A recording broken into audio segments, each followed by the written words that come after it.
Hi, welcome back guys. This is your friend, the What If guy, back with another fanfiction. This is the first part of What If Issei was the Prince of the Underworld.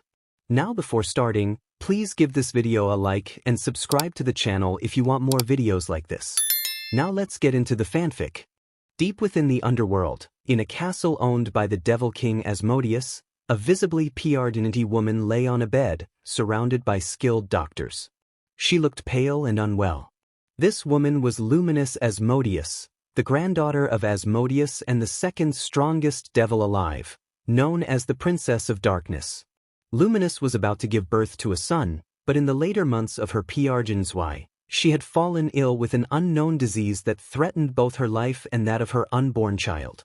While she fought to hold on, several powerful beings gathered in the dining room, anxiously awaiting the arrival of the descendant of both a hero and a devil king. At the head of the table sat Asmodeus, the embodiment of lust, sipping wine. Despite his calm demeanor, he was deeply concerned for his granddaughter, who was his favorite among the family. Next to him was Lilith, the mother of all devils and Issei demons, who shared his worry. She had a soft spot for Luminous, seeing her as the daughter she never had. Across from Lilith sat Keteria Leviathan, Luminous' best friend and granddaughter of the Devil King Leviathan. She appeared the most anxious of all, desperately trying to remain composed for her friend. Lastly, there was Seraphal Citri, the heiress of the Citri clan and Luminous student, curled up in a ball, praying for her role model's safety. As the four devils awaited news, the doors suddenly burst open, startling them. A man clad in silver armor with red highlights entered. Initially tense, they relaxed upon recognizing him as Eay Hayudu, the husband of Luminous and soon-to-be father of her child. The silver armor dissipated into particles, revealing Ryu, who looked hurried as he approached Asmodeus. "I have it," he said, producing a golden cup that radiated a powerful holy aura, causing the devils to tense again. Asmodeus quickly stood and inspected the cup. "The Holy Grail. You stole it from heaven?" he asked, shocked, knowing the consequences of such an act. Ryu nodded, determination in his eyes. "Anything for her," he replied, moving toward the room where Luminous was in labor, with the devils following closely behind. They entered to find Luminous connected to several monitors, her condition alarming. "Move!" Asmodeus commanded, rushing to his granddaughter's side. "Luminous, are you okay?" he asked, concern etched on his face as he handed the cup to Ryu, who began preparing a remedy. Luminous opened her eyes, offering a weak smile. "No, old man. I feel so weak," she murmured, turning her gaze to Ryu. "Ryu," she called, and he looked at her with a reassuring smile. "I'm here, dear, and I have something that can help you. Please drink this," he instructed, bringing the golden cup closer, revealing a strange white liquid inside. Luminous couldn't help but comment, "It looks unusual." Ryu chuckled, urging her to drink. She slowly took the liquid, finishing it as she leaned back against her pillow. A white aura enveloped her, and the monitors began beeping more rapidly. Ryu turned to the doctor, anxious. "What is happening?" he asked. The doctor nodded, relief evident on his face. "Her aura is returning to normal, her sickness has vanished. She is now in perfect condition to give birth," he announced, bringing joy to everyone present. "Now, if you would, please leave the room so we can focus on delivering the baby," the doctor requested, prompting the devils to exit, their expressions more relaxed. "I can't believe it worked." "You risked a lot stealing the Holy Grail," Lilith said, and Ryu nodded as he settled into a chair. "I know, but if it means my wife stays safe and my son is born healthy, I would do it again," he replied firmly, taking a sip of wine to ease the stress of the day. "But wouldn't anyone notice the theft?" Keteria asked, and Ryu shrugged. "The vault didn't have the Holy Grail when I pretended to look for a weapon. Raphael had it, claiming God was tired for some reason. I didn't ask questions, I just knocked him out and erased his memories before taking the Grail. They shouldn't know I took it," he explained, finishing his glass. Seraphal seemed intrigued and couldn't help but wonder. "Shouldn't the angels monitor everything that happens in heaven?" the magical girl asked cutely, but Ryu shook his head. "If it happens in the human world, then yes." But angels are surprisingly laid back when you enter the gate, and they have known me for centuries, so they truly believe that I'm on their side, Ryu explained. The heiress nodded as they all paused, feeling a powerful wave of darkness wash over them. The energy from Luminous giving birth surged, causing the entire castle and the surrounding lands to tremble like an earthquake. Suddenly, an earth-shattering yell echoed through the castle. "No way!" After the super devil's yell, the immense pressure of the aura gradually lowered to a more manageable level, and Asmodeus chuckled softly. "It appears my great-grandson has been born," he announced, gesturing for everyone to follow him to the room where Luminous was. As they opened the door, they were not surprised to see that all the doctors nearby had succumbed to the overwhelming pressure released by Luminous.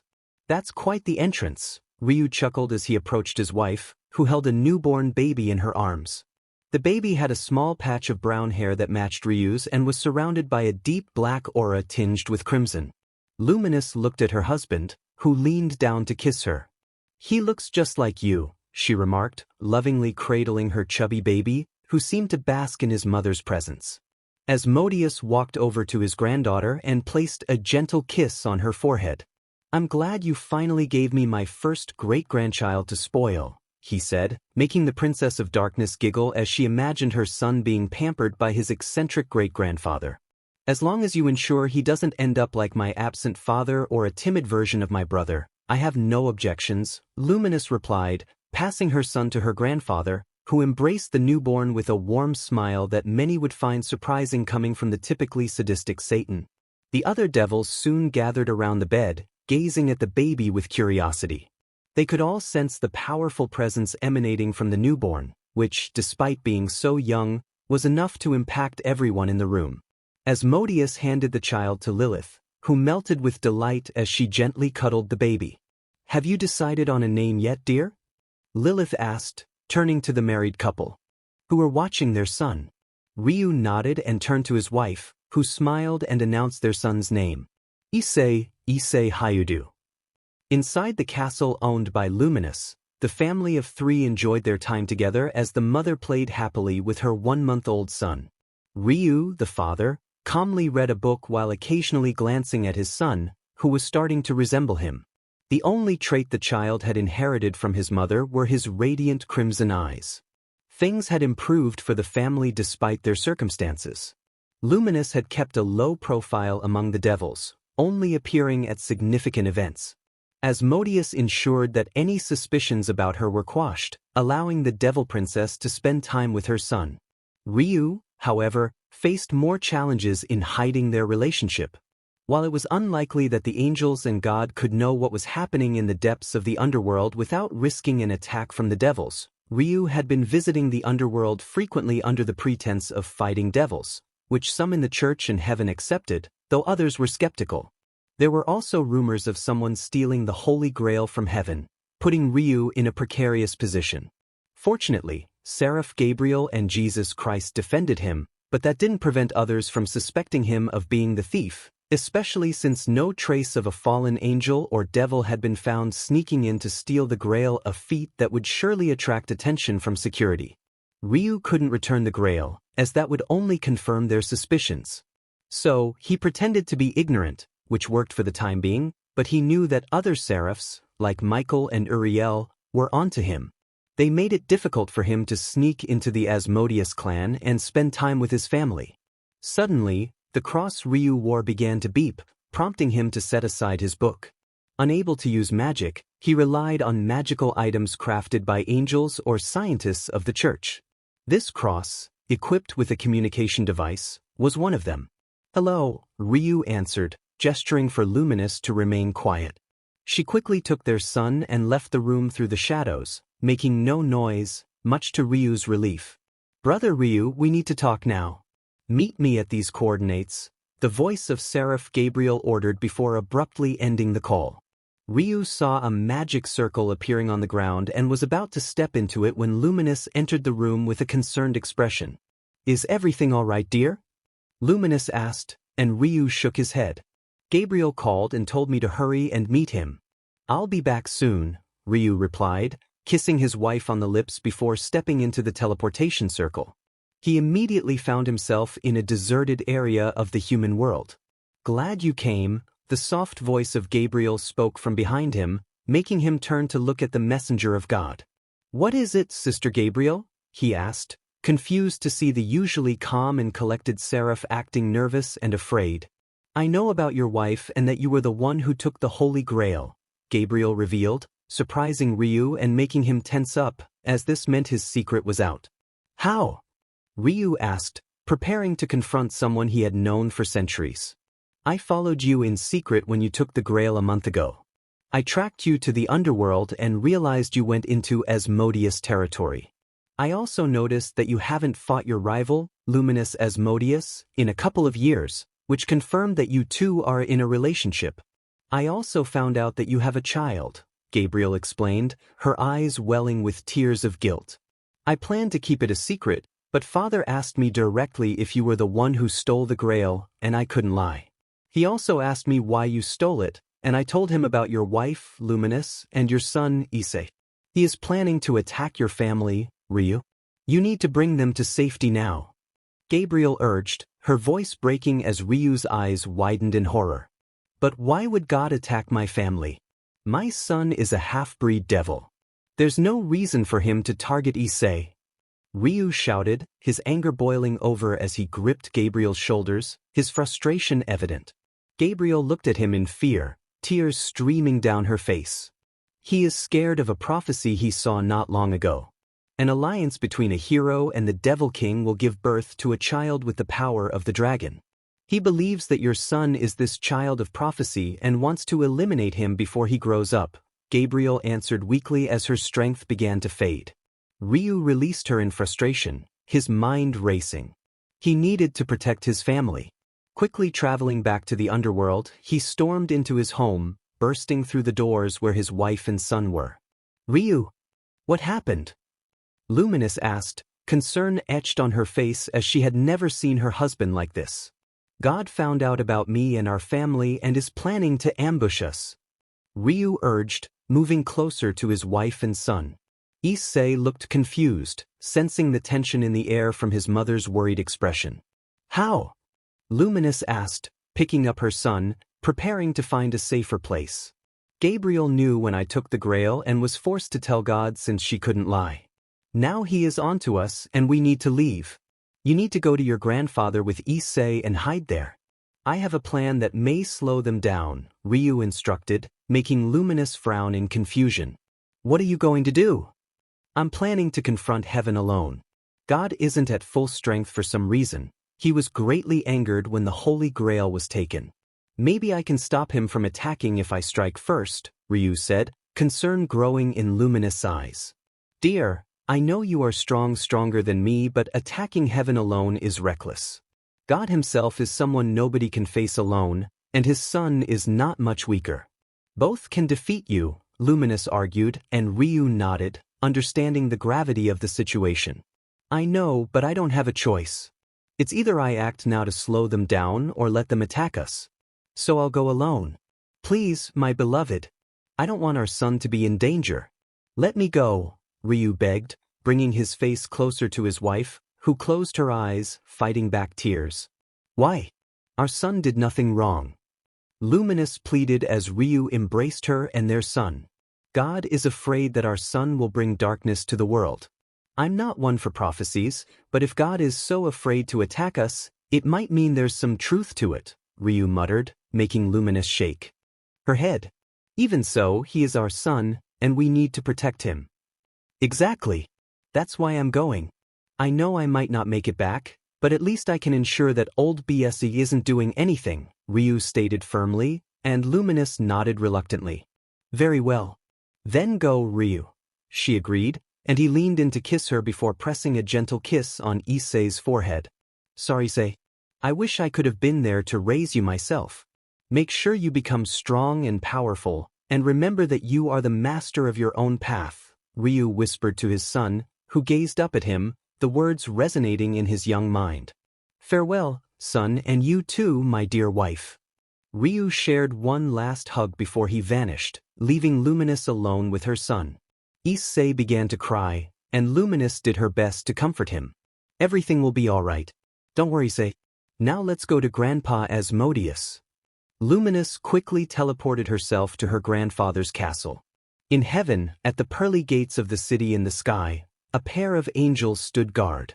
One angel let out a yawn, having been there for what felt like ages. He rubbed the tiredness from his eyes until he noticed a red light falling from the sky. A falling star? He wondered, but his eyes widened as the red light approached him. Before he could lift himself off the ground with his wings, the red light crashed into the gate, creating a shockwave that rippled through heaven. As the smoke cleared, Ryu stood revealed in his silver armor, clarent in hand, ready to rebel against the lord he had served for centuries.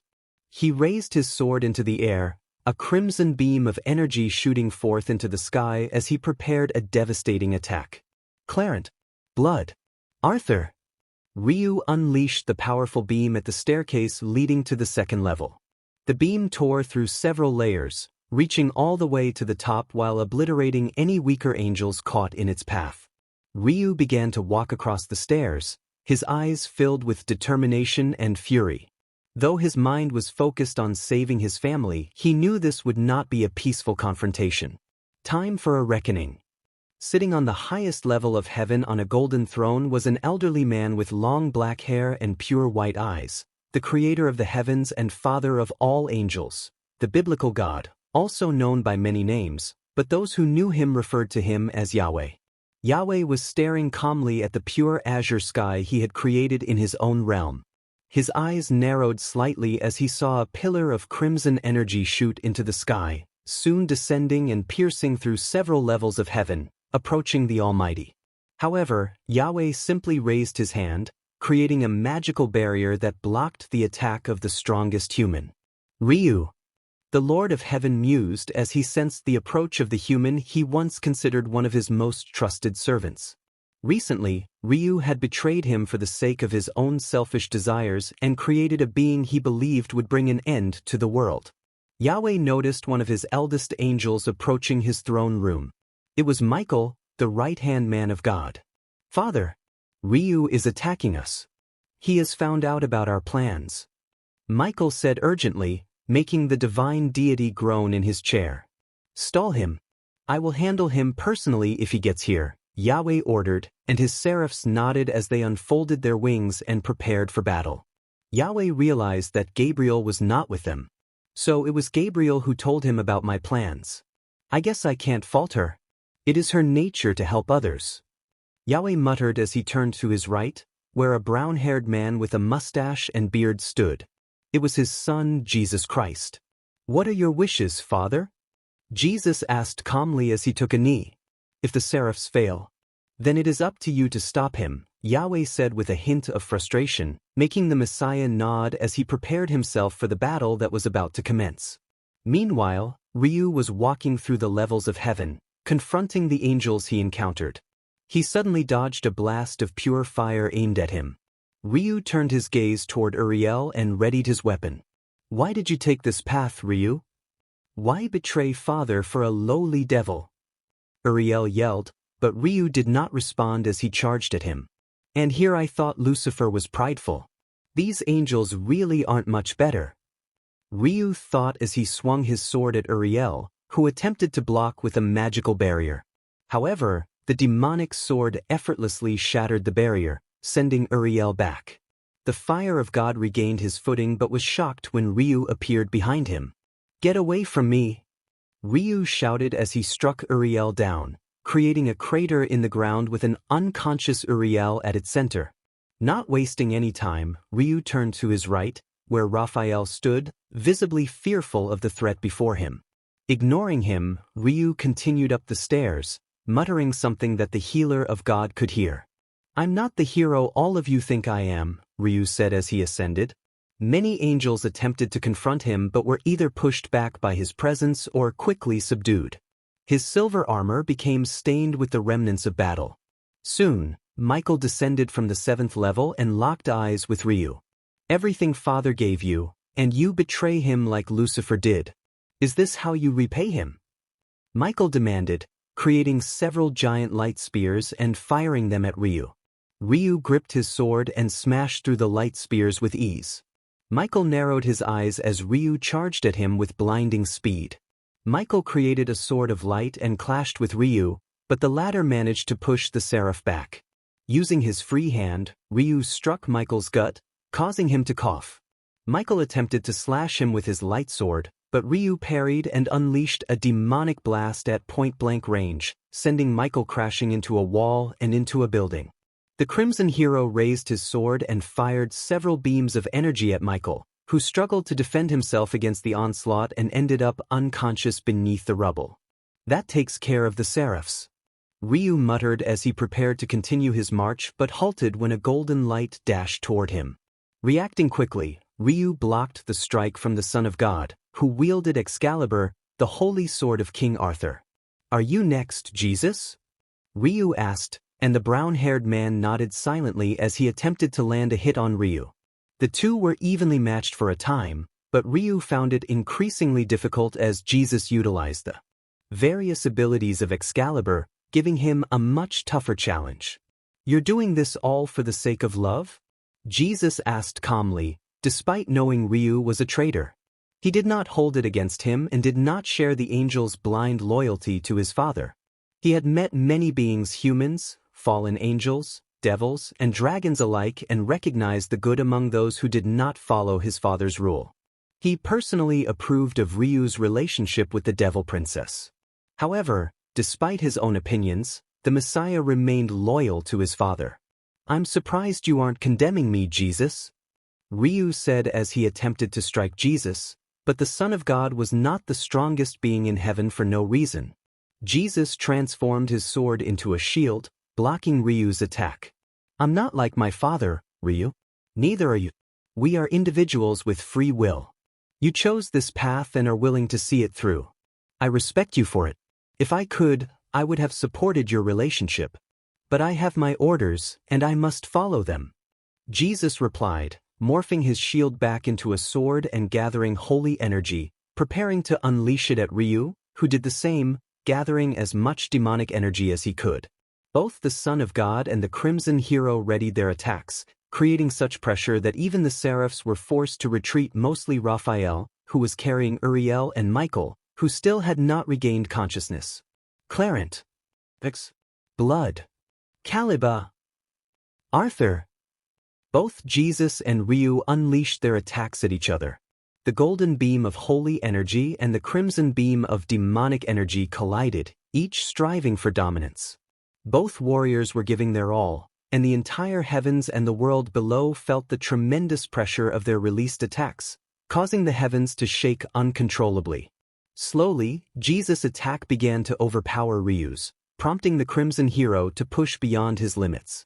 Despite his efforts, the beam of holy energy ultimately overpowered Ryu's own and engulfed him in blinding light. The beam shot straight out of the heavens like a plasma blast, tearing through the skies. As the smoke began to clear, Jesus cautiously approached the spot where Ryu had fallen. His eyes widened in disbelief as Ryu emerged from the smoke, his armor nearly gone, and charged at him with Clarent. Jesus blocked the attack but was taken aback when Ryu swung his sword with such force that it began to crack Excalibur. Looking into Ryu's eyes, Jesus saw the fierce determination of a warrior who was giving everything he had to win. "Eay!" Ryu roared, resembling a dragon as he pushed harder, causing Excalibur to crack further. With one final push, he shattered the holy sword into pieces, leaving Jesus in shock. However, Jesus refused to give up. He conjured a light sword and used it to slash at Clarent, forcing it from Ryu's grip and sending it flying into the wall. Undeterred, Ryu summoned a spear that Jesus recognized. "Rangaminiad!" Jesus exclaimed as Ryu plunged the holy spear into his abdomen, driving him against the wall. Blood trickled from Jesus' mouth as he found himself pinned.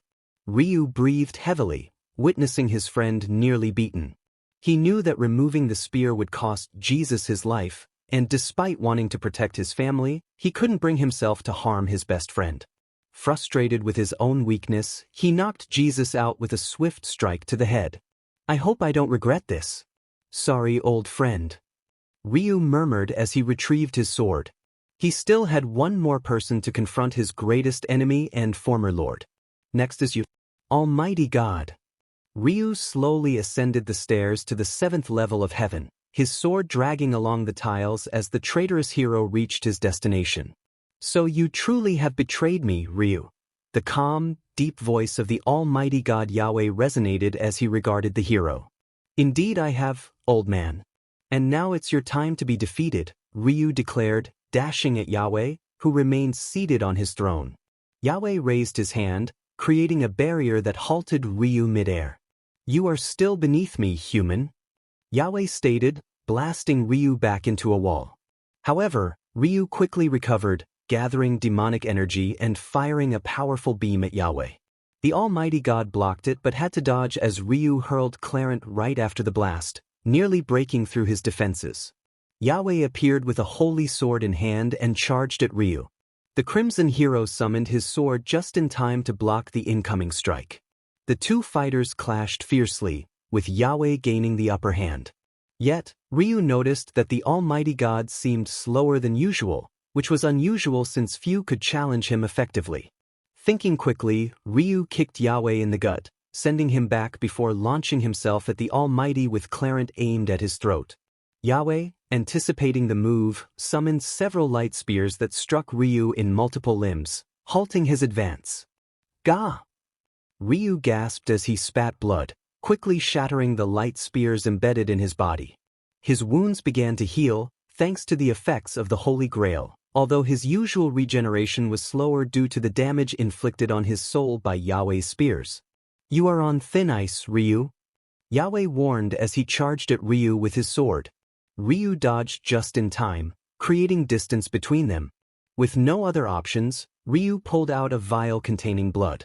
Yahweh's eyes widened in recognition, and he glared at Ryu. The blood of a devil king. So you plan to use that against me? He asked. Ryu grinned wickedly as he uncorked the vial and drank its contents in one swift motion. The blood belonged to the devil king Asmodeus, a powerful ally who had provided Ryu with this last resort. After draining the vial, Ryu smashed it on the ground, shattering it into pieces. He turned his gaze to Yahweh, his eyes glowing ominously as the Scara turned black. A demonic crimson aura enveloped Ryu as he gripped Clarent tightly, his wounds healing rapidly. He was ready for round 2. Yahweh glared at Ryu with burning hatred. To think you would allow yourself to become a devil and fight me for your wife and son. What makes them worth fighting for? He shouted as he charged at Ryu. Now, thanks to his transformation, Ryu could finally match the Almighty's speed. The two clashed swords again, and Yahweh's anger grew as Ryu began to gain the upper hand. You seem lost, Yahweh. Let me tell you why they are worth it.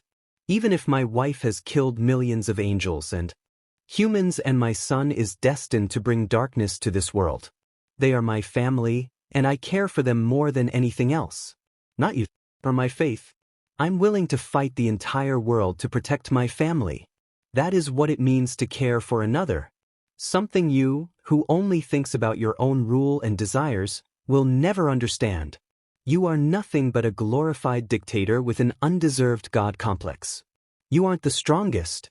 You are nowhere near as saintly as Jesus.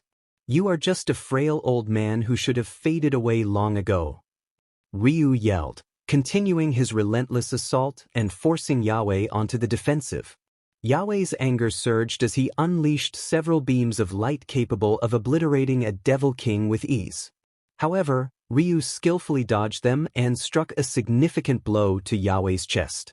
The mighty being coughed as he turned his gaze toward the former human, who approached him and seized his foot, relentlessly pounding his armored fist into Yahweh's face, creating a deep crater in the ground.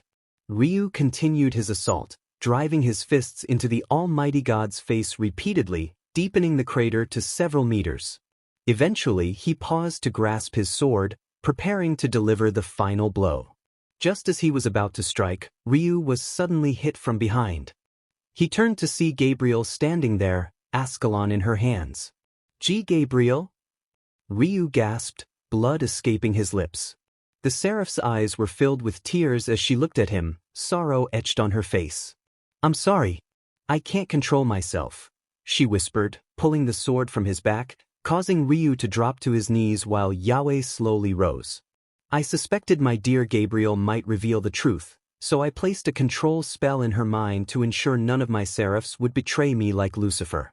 But I allowed her to tell you, to draw you out so I could deal with you personally. And as expected, I was right. Yahweh declared, a twisted grin spreading across his face as Ryu glared at him. You. Ryu muttered, watching as God manifested another light sword, ready to end his life. Any last words? Eay Hayudu? Yahweh asked, raising his sword for the final strike. A contract forged in blood, he who desires everything, take my soul as payment, fulfill my desire, my thirst for the end of my enemy. Curse the Lord with my wish for his demise, Ryu murmured as Yahweh brought his sword down, severing Ryu's head from his body. Yet, as the head came to rest, a few words escaped his lips. Sorry, my dear Luminous, my dear Issei. Farewell. With that, the Crimson Hero's life came to a close. However, as Ryu's eyes closed forever, Yahweh's widened in horror as a red aura enveloped him. He cursed me. Yahweh roared, realizing that Ryu's final act had cursed his powers. The curse was a blood oath that, by sacrificing one's life, could permanently affect the target's soul and body. Ryu's curse on God ensured he would never regain his powers and would remain in his current weakened state, unable to recover from his wounds until his eventual demise. Gabriel, weeping profusely, could only stare at the lifeless body of the human she had cared for deeply. Overwhelmed with grief, she fled from her father, who wanted to call her back but was suddenly struck by a wave of sickness, coughing up blood. His eyes widened as he realized Ryu had sealed his fate, and that his own end was near. Mentally cursing the human, he slowly returned to his half-destroyed throne, focusing all his energy on staying alive. He knew he was finished, but he was determined to fight until the very end.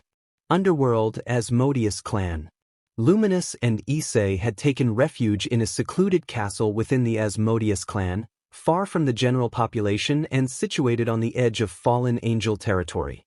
The castle boasted some of the best security in the entire underworld, allowing only those with Asmodeus blood or a special seal to enter. In a spare bedroom, Luminous tried to soothe her son, who was crying uncontrollably. A sense of dread filled her heart. She feared whatever had caused Issei's tears was not related to his father. Her worries intensified when a magic circle appeared in the room, and soon, the Devil King Asmodeus stepped through. Grandpa? Luminous asked, standing with Issei in her arms, hoping for good news. But the sad look on Asmodeus's face told her everything. She nearly fell to her knees, tears welling in her eyes. I'm sorry, dear. He died. Asmodeus said softly, witnessing his granddaughter cry for the first time in thousands of years. It pained him to see her in despair. He wrapped his arms around her and Issei, who continued to cry, likely sensing the loss of his father. Tears and cries echoed throughout the Asmodeus family castle as they mourned the loss of someone who had once been their greatest enemy but had become a beloved husband. 6 years later. 6 years had passed since Ryu's death, and life had improved for the Asmodeus family. There had been no significant attacks from heaven, allowing the devils to gather their strength in preparation for any potential threats from angels or fallen angels. Aside from minor conflicts, there were no signs of impending attacks. Issei grew up under the care of his mother and great-grandfather. Luminous was devoted to Issei, ensuring he was well and teaching him about his demonic powers from a young age. Unlike many devil parents, Luminous wanted to equip Issei with knowledge about the real world. By the age of 5, Issei had learned to harness his demonic powers, surprising no one given his lineage. With parents who were gods among their kind, Issei inherited remarkable abilities, making him a prodigy in his own right. Issei also began training in hand-to-hand combat and learning to wield a sword. As expected, he quickly mastered these skills, absorbing every technique and martial art like a sponge. Those who knew him speculated that Issei would be among the few to reach the Super Devil class, alongside Rizavim and Luminous, with 2 other devils having the potential to reach that level as well. Today marks a special day for Issei. It will be his first time outside of his house. Luminous had said that Issei had learned as much as he could indoors and now needed actual experience to grow. While Kateria and Seraphal weren't certain, Asmodeus gave them the green light as long as they kept it low-key. Issei was excited, standing by the door of his home, waiting for his mother, who was walking down the stairs with her usual grace and beauty. "Come on, Ma. I want to see what's outside." Issei jumped eagerly, making the princess giggle at her son. Now, Issei, no need to rush. The outside world won't run away," Luminous said, patting her son. Issei was very much a carbon copy of his father, with the only notable difference being his crimson glowing eyes, which resembled a bottomless abyss. "But I can't wait," Issei pleaded, prompting Luminous to raise an elegant eyebrow, silencing him. While Luminous spoiled Issei, just like his great-grandfather did, she was determined not to let him turn out like the pathetic brat of her brother, Grigori. She made sure Issei understood that crossing her would lead to a confrontation with the Princess of Nightmares, a fate he clearly wanted to avoid. "Now, while we are going around the Asmodeus clan, you can look around as much as you want, but you must stay close to me. No matter what happens, you never run away from me, understand?" she asked, her serious demeanor making Issei gulp. "Wise, Mom," Issei replied, earning a smile and a kiss on the forehead from his mother. "Come on, let's go." Luminous grasped her son's hand and led him outside. They took a carriage to the center city of the Asmodeus clan, a city larger than Lucifad, the capital of the Devil territory. While in the carriage, Luminous decided to inform Issei about some manners. "Issei, dear, you know that you can't tell anyone about your father, correct?" Luminous asked, and Issei nodded. He had heard stories about his dad being the hero of mankind and a former member of heaven who stood alongside God. He was puzzled about how he came into existence, with Luminous explaining that love works in unexpected ways. Issei had a good picture of what his dad was like. Although he had never met him, he knew his father was laid back and down to earth. However, Issei also learned that his father had a dark side, having taken countless lives in the name of God. While some might find it horrifying to have a father like that, Issei was amazed. He understood that humans were at the bottom of the supernatural food chain, and for a human to be able to fight gods and be feared across the world was an honor in Issei's eyes. "I know. When someone asks for my name, I say I'm Issei Asmodeus, son of Luminous Asmodeus," Issei answered, making his mother nod approvingly. "Indeed. While I understand you idolize your father, many of our kind see him as their greatest enemy, even greater than God himself," Luminous informed him, and Issei nodded. He wasn't naive. He knew that his father had taken the lives of many innocent devils and was the source of hatred for almost everyone in the underworld. "Don't worry, Mom. I won't forget it," Issei reassured her, prompting another nod from Luminous. "Very good. We are heading towards the head capital. There are many high-class devils there, so I expect you to act properly, just like I taught you." "Don't disappoint me, Issei," Luminous said, giving her signature smile that could make even Lucifer shudder in fear, making Issei nod, determined not to let his mother down. "My lady, we have arrived," the carriage driver announced as they came to a stop. Luminous gestured for Issei to stand up and follow her as the carriage door opened, revealing a crowd of men and women cheering and welcoming their princess. Luminous put on a sweet smile as she looked back at Issei and gestured for him to follow her. The moment Issei stepped out of the carriage, the crowd froze, staring at the young boy who, despite not looking much like the princess, shared the same pair of eyes, making them realize who he was. "Lady Luminous has a son. We have a new prince. Oh my Satan. He is so cute." Issei felt embarrassed as the devils reacted with excitement. Many females were giving him flirtatious looks while the males looked on with envy at the young boy who had captured all the attention. Luminous noticed her son's reaction and leaned down to whisper in his ear, "This is what it's like to be royalty, Issei. You better get used to it." She straightened up and released a fraction of her power, silencing the entire crowd. "Citizens of the underworld, I am proud to introduce you to my son," Luminous announced, gesturing for Issei to step forward. After mentally preparing himself, he did. "I'm Issei Asmodeus, a pleasure to meet you all." Issei gave a formal bow, thanks to his mother's training. The crowd was about to erupt again, but Luminous quickly silenced them with her presence. My apologies, but we are heading to the Asmodeus Tower.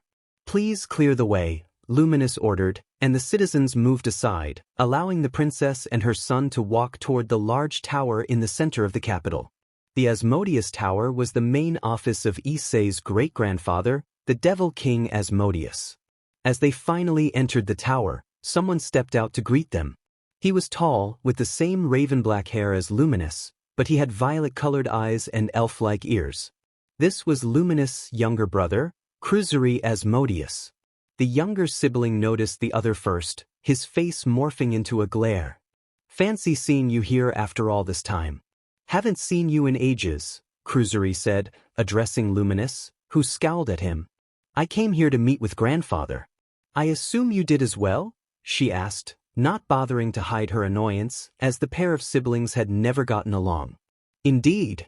Since you have been inactive for years, I thought you had vanished. But it seems you have been busy. His gaze shifted to Issei, who was holding his mother's hand while looking straight into his uncle's eyes. Secretly having a child. I didn't expect this from you, sister. So, who's the father? He asked, receiving a sharp glare from Luminous. None of your business, Grigori.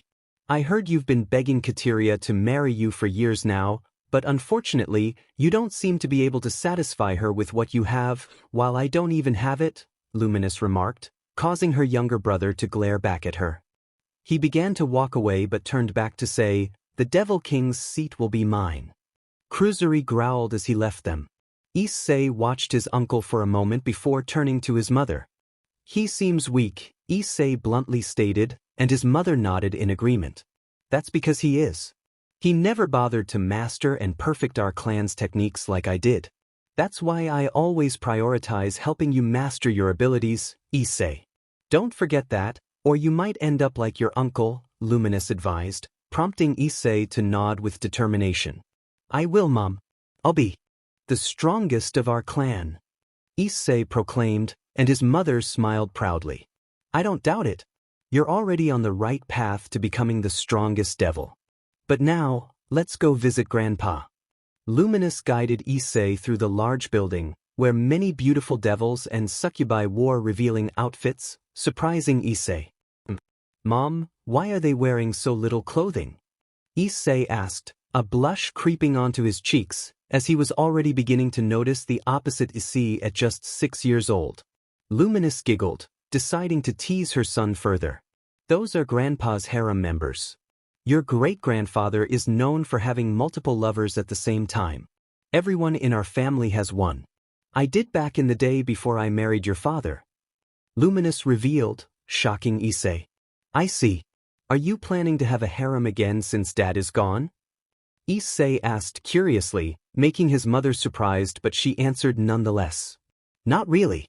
I do spend time with girls sometimes to satisfy my needs since we are partially succubi, or in your case, an incubus, Luminous explained, leaving Issei astonished. I'm an incubus? Issei asked, knowing what succubi and incubi were, so it was surprising to learn he was one too. Yes. Everyone in our family is one. But your incubus powers haven't appeared yet because you haven't had that experience yet. The moment you do, you'll awaken your powers, Luminous informed him as they entered an elevator heading for the highest floor. While in the elevator, Issei couldn't help but imagine his future harem. The idea was appealing, and it felt natural for him to have one. Luminous noticed her son's goofy expression and giggled as she leaned down. Already thinking of many women you want? She teased, making Issei jump, caught off guard. Don't worry, I was the same at your age. I think the first woman I was with was around. It's natural for us to explore those feelings early. Maybe after a decade, you'll have your own experiences too, Luminous said, making her son even more embarrassed. Mom! Issei exclaimed, and Luminous patted him on the head as they finally arrived at the highest floor. The doors opened to reveal someone Luminous never expected to see in her grandfather's office. A man wearing a leather coat with black hair and golden bangs, and a small goatee, stared at them with interest. Well, what a surprise. If it isn't the Princess of Darkness. It's a pleasure to see you again after so long, and you brought your son along. What a pleasant surprise. The man greeted them with a smile, causing Luminous to glare at him. What are you doing here? She asked quietly, conjuring an orb of darkness that made Issei nervous. Mom, who is he? Issei asked, confused. But before Luminous could respond, the man introduced himself. My bad. The name is Azazel. I'm also the Governor General of the Fallen Angels. Nice to meet you, Issei Asmodeus. Or should I say Issei Hayudu? Azazel said with a smirk, making Issei's eyes widen in shock that the leader of the Fallen Angels knew his father's last name. How? Issei stammered, but before anything else could happen, Asmodeus walked into his office through another door.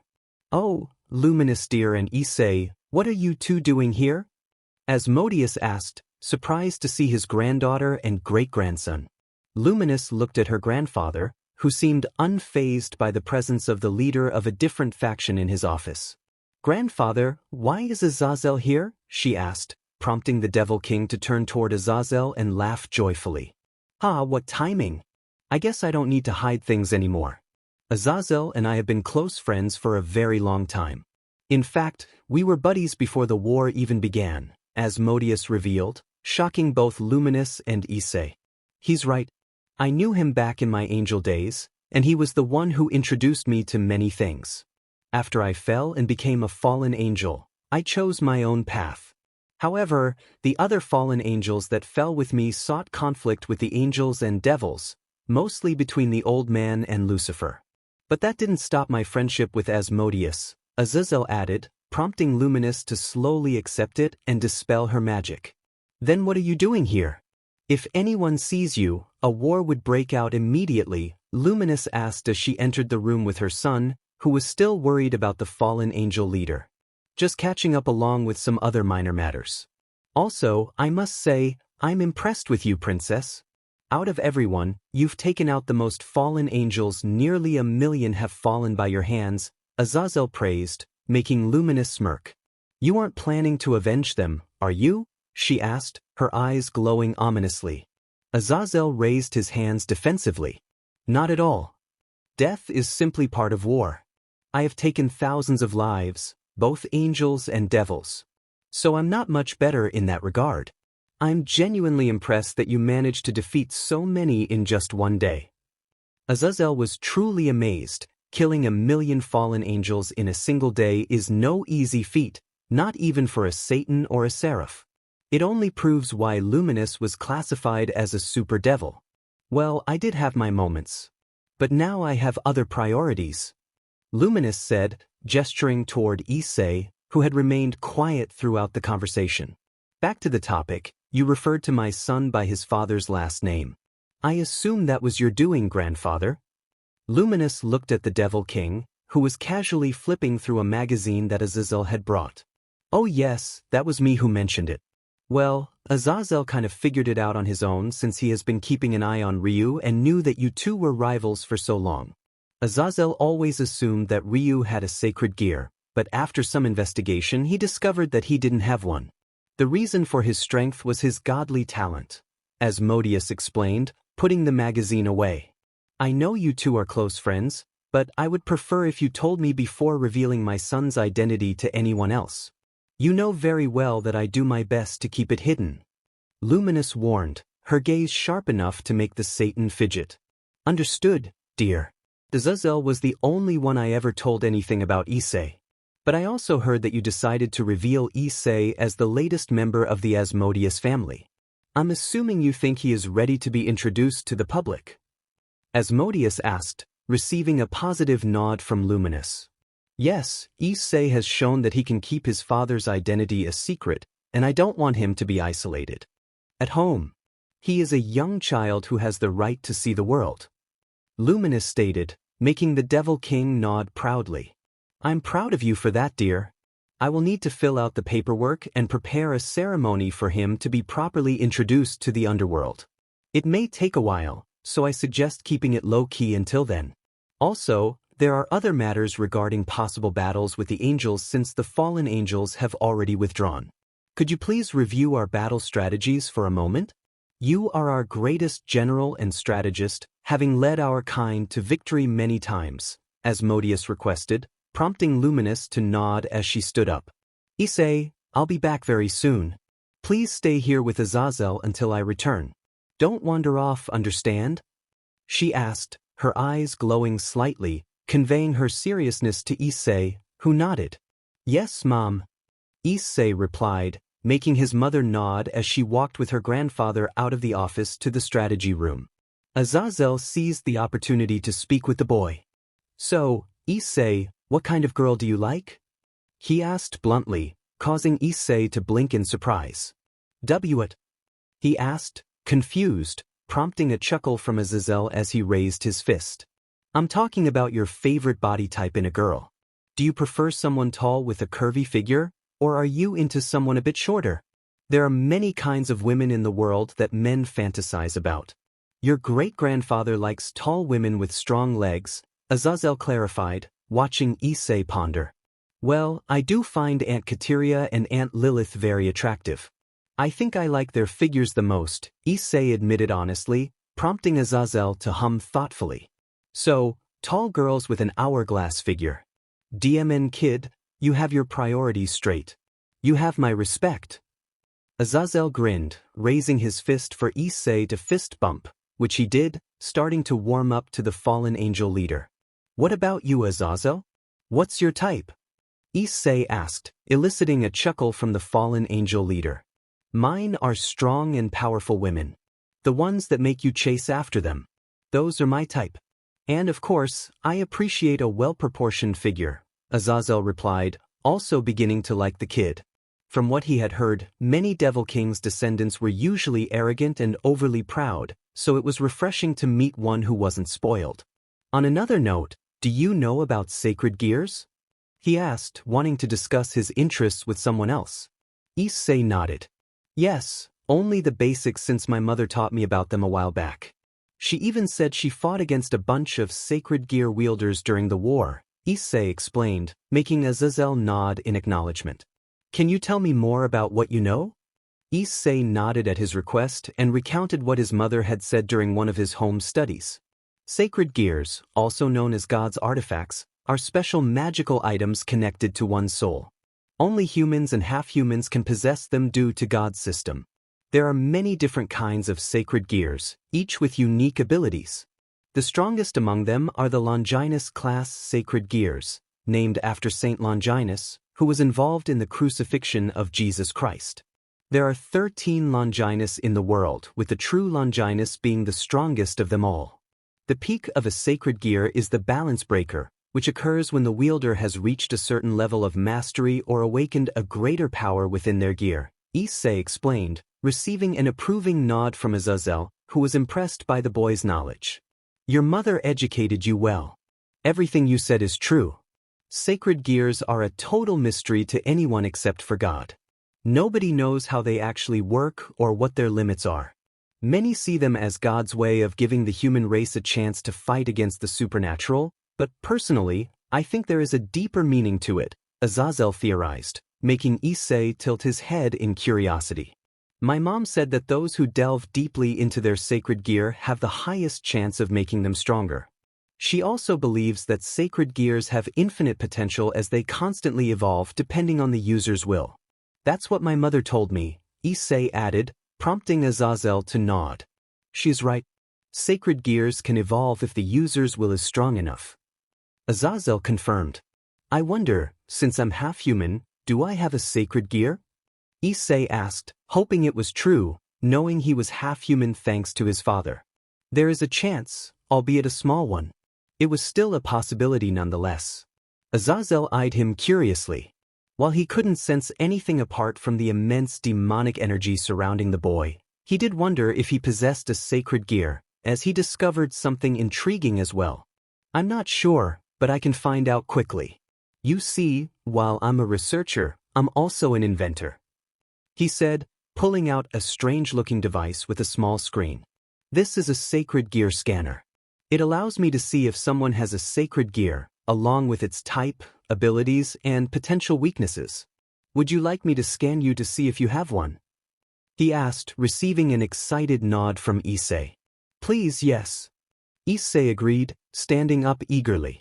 Azazel did the same and raised the scanner toward Issei, beginning to scan his body. When he finished, he looked at the screen, his eyes widening at the results. A dragon type, huh? That's quite rare.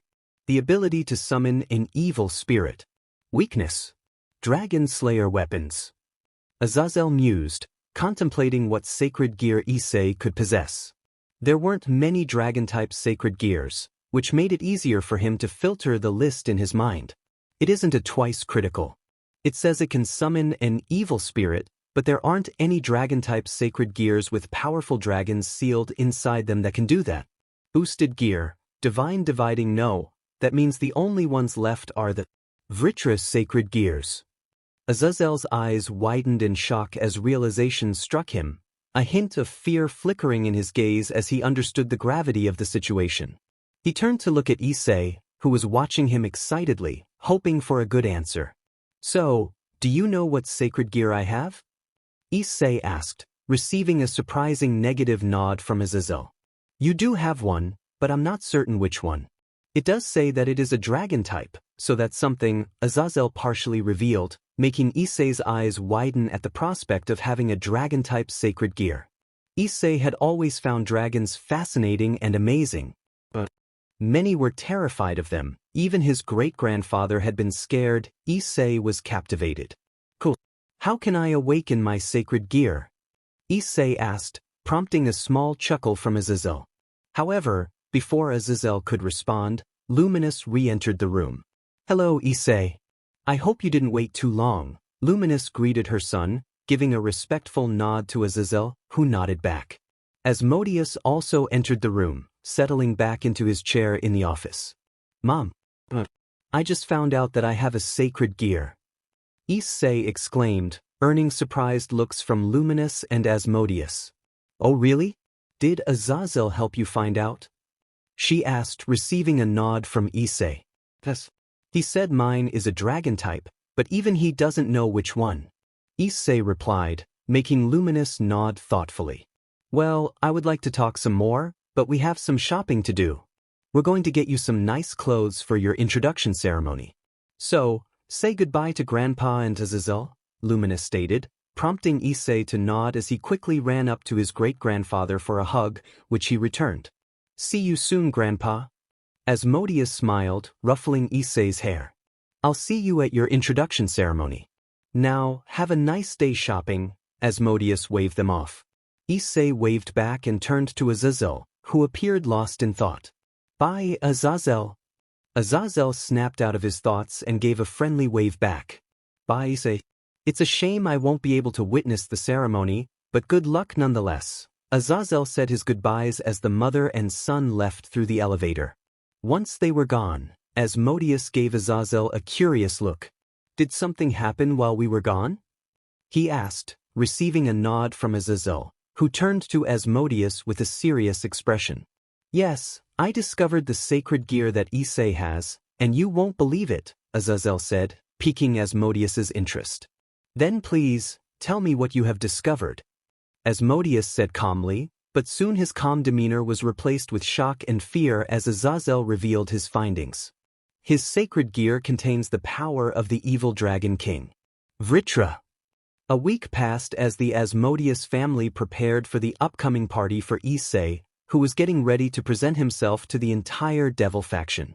While Issei was nervous like anyone would be, he felt confident enough to make himself look like a true prince in front of all those important people. Luminous checked that Issei's suit was just right, ensuring no strings were loose or anything was out of place. Accompanying them was Seraphal Citri, who couldn't help but beam at the sight of Issei in his black suit, which surprisingly fit him better than one would expect for a 6-year-old. The suit also featured red highlights, a subtle nod to his father, whom Issei always respected.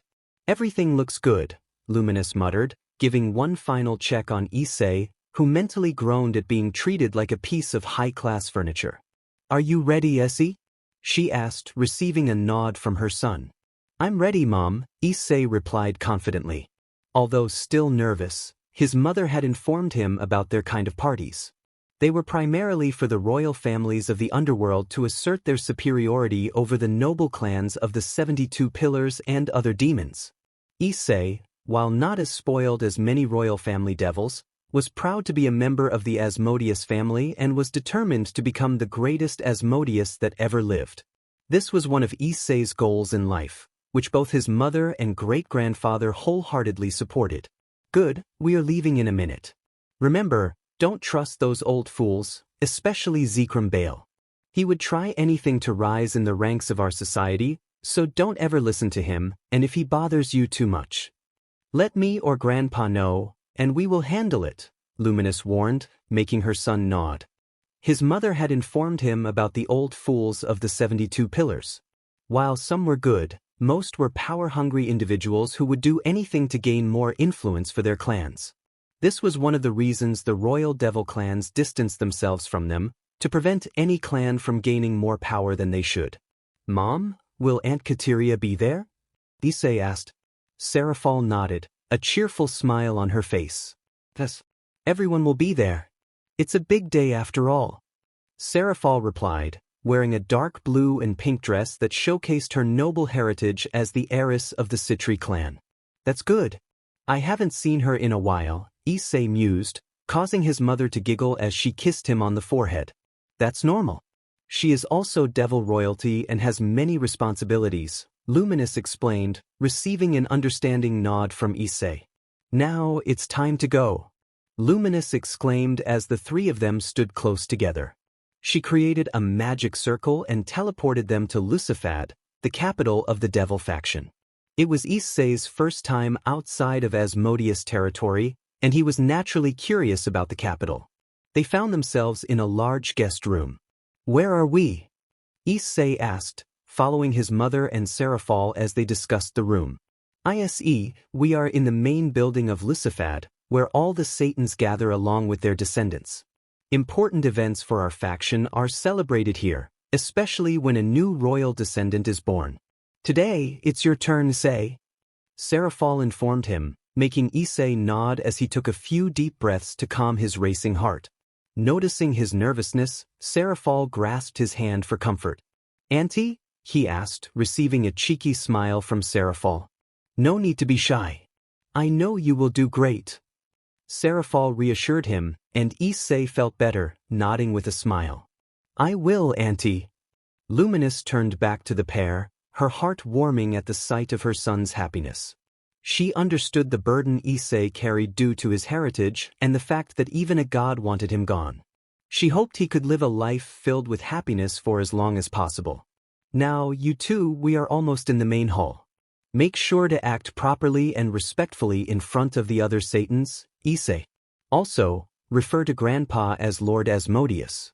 I know you usually call him Grandpa, but in front of all these nobles and royals, you need to address him by his title, Luminous instructed, receiving a nod from Issei.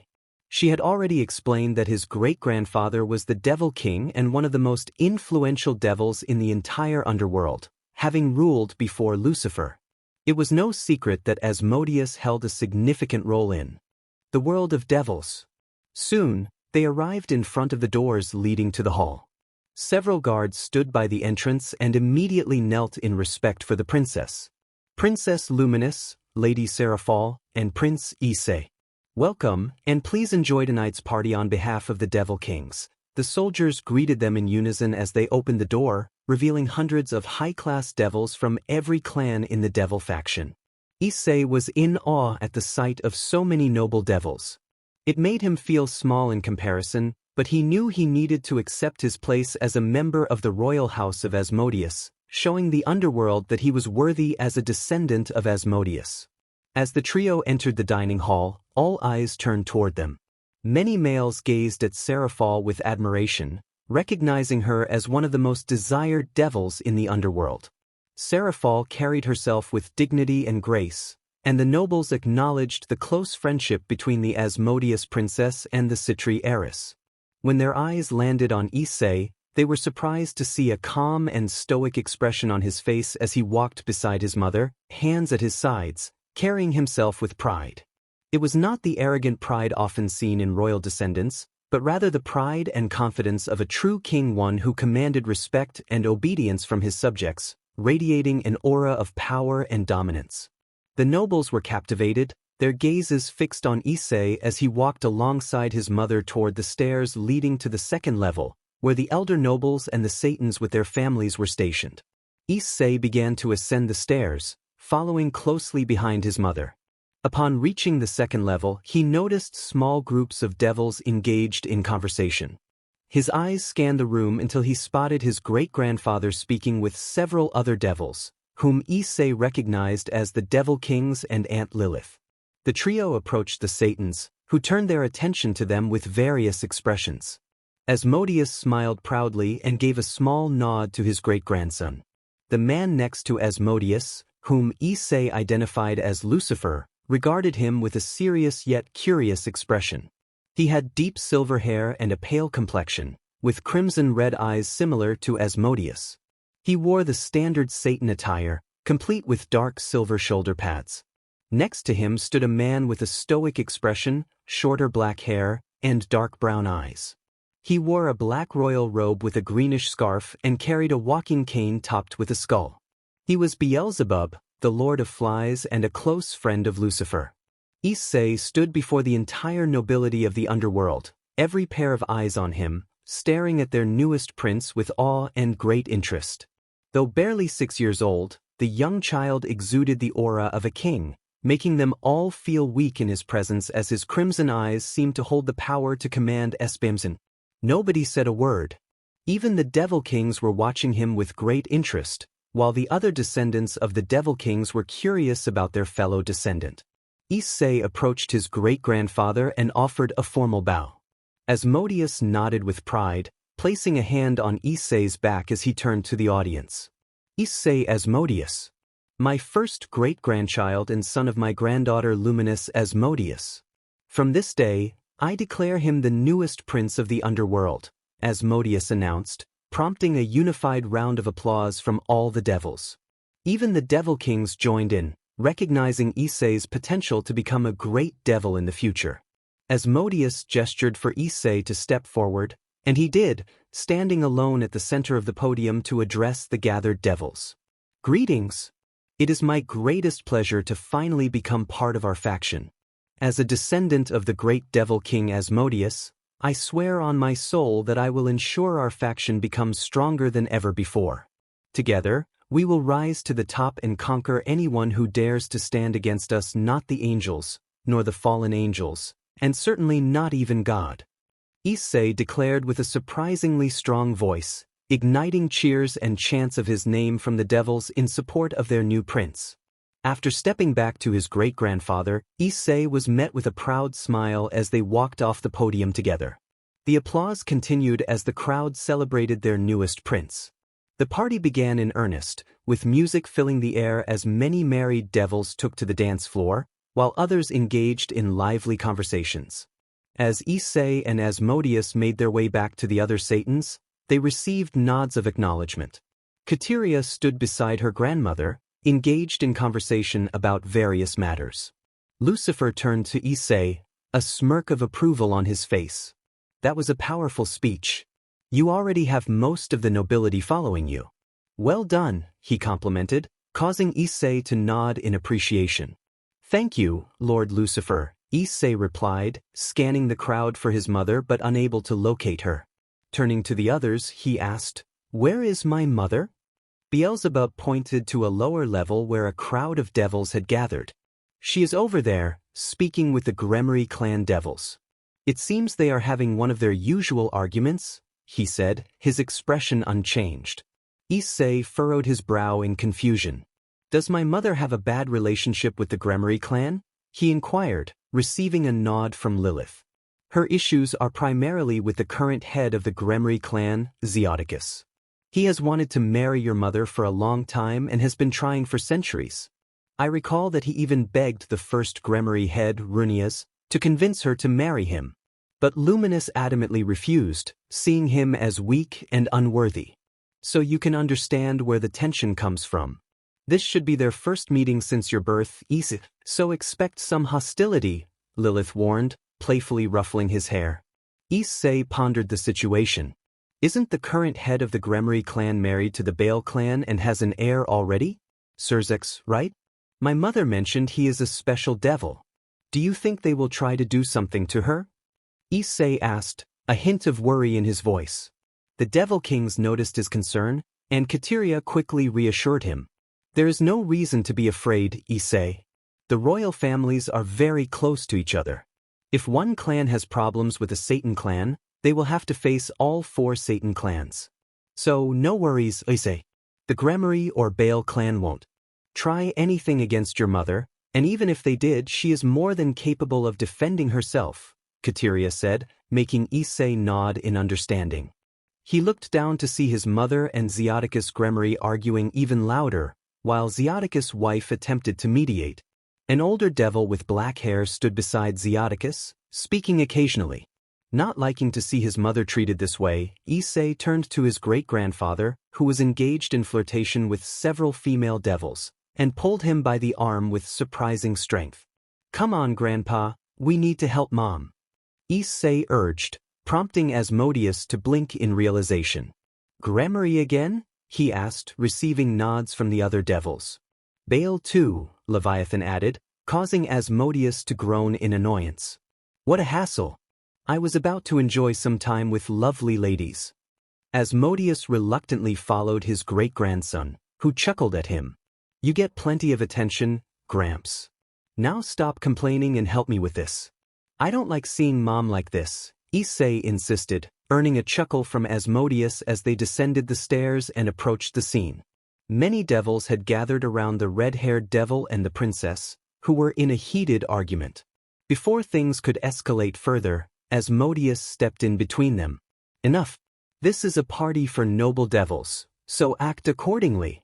Asmodeus commanded, looking between his granddaughter and the head of the Grigori clan. He sighed as he noticed Zekrom Baal standing beside Zeoticus. What is that old fossil doing here? He wondered, turning to Issei, who stood by his mother, clutching her hand. My lord, I could hardly believe my ears when I heard that Princess Luminous had a child. You know I have been trying to get her to marry me for 800 years, and here she is, showing off her son with an unknown father. I would dare say that the father must have been some pathetic low-ranking devil that she took pity on, Zeoticus scoffed, prompting a shocked reaction from the other devils. It was well known that Asmodeus considered Luminous his favorite descendant and was very close to her. The other Satans were equally surprised. Leviathan shook her head in disappointment.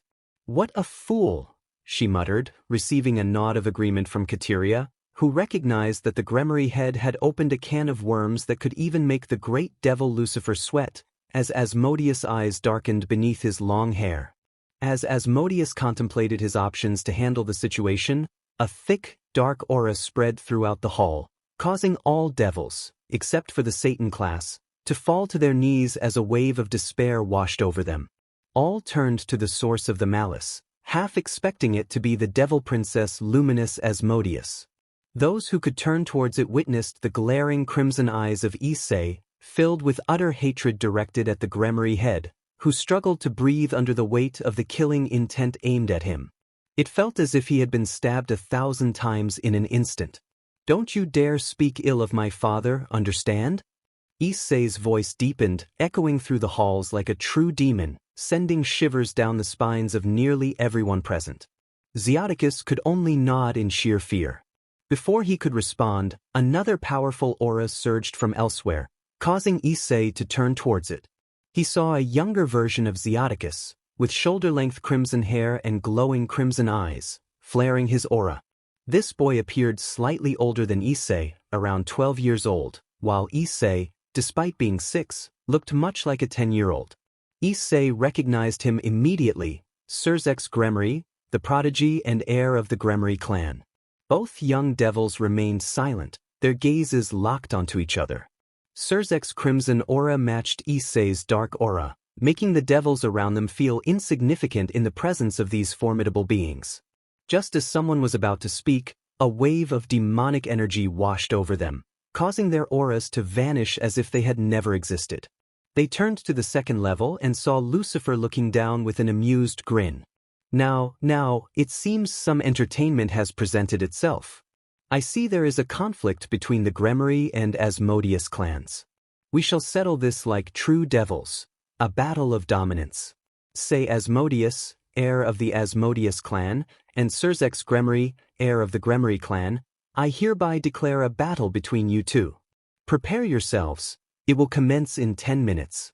This is my final order and wish as one of the Devil Kings, Lucifer announced, surprising everyone, including Asmodeus, who had not expected his old friend to take such action. However, he was curious about which of the two prodigies was stronger. Luminous wasted no time. She grasped Issei's hand and took him away, with Asmodeus following closely behind. The Grigori family, along with the Baal clan, gathered themselves as they prepared for the impending battle. Issei, Luminous, and Asmodeus were in the waiting room connected to the arena, ensuring that Issei was ready. Asmodeus looked slightly worried for his descendant, as he had never seen Issei in battle before. He knew that Surzex had already achieved several victories against other devils, meaning Issei faced a significant disadvantage in experience. Are you sure you want to do this, Issei? I know the Grigori clan has angered you, but Surzex is not someone to take lightly. Many already see him as the upcoming super devil, and he has the power and skill to prove it, Asmodeus asked, watching as Issei nodded with determination. Asmodeus was aware that Issei was a skilled devil.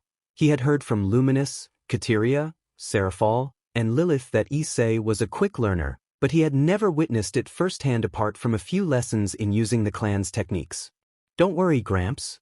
I've got this, Issei replied confidently, earning a nod from Asmodeus. While he wasn't sure Issei would win, he hoped his descendant had what it took to challenge Surzex and bring the Grigori and Baal clans down from their high pedestal. Luminous noticed her grandfather's uncertainty and smirked in a way that he recognized. Don't worry, Gramps. Issei will defeat the Grigori clan, she stated matter-of-factly, leaving Asmodeus to wonder how his granddaughter could be so certain. If you say so, dear. But Surzex is one of a kind. Even at his age, many devil nobles and elders want him promoted to the ultimate class rank, which is a significant accomplishment for any young devil. The only others who achieved that at such a young age are you and Rizavim, with the latter being declared a super devil soon after becoming an ultimate class. It is only a matter of time before there will be major discussions about Surzex being promoted to super devil once he achieves ultimate class, Asmodeus argued, receiving a nod from Luminous. While attaining the ultimate class rank is not overly difficult with the right skills and sufficient demonic power, becoming a super devil is a feat reserved for those with immense talent and strength. Luminous remained quiet for a moment, ensuring Issei looked ready before the battle. Once satisfied, she stood up and turned to her grandfather with a grin that sent chills down his spine. The physical embodiment of a nightmare stood before the Devil King, making him gulp nervously. Even he felt a twinge of fear when Luminous displayed this side of herself. Don't worry. You see, Issei's potential and talent are greater than mine and Ryu's combined. You will see in the battle with that brat Surzex. She turned to her son, who mirrored her expression without flinching, a confident smirk on his face. Issei, make sure you don't hold back. Make him fear what you are. Okay? She asked, receiving a nod from her son. Yes, Mom. Issei replied, prompting the Queen of Nightmares to nod back as her expression returned to its usual serene demeanor. How's it? Someone will lead you to the battlefield. Gramps and I have to head back. Good luck. She gave her son a gentle kiss on the forehead before returning to her grandfather, who appeared to be lost in thought. He snapped out of it and gave Issei a thumbs up. Good luck, Issei. Show him what you're made of. Asmodeus cheered, and Issei returned the gesture. Meanwhile, he was contemplating his granddaughter's words. His talent and potential are greater than Ryu's and Luminous combined? That would mean Issei could be considered a super devil if that's true. I need to see for myself. He thought as he exited the room with his granddaughter, leaving Issei alone. He settled into a comfortable chair, pondering his strategy. How should I approach this? Use weapons or rely more on my demonic powers? Perhaps a combination of both. Issei mused, But he didn't have much time to think as the doors opened, revealing someone he didn't expect. It was Rizavim Levon Lucifer, the son of the Devil King and the first Super Devil. My, glad to see you in person, Issei. Rizavim greeted in a light-hearted manner, gesturing for him to stand. It is an honor to meet you, Lord Rizavim, Issei replied respectfully, earning a chuckle from the older man. No need for formalities. We are both devils after all. Rizavim stated proudly as he turned to lead the way. Come, I'll take you to the arena. As they walked, Rizavim observed the brown-haired boy with interest. Nervous, Issei? He asked, receiving a shake of the head in response. Not at all. I will win, Issei stated calmly, prompting another chuckle from Rizavim. Confident. I like that. Make sure to give me a good show and leave a lasting impression on that brat, will you? Rizavim requested, earning a confused look from Issei. Leave a lasting impression? Issei asked, to which Rizavim nodded with a mischievous grin. Yes, make him feel despair as you put him in his place. That brat has an ego bigger than my father's, and that's saying something. I also don't appreciate how those pompous nobles are fawning over him. So, show him what a true devil is capable of. Rizavim said, sharing a chuckle with Issei as they arrived at a door. Here it is. Come out when I call for you, Rizavim instructed before leaving Issei by the door. Issei took a moment to calm himself. This would be his first fight against another high-class devil who wasn't his mother. Although he had sparred with her frequently, it had mostly been training where he struggled to land a hit and often found himself on the receiving end of her powerful attacks. This would count as Issei's first real fight. After a minute of silence, a voice spoke from outside through a magical speaker.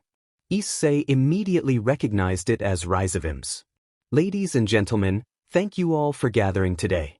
I'm your host, Rizavim Levon Lucifer, and today we have a special fight between two important houses. On the left side, the golden child of the Grigori clan and Baal clan, Surzex Grigori. Rizavim announced, eliciting loud applause from the crowd cheering for the red-haired devil. On the right side, we have the youngest member of the Asmodeus clan, Issei Asmodeus. The doors in front of Issei opened, and a bright light shone through the gap. Issei stepped forward into the large arena, where Surzex stood confidently on the opposite side, watching him approach. Issei halted, locking eyes with Surzex, his expression serious. I'm surprised you actually showed up, Issei Asmodeus, Surzex remarked, prompting Issei to roll his eyes. This isn't some cliché fighting novel, Surzex. Hurry up and let's begin, Issei replied, causing Surzex's eyebrow to twitch at the jab. Soon, Rizavim's voice rang out again. It appears both our fighters are ready. The rules are simple. The first person to make their opponent unconscious, submit, or be defeated is the winner. Everything is allowed. So with that, begin. As soon as Rizavim announced the start of the fight, Surzex fired a quick blast at Issei. Issei stood his ground, taking the blast head-on. A large explosion erupted, shrouding the area in smoke. Surzex scoffed. All talk and no action, huh? To think you were defeated so easily. He turned to walk away but stopped when he heard Issei's voice behind him. Celebrating a bit too soon, don't you think? Surzex turned back, his eyes widening as the smoke cleared to reveal Issei unscathed, an amused smile on his face. How's that blast hit you straight on? Surzex exclaimed, bewildered. Issei chuckled, raising his hand to reveal a small orb of darkness. Actually, you didn't hit me. You hit the shadows, Issei explained, playing with the orb. Was? Surzex was confused and about to ask more, but before he could, a giant pillar erupted from the ground, smashing into Surzex's stomach and causing him to stagger back in shock. Now that is hitting your target, Issei grinned as he dissipated the pillar, looking at Surzex. Now for the real fight to begin.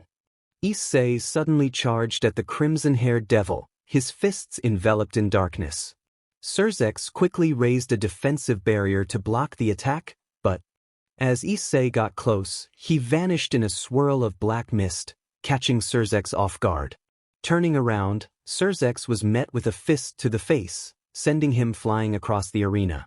He crashed into the wall, shocked at being caught off guard. Quickly shaking off the debris, he glared at Issei, who continued to smirk. Surzex retaliated with a massive beam of destructive magic. As the beam approached, Issei raised his hand, firing a blast of darkness to meet the incoming attack. The two beams collided, sending shockwaves throughout the arena. The arena trembled as the walls began to crumble under the immense pressure generated by the two devils. In the hall, other devils watched through a magical screen, astonished to see Issei gaining the upper hand against Surzex. Even the Satans were taken aback as they witnessed Issei match, if not surpass, Surzex in power. "I'm surprised at how well he's faring," Leviathan remarked, and the others nodded in agreement, captivated by the unfolding battle.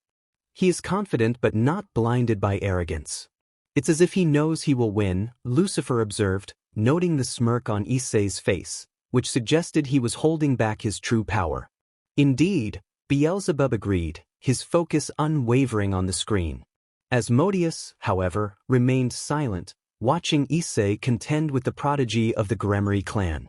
He had his doubts about Issei's ability to handle someone like Surzex, but it seemed that Issei might be a greater force than the crimson-haired devil. Among the crowd, an old man with pale skin and midnight black hair observed intently, his pitch-black eyes revealing little emotion except for a glimmer of interest. Back in the arena, Issei and Surzex exchanged powerful attacks, their beams causing the entire arena to shake. While Surzex struggled to maintain his assault, Issei appeared to revel in the fight. With a manic grin, he pushed more energy into his attack, causing his beam to grow larger and soon overpower Surzex, who felt a surge of fear as the attack pushed back against him. With all his might, Surzex redirected the beam skyward, resulting in a massive explosion that left the arena in ruins. Panting, Surzex scanned his surroundings, realizing he could no longer see Issei. His eyes widened in alarm as he unfolded his wings and took to the air. His instincts were correct. Issei emerged from the shadows with a confident grin. "Not bad," Issei mused, manifesting his own wings of darkness and soaring after Surzex. The crimson-haired devil quickly turned and unleashed hundreds of destructive energy bullets at Issei, who shielded himself with his wings, absorbing the incoming attacks thanks to their dark properties. "Damn it!" Surzex cursed, gathering his remaining demonic energy to form several giant spheres before launching them at Issei. In response, Issei fired beams of darkness from his wings, resulting in a series of explosive collisions that obscured Surzex's view. "This is getting boring. Let's finish this," Issei's voice echoed through the smoke. As the haze cleared, he revealed a pitch-black double-bladed sword, gripping it tightly as he charged at Surzex with blinding speed. Feeling a rush of fear, Surzex concentrated his energy and fired a condensed sphere of destructive energy at Issei. To everyone's astonishment, Issei sliced through the sphere with his sword and reached Surzex in an instant, delivering a decisive slash across his chest. Surzex could only watch in shock as he fell, blood spilling from his wound, his consciousness fading. The last image in his mind was that of the Asmodeus prince who had defeated him effortlessly. The crowd fell silent as they watched the Grigori air plummet. Just before he hit the ground, his body was teleported away, signaling the end of the match. Rizavim's voice rang out, "Ladies and gentlemen, Surzex Grigori retires, which means Issei Asmodeus is the winner of this battle."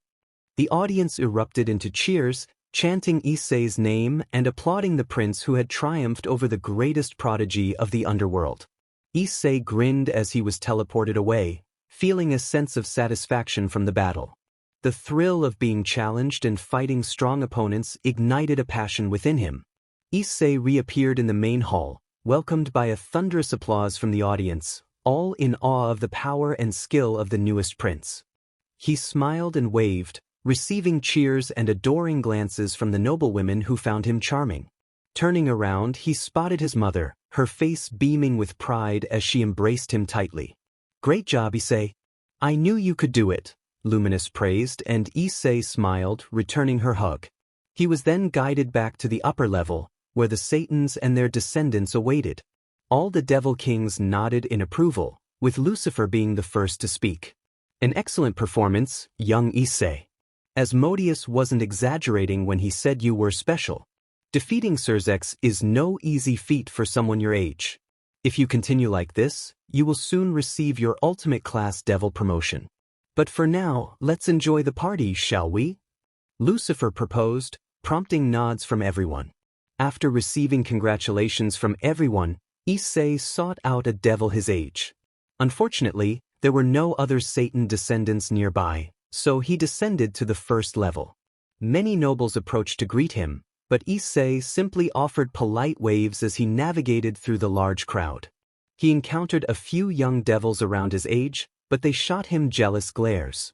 Ignoring them, Issei continued until a soft yet playful voice caught his attention. "Glad to finally meet you, say Asmodeus," she said. Issei turned to see a woman with the signature Gremry-colored hair tied in twin tails and sharp violet eyes, wearing a blend of a noble dress and what appeared to be a school uniform. She wore a crown atop her head, adorned with beautiful accessories. Issei blinked as he examined the woman, sensing from her aura that she was indeed connected to the crimson-haired individual he had just bested moments ago. Offering a polite bow, he addressed her. "It is a pleasure to meet you, Miss Gremry," Issei greeted, prompting a cute giggle from the unknown Gremry. "What a gentleman you are. My name is Runia's Gremry," she introduced herself, eliciting a surprised look from Issei as he recognized the name. "You mean you are the first Gremry?" he asked, receiving a small nod from the red-haired devil, who smiled back. "Indeed. I'm the progenitor of the Gremry clan and the ancestor of all other Gremrys. But that is beside the point. I wish to apologize on behalf of my youngest descendant." Runia's expression turned serious as she bowed, surprising Issei and the other noble devils who were listening. "Why?" Issei inquired, observing a distant look that soon turned to frustration as the first Gremry took a deep breath to calm herself. "The head of my clan before Zeoticus Gremry, Kaisis Gremry, was very loving towards her son to the point of spoiling him. I tried to correct his attitude, but it was too late. Young Zeoticus was arrogant and thought too highly of himself. He even attempted to make your mother, Luminous Asmodeus, his wife and went so far as to wake me up to convince her to marry him. When that didn't work, Zeoticus married the second best option he had, the Baal clan." Runias explained, pausing for a moment before continuing.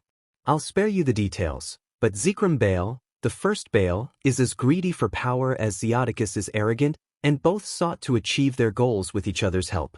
After Zeoticus had his son, Surzex, who possessed extraordinary potential, his arrogance grew, and he believed he could overpower the Devil Kings with his son's assistance. To make matters worse, he spoiled his son just as he had been spoiled. I'm truly disappointed at how low my descendants have fallen, and I'm grateful that you put them in their place. I hope they learn from it." Runias added, looking at Issei, who was deep in thought. "I see. I understand why you want to apologize. But I don't hold you accountable for their faults. I accept your apology and hope we can start a good friendship." Issei extended his hand, which Runias shook with a smile. "That we will. But I have a question. Are you engaged yet?" Runias asked, receiving a shake of Issei's head. "No, my mother mentioned that she discussed with Lord Asmodeus that I'm free to choose whom I want to marry, as most members of the Asmodeus clan tend to stick to their harems and rarely marry other high-ranking devils." Issei explained, prompting a nod from Runias, who rested her chin on her hand. "That's true. Lord Asmodeus and his descendants are famous for their large harems, and without a doubt, you will continue that tradition." Runias winked, causing Issei to blush slightly. "But I was curious if you would be the first to start an official relationship, and if so, who would it be?" she asked, her curiosity evident. Issei chuckled, scratching his cheek. "I'm not sure. I haven't given much thought to whom I might marry," he replied, noticing that Runias could see he wanted to change the subject. "Well, I will take my leave now. If you don't mind, I would like to talk with you some other time, if that is all right with you?" Runias said, receiving a nod from Issei, who smiled back. "Of course. I would love to," Issei replied as he watched Runias walk away. He then scanned the area for someone else to talk to. Eventually, he spotted a girl around his age, maybe a little older, standing alone by the wall. Her hair was a pale blue, and her matching-colored eyes were as cold as ice. The aura she exuded was one of power and respect, but it also instilled fear in others. Issei felt a shiver run down his spine, reminiscent of the times his mother displayed her more intimidating side whenever he misbehaved. The girl's cold blue eyes turned toward him, and they locked eyes for a moment. Her gaze was devoid of warmth until a slight shimmer of light appeared within them. Unsure of what to do, Issei decided to initiate the conversation. "Hello, I'm Issei Asmodeus. May I have your name?" he introduced himself, prompting the girl to nod as she approached him, getting a bit too close for Issei's comfort, but he stood his ground. "I'm Isteth Pardis, heiress of the Pardis clan." She introduced herself stoically, inspecting Issei for any sign of weakness. To her surprise, the seemingly innocent boy had an aura of a caged monster, evident from his earlier battle with the crimson-haired devil. "It is a pleasure to meet you, Isteth." Issei's words and his brilliant smile caused the ice-cold princess to freeze momentarily, unable to help but blush at the sight of the brown-haired boy. "Same." Isteth nearly stuttered but quickly regained her composure, at a loss for words for the first time in her life. Her mind kept replaying the innocent smile of the brunette. Before Issei could say anything else, a strong voice drew their attention, a voice Issei recognized. "What a coincidence you two met. I was planning to introduce you to the prince after this party, Isteth." A blue-haired man with matching blue eyes and a strong build said to the pair. "Indeed. But it seems fate has brought them together before we could." Luminous, who was walking alongside the blue-haired man, added with a smile.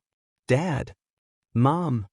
Both Issei and Isteth exclaimed, turning to each other before looking back at their parents, who wore amused expressions. "Issei, I want you to meet the current head of the Pardis clan and an old friend of mine, Lancelot Pardis." Luminous introduced the man, who offered a brief grin. "Hey kiddo, glad to finally meet you," Lancelot said with a grin as he extended his hand, which Issei shook. Issei noticed the man's grip was incredibly strong, making his arm feel as if it might pop out of its socket. "It's a pleasure to meet you, Lord Pardis," Issei said respectfully, earning a chuckle from Lancelot, who turned to his daughter. "I'm glad you kids finally got to know each other, and Isteth. This may be the perfect opportunity to make a friend. You always complained about the other kids in the clan being too weak. But Issei here is stronger than some of these old rag dolls," Lancelot remarked to his daughter, who nodded with determination, grasped Issei's hand, and began to lead him away. "Where are we going?" Issei asked, curious. "Somewhere private. I don't like being around those weaklings," Isteth replied as she continued to pull Issei along. Lancelot grinned. "Do you think your son can handle my daughter? She can be quite a handful," he asked, receiving a shrug from Luminous. "Maybe, but Issei isn't someone to take lightly, even at his age. I wonder if their bond will go further than just friendship," Luminous mused, prompting a grin from Lancelot.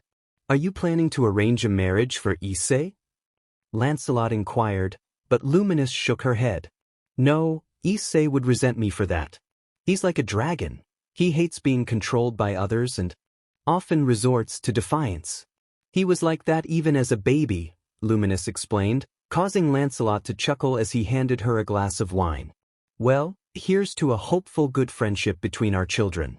"Cheers," Lancelot toasted, and the princess nodded in agreement.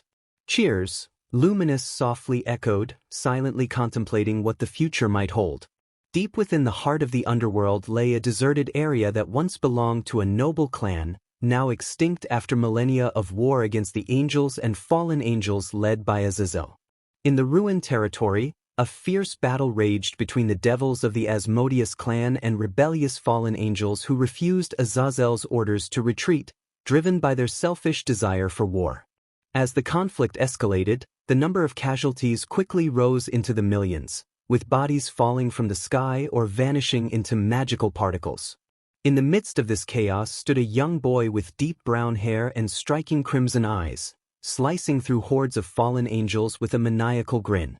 Issei Asmodeus, the youngest member of the Asmodeus family, had joined the official Underworld military at the age of 10. In less than a year, he became a vice commander under his mother, who had come out of retirement to reclaim her position as head commander and strategist of the Asmodeus clan's military forces. After his introduction ceremony to the Underworld, Issei was given the option to choose his career path, and he aspired to become a commander like his mother, a desire that was supported by all the Satans. Thanks to his great-grandfather, Issei was able to join the military program and passed all the required tests with relative ease. Within 2 months, he completed his training and joined the army on the front lines under his mother's command. Knowing how much her son wanted to fight against the angels and fallen angels, Luminous decided to return to her former duties to keep an eye on him as he quickly rose to prominence.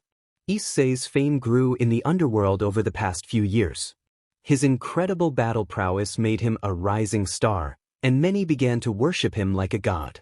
Having just finished off the last of the fallen angels in his path, Issei dispelled the barrier he had created. He let out a sigh and surveyed the battlefield, where countless fallen angels lay defeated. His crimson eyes revealed a twisted joy in vanquishing these foes. Although he got along with Azazel, whom he considered a godfather, the rest of the fallen angels despised him, and Issei naturally reciprocated those feelings. Manifesting his dark wings, Issei took to the sky, scanning for any remaining enemies. The sounds of magical attacks and destruction echoed in the distance, a symphony to his ears. He sensed a familiar cold presence nearby and sped off, arriving at a frozen wasteland. Bodies lay completely encased in snow and ice, as fallen angels fell from the sky, frozen solid by the devil heiress who stood atop a hill of defeated foes. Issei smirked as he descended from the sky, landing behind the source of this icy storm. "Hello, dear. What a lovely scene you've created," he grinned, and Death Pardas, heiress of the Pardas clan and now engaged to Issei, turned around with a matching smirk. After their fateful meeting at the ceremony, they had become best friends, and their bond had blossomed into something deeper. They were not naive children. They recognized their feelings as genuine romantic interest. Soon after, they explained their connection to their parents, who proposed a marriage contract that the pair happily accepted. "Well, I thought I could use the bodies of these weaklings to test my new techniques. But they all perished the moment I arrived, so there wasn't much to work with," Issei commented with a smile. The two shared a brief kiss, having spent a significant amount of time together despite their youth. "Well, almost every fallen in this area has been dealt with. They were led by a few ultimate-class fallen angels, but they were no match for us. Let's head home and freshen up." "I have to report to Mom," Issei said, prompting the blue-haired devil to nod as she created a magic circle and teleported them back to the Asmodeus castle. After putting away their weapons, Issei headed to the bedroom for a quick shower while Issei made his way to his mother's office. After coming out of retirement, Luminous had a lot of work on her desk due to her role as head commander and strategist of the Asmodeus clan military, and other clans depended on her guidance to lead their men to victory in the upcoming wars. Upon arriving at the office, Issei knocked on the door, which was soon answered by a cheerful "come in" from his mother. Opening the door, he saw Luminous elegantly working on some papers while a violin played magically in the background. Issei walked into the office and sat in one of the free chairs by Luminous' desk. "I hope your battle was successful," Luminous said as she placed her pen down and stopped the violin. Issei nodded and gave a small grin. "It went smoothly. Almost no men lost, and we managed to take out most of the rogue fallen army," Issei replied, earning a proud smile from Luminous. "That's my boy. Azazel is grateful for how you handled those rebels. He isn't too keen on executing his own kind, so he lets us deal with them to prevent further suffering among the fallen," Luminous explained, leaning back in her chair. "Oh, and Granddad mentioned that Azazel will come by to bring you a gift as thanks for making his task easier." Issei nodded in acknowledgement. "Understood. I'll take a shower now," Issei replied, receiving a nod from Luminous, who picked up her pen again and twirled it between her fingers. "By taking a shower, you mean spending some quality time with Issei?" Luminous teased, causing Issei to blush and glare at her. "Just wait until you're 16, all right? I know you want to start your romantic adventures, but you're still young. So hold off until then," she continued with a playful giggle, prompting a frustrated growl from Issei as he stormed away, too embarrassed to say anything. Luminous chuckled at her son's reaction. Despite Issei's fierce demeanor, he still had a softer, more innocent side that she loved to tease. Her gaze fell on a picture frame on her desk, featuring her and her late husband, along with a baby Issei in their arms. It was one of the few pictures they had of the three of them together. She wished things had turned out differently and that Ryu was still with them. A single tear escaped her. As she looked at her right hand, where a pure golden ring with a cross-like design rested on her middle finger. Next to it was a beautiful black ring adorned with a crimson diamond that seemed priceless. She held her rings close to her chest, murmuring softly, "Time flies, Ryu dear. I wish you could have been here to see our boy grow up. He looks just like you but acts like both of us. I know you are proud of him, even if he becomes the one who devours the world in darkness. He is our boy," Luminous whispered, closing her eyes for a moment. Meanwhile, Issei walked back toward his room. As he entered, he quickly dodged a strike from his death, who aimed at his throat. Chuckling, he grasped her hand and used his other hand to create a small knife, holding it playfully near her throat. "Next time, better luck," Issei grinned, and his death returned the smile.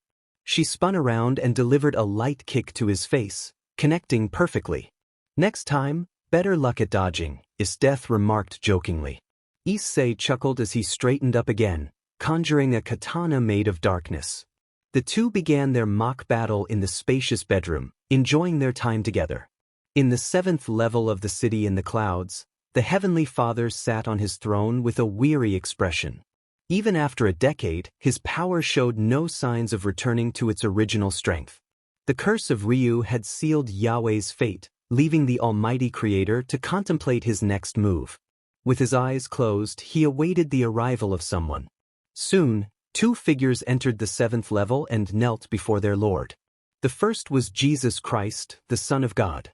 "We have arrived, Father," Jesus announced, receiving a nod from Yahweh, who turned to the second figure.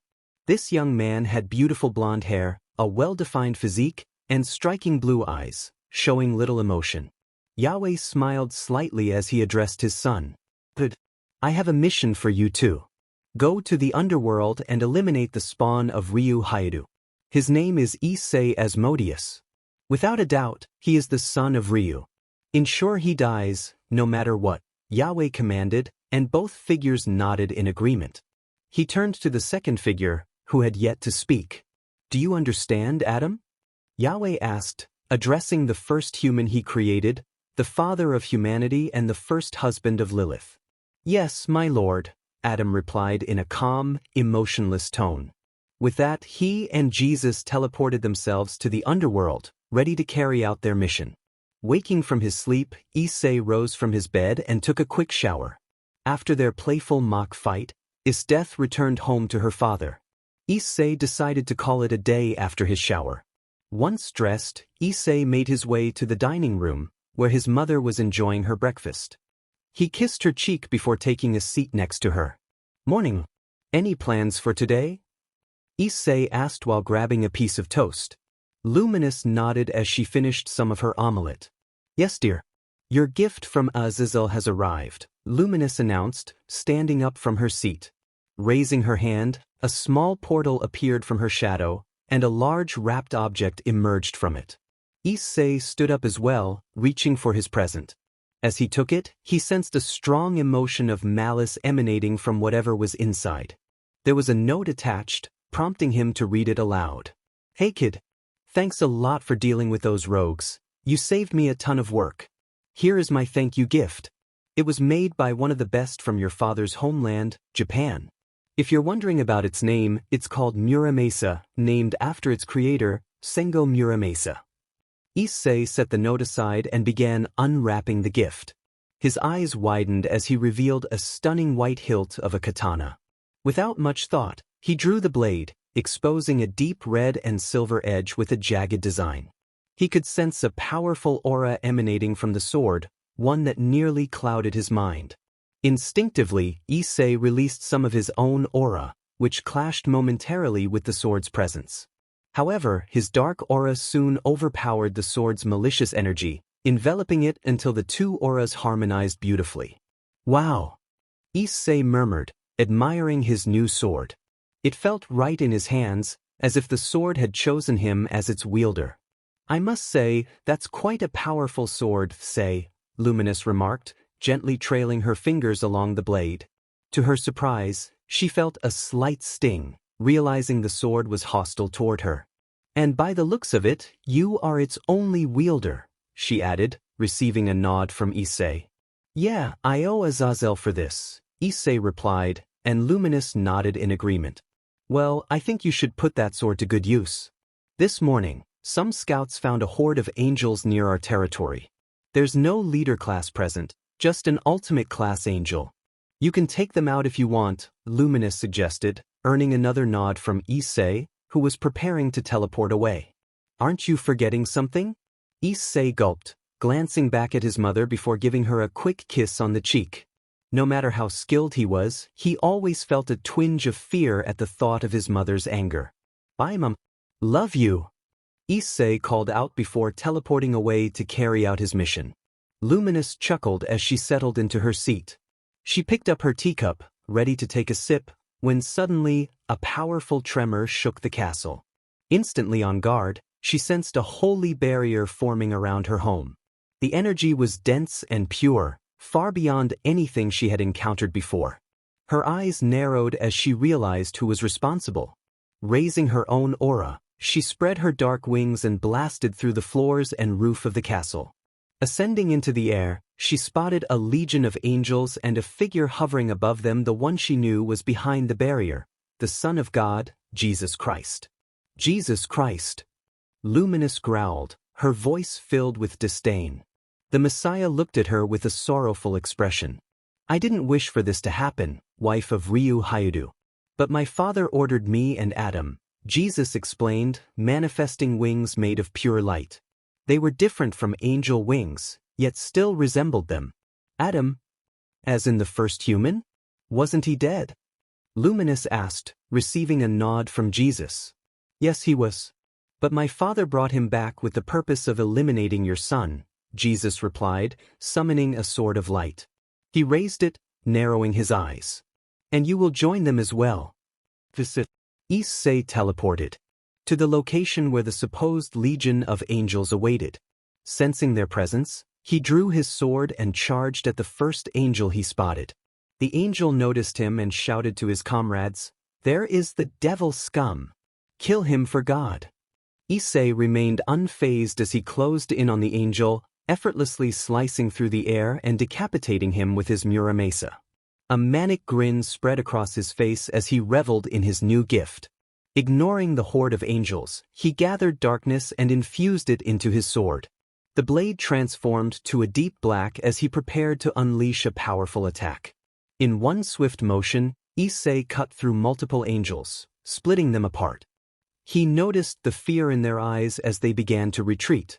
Grinning, he hunted them down one by one, ensuring they faced a painful end for his own amusement. Standing amidst the aftermath, Issei turned to the last angel, not allowing him a moment to speak before plunging his sword into his chest, ending the final foe. Well, that was fun, Issei said, ready to return home, but suddenly found himself unable to teleport. What? He muttered, sensing a strange barrier surrounding him.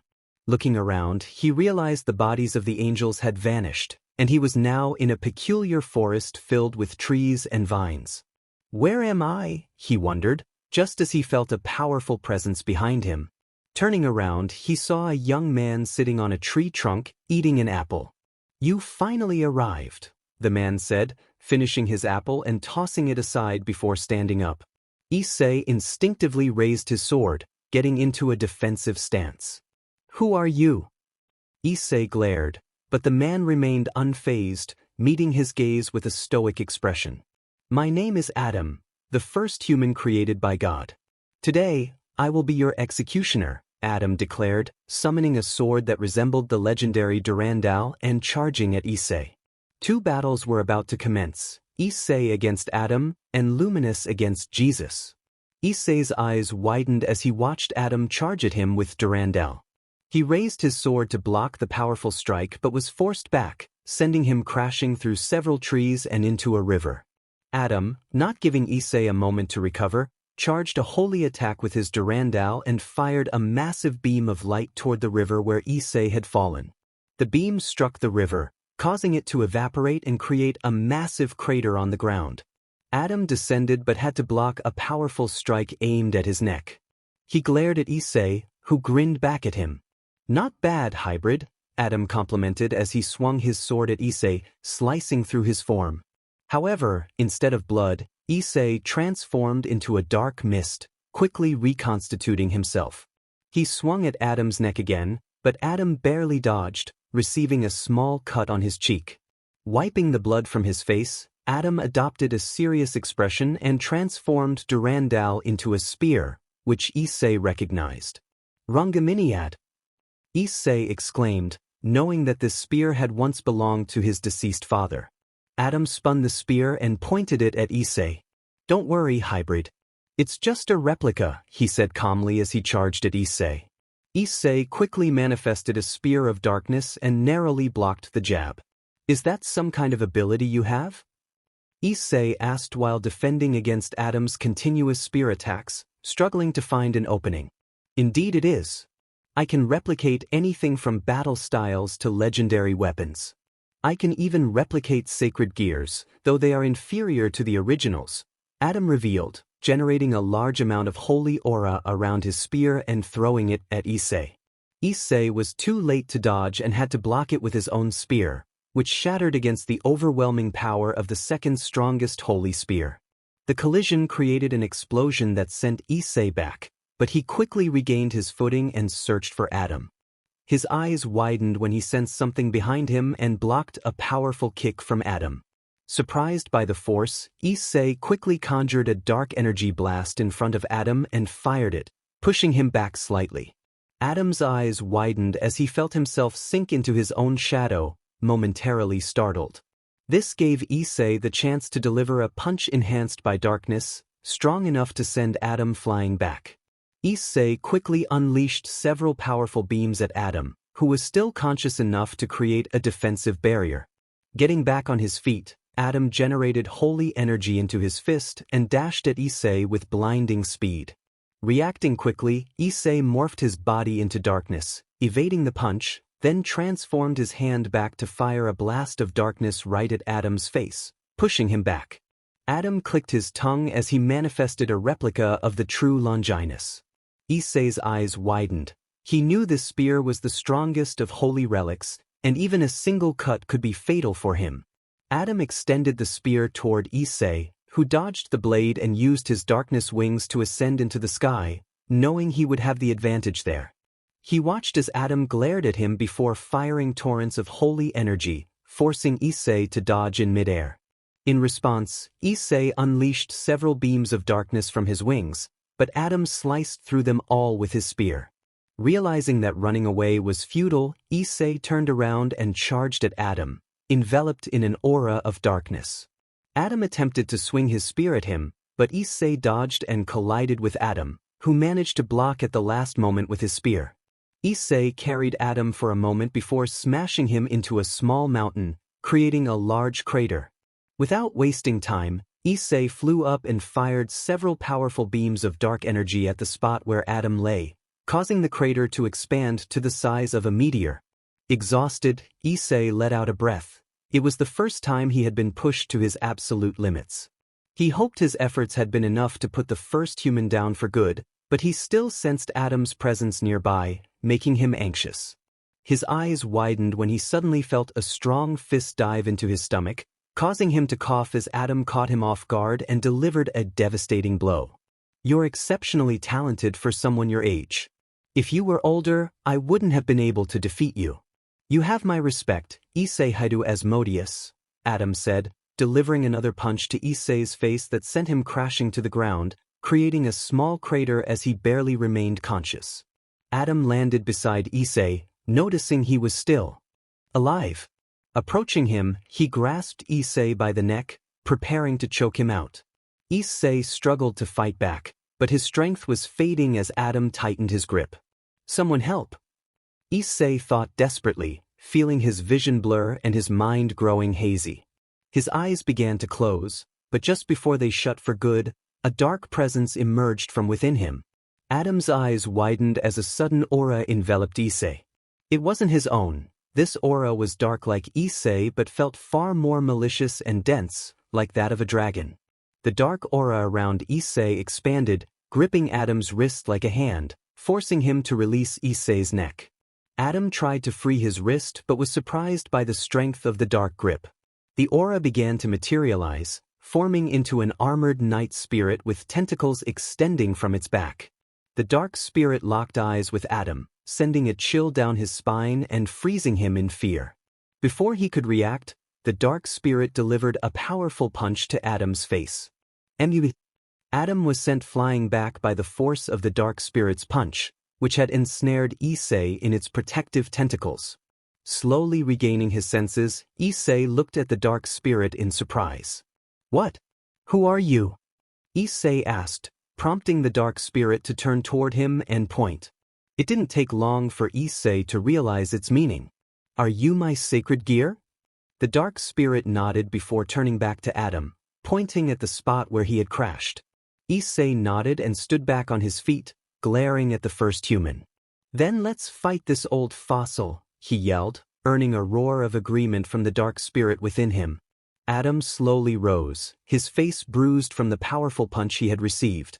Blood trickled from his mouth and nose as he cursed, "Yudi." His knees shook, but he glared back at Issei, who appeared ready to continue their fight. Issei summoned his Muramasa while the dark spirit faded back into him. Adam's anger boiled over, and he realized he had no choice but to eliminate Issei with one final attack. He created distance and began to gather a massive amount of holy energy, forming a gigantic sphere. Issei felt the immense pressure of the attack and tried to stop Adam, but it was too late. Adam soared above him, the giant sphere poised to strike. "Die!" Adam roared, bringing the sphere crashing down toward Issei. "Oh no!" Issei exclaimed as the sphere collided with him, resulting in a massive explosion that transformed the forest into a wasteland. As the smoke began to clear, Adam stood panting in the center of the crater, having poured all his remaining energy into that last attack. But then, Adam's eyes widened in shock as he felt a sharp pain surge through his body. Issei's Muramasa had been plunged into his chest. He struggled to comprehend what had happened. His attack had struck Issei directly, yet here he was, caught off guard. A sinister laugh echoed from Issei, who stood behind Adam, Muramasa in hand, while the dark spirit struck a playful pose behind him. "Surprised? You're not the only one with a trump card up your sleeve, Adam," Issei said, recalling the events that had just transpired. Mini flashback. "Die!" Adam had shouted as he unleashed the massive holy energy sphere toward Issei. "Oh no!" Issei had thought, realizing he couldn't dodge in time. "I have to use it now." "Eay Hayudu." A dark pulse of energy erupted from Issei, engulfing the entire world in darkness. Time seemed to stop.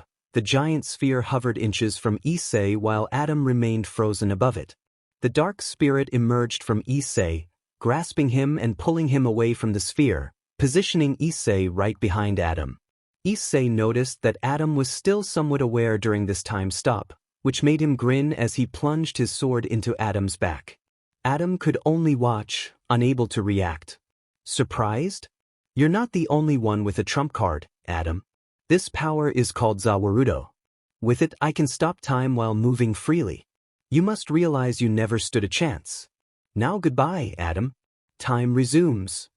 As Issei finished speaking, the effect of Zawarudo ended, allowing Adam to move again. But before he could turn around, the dark spirit unleashed a relentless barrage of strikes upon him, too injured to defend himself. Adam was sent flying, his body battered and broken as he lay on the ground, unable to rise.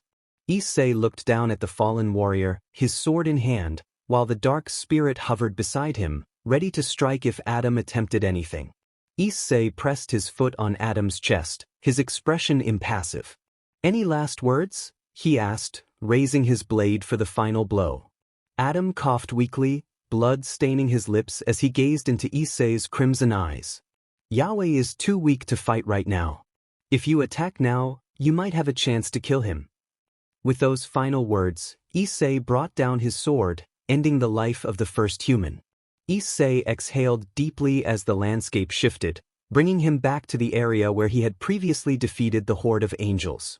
His eyes widened with concern for his mother, and he quickly attempted to teleport home, but to no avail. Determined, he manifested his wings and soared into the sky, hoping he wasn't too late.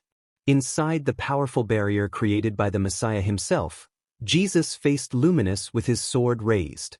"Attack her," he commanded calmly. The angels roared in response, unleashing beams of light at the princess. Unfazed, Luminous released her aura, creating a shockwave that halted their attacks and annihilated every angel except Jesus within the barrier. Jesus remained composed, recognizing the threat Luminous posed. "Nicely done. I can see why Ryu saw you as his rival," he complimented, earning a small smirk from Luminous. She conjured several magic circles, firing giant beams of darkness at Jesus, who raised his hand to block them with a holy barrier. "You are too kind, Jesus. My husband told me you were his only friend back in heaven. So why would you go after his son if what he said was true?" Luminous asked, her gaze filled with concern as Jesus looked on sadly, gesturing to his heart. "Our father has grown paranoid after the betrayal of many of his followers. Lucifer, Lilith, the fourth heaven, Adam and Eve, and now even Ryu. He fears that all of his angels and followers will betray him, so he forced us to implant a remote-controlled seal that compels us to comply with his orders, even against our will. He made dear Gabriel stab Ryu in the back when he had the upper hand. He also imposed this on Adam and Eve, whom he revived as superhumans to fight for him. Adam, like me, didn't want this to happen, but we have no other choice," Jesus explained as he charged at Luminous with his light sword. Luminous quickly reacted, creating a sword of darkness to block the attack. Their clash sent shockwaves throughout the territory, causing the castle beneath them to crumble into rubble. Both Jesus and Luminous continued to clash swords, creating intense shockwaves in the sky as they fought for the upper hand. Jesus conjured a multitude of holy swords around him and launched them at the princess with incredible speed. Luminous swiftly transformed into a dark mist, dodging all of them and appearing behind Jesus, attempting to strike him. Anticipating her move, Jesus turned just in time to stab Luminous in the arm. A powerful hissing sound erupted from Luminous' wounded arm as dark smoke billowed from her body. She bit her lip in pain.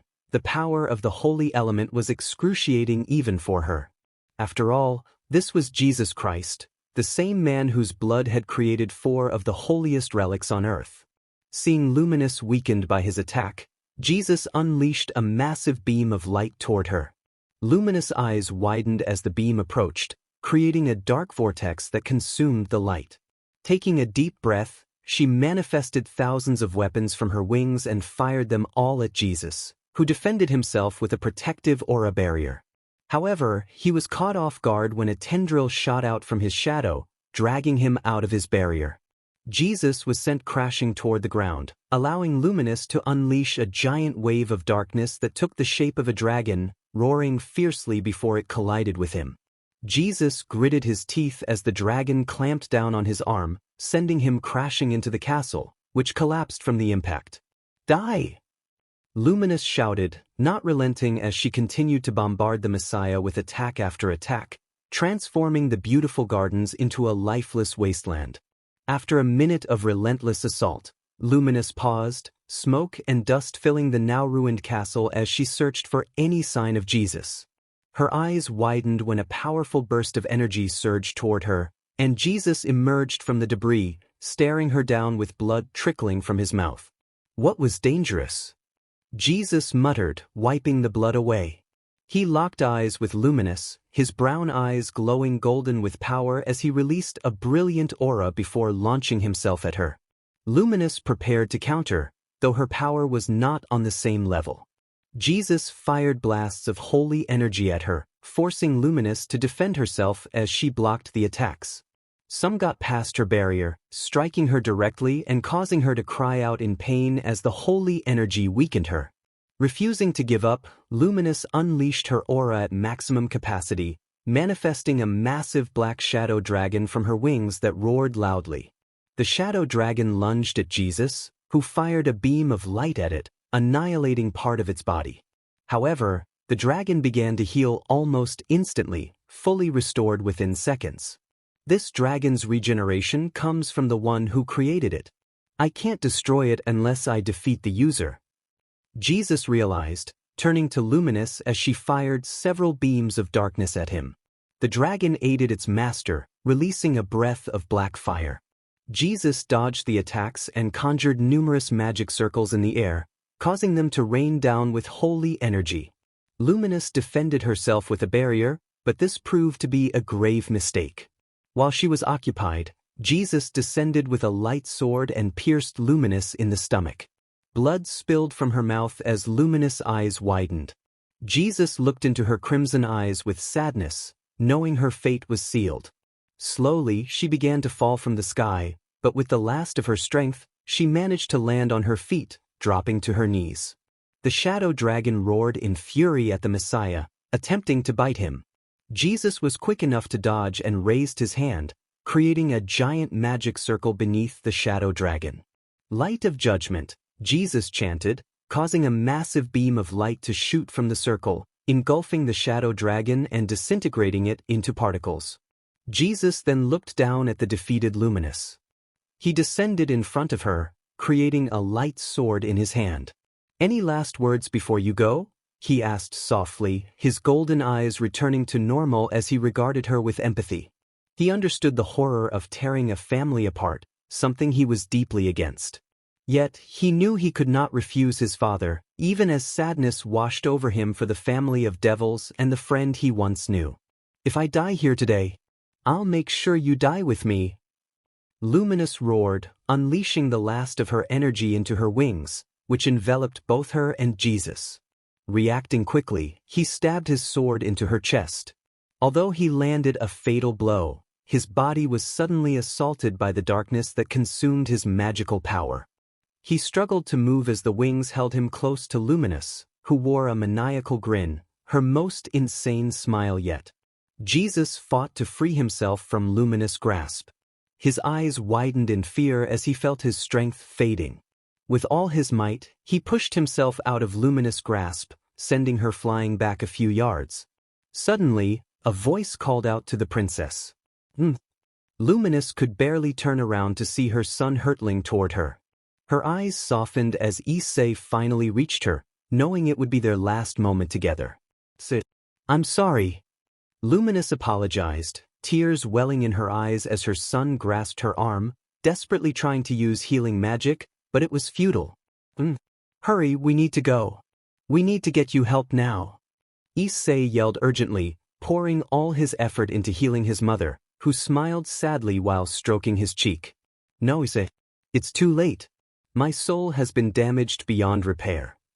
Issei's eyes widened in horror as Luminous' body began to glow faintly, slowly breaking down. "No. We can save you." Issei cried out, trying to pull her away from the barrier, but Luminous shook her head, holding onto his shoulders with a weak smile. "Listen, Issei.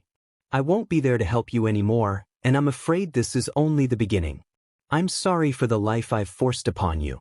I'm sorry for not being a better mother." Luminous began to apologize as her fingertips started to fade away. "And oh, Mom, you are the best mother I could have ever asked for. Nobody can replace you." Issei shouted in denial, tears streaming down his face as he struggled to accept the truth. Luminous gave one last smile as she removed her golden ring and handed it to Issei, who could only accept it tearfully. "Mom." Luminous rested her head on his shoulder, hugging him for the last time. "Farewell, my beautiful son." As her body began to fully disappear, Issei could only watch her smile as she vanished into white particles. Streams of tears flowed down his cheeks as he reached out for her. Issei yelled out in vain, the only thing he held being the golden ring his mother had given him in her final moments.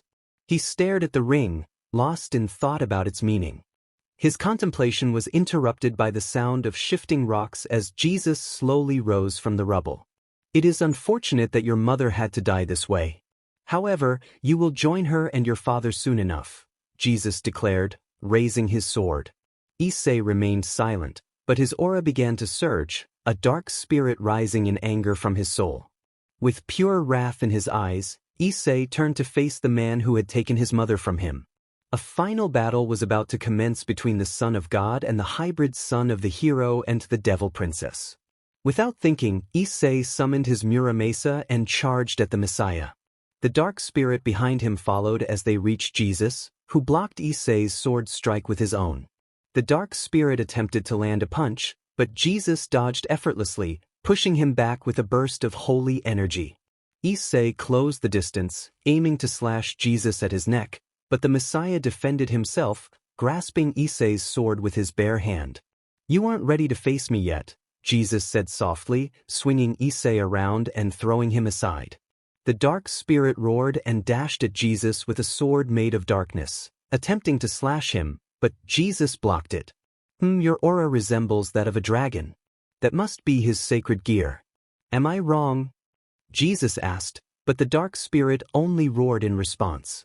Jesus delivered a powerful punch to the dark spirit, sending it hurling back. Issei, regaining his footing, gathered immense dark energy and infused it into his sword, launching a powerful aerial slash at Jesus. The Messiah dodged and appeared right next to Issei, grasping his neck. However, Issei quickly morphed into darkness, evading to a safer distance. Glaring at Jesus, he summoned several shadow demons to attack, but the Messiah effortlessly destroyed them all. While Jesus was momentarily distracted, Issei managed to sneak behind him, attempting to stab him in the back. Jesus stopped the attack by grabbing his wrist. "Good try. But you have to do better." To Jesus' surprise, he felt another presence behind him as a second Issei attempted to slash at him. Jesus raised his hand, catching the second Issei by the neck. "Clones? You are truly full of surprises, Issei." Both Isseis grinned before their bodies exploded, stunning Jesus and giving the dark spirit an opening to deliver a powerful punch to Jesus' chest, sending him flying back. Issei emerged from the shadows, firing several massive dark spheres of energy at Jesus, causing large explosions around him. However, as the smoke began to clear, Issei sensed something behind him and barely dodged a swift attack from Jesus.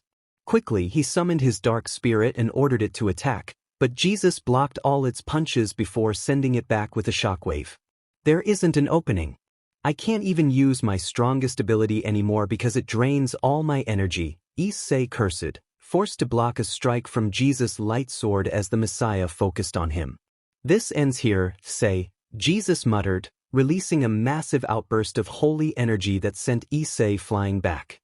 While he was flying away, Jesus dashed at him and struck him in the gut with his light sword. Issei's eyes widened as his body froze in pain. He could barely move as Jesus withdrew his sword, causing him to collapse to the ground, where blood began to seep from the wound. The dark spirit surged from Issei's body once more, howling in fury. It unleashed a flurry of punches at the Messiah, who managed to block them all but was taken aback by the dark spirit's fierce protectiveness over its host. It was as if the spirit's anger intensified with every blow it landed on Issei. Jesus retaliated, stabbing the dark spirit in the gut, but to his shock, the spirit pressed on, landing a punch against the side of Jesus' head that stunned him. Seizing the moment, the dark spirit delivered a series of powerful kicks to Jesus, who raised his holy aura in defense. Creating distance, Jesus unleashed a blast of holy power at the dark spirit, forcing it back toward Issei, who was bleeding out. The spirit, too damaged to continue, vanished back into its host. Jesus descended cautiously, sensing Issei's life force waning. A look of sadness crossed his face. He had never taken a life before, especially not a child's. He felt no amusement or justification in his actions, even if it was his father who commanded him to do so. "I'm no better than a demon," Jesus muttered as he approached Issei's body. Kneeling down, he saw that Issei's eyes were still open, but the light had faded from them. Slowly, he raised his hand to close Issei's eyes, preparing to mutter a prayer, but he stopped when he realized Issei was gone. Falling into a bottomless abyss was Eay Hayudu Asmodeus. His eyes were hollow as he stared into the consuming darkness that threatened to engulf his mind and soul. He felt like a failure, having lost to Jesus and met his end at his hands. He wished for greater strength, the power to oppose Jesus and God. "I'm a failure. I've lost," Issei muttered, tears streaming down his face, disappearing into the darkness. But then, a voice called out to him. "You aren't a failure. And you haven't lost yet." Issei's eyes widened as he looked up to see a figure diving toward him. It was the dark spirit, reaching out and grasping his shoulders as they continued to fall. "You don't understand. I died. I've lost against Jesus," Issei lamented. But the dark spirit shook its head, extending its hand to reveal a golden ring that Issei's mother had given him before she passed. The ring glowed brilliantly, enveloping them in a golden aura. "Your mother gave this to you to ensure your survival. The battle isn't over. You still have a chance to defeat the Messiah and claim your revenge," the dark spirit assured him, cracks appearing on its armor, making Issei curious. "Who are you?" Issei asked, watching the cracks spread, revealing the crimson-violet eyes of the being within the armor. "I'm the evil dragon that imprisoned the gods. But you, my host, can call me Vritra." The last pieces of armor fell away, revealing a dark, scaly face resembling that of a dragon or demon. Vritra fully manifested before Issei. "But how can I come back?" Issei inquired. Vritra smirked, gesturing to the ring in his hand, which soon transformed into a golden cup that radiated a brilliant light, blinding Issei.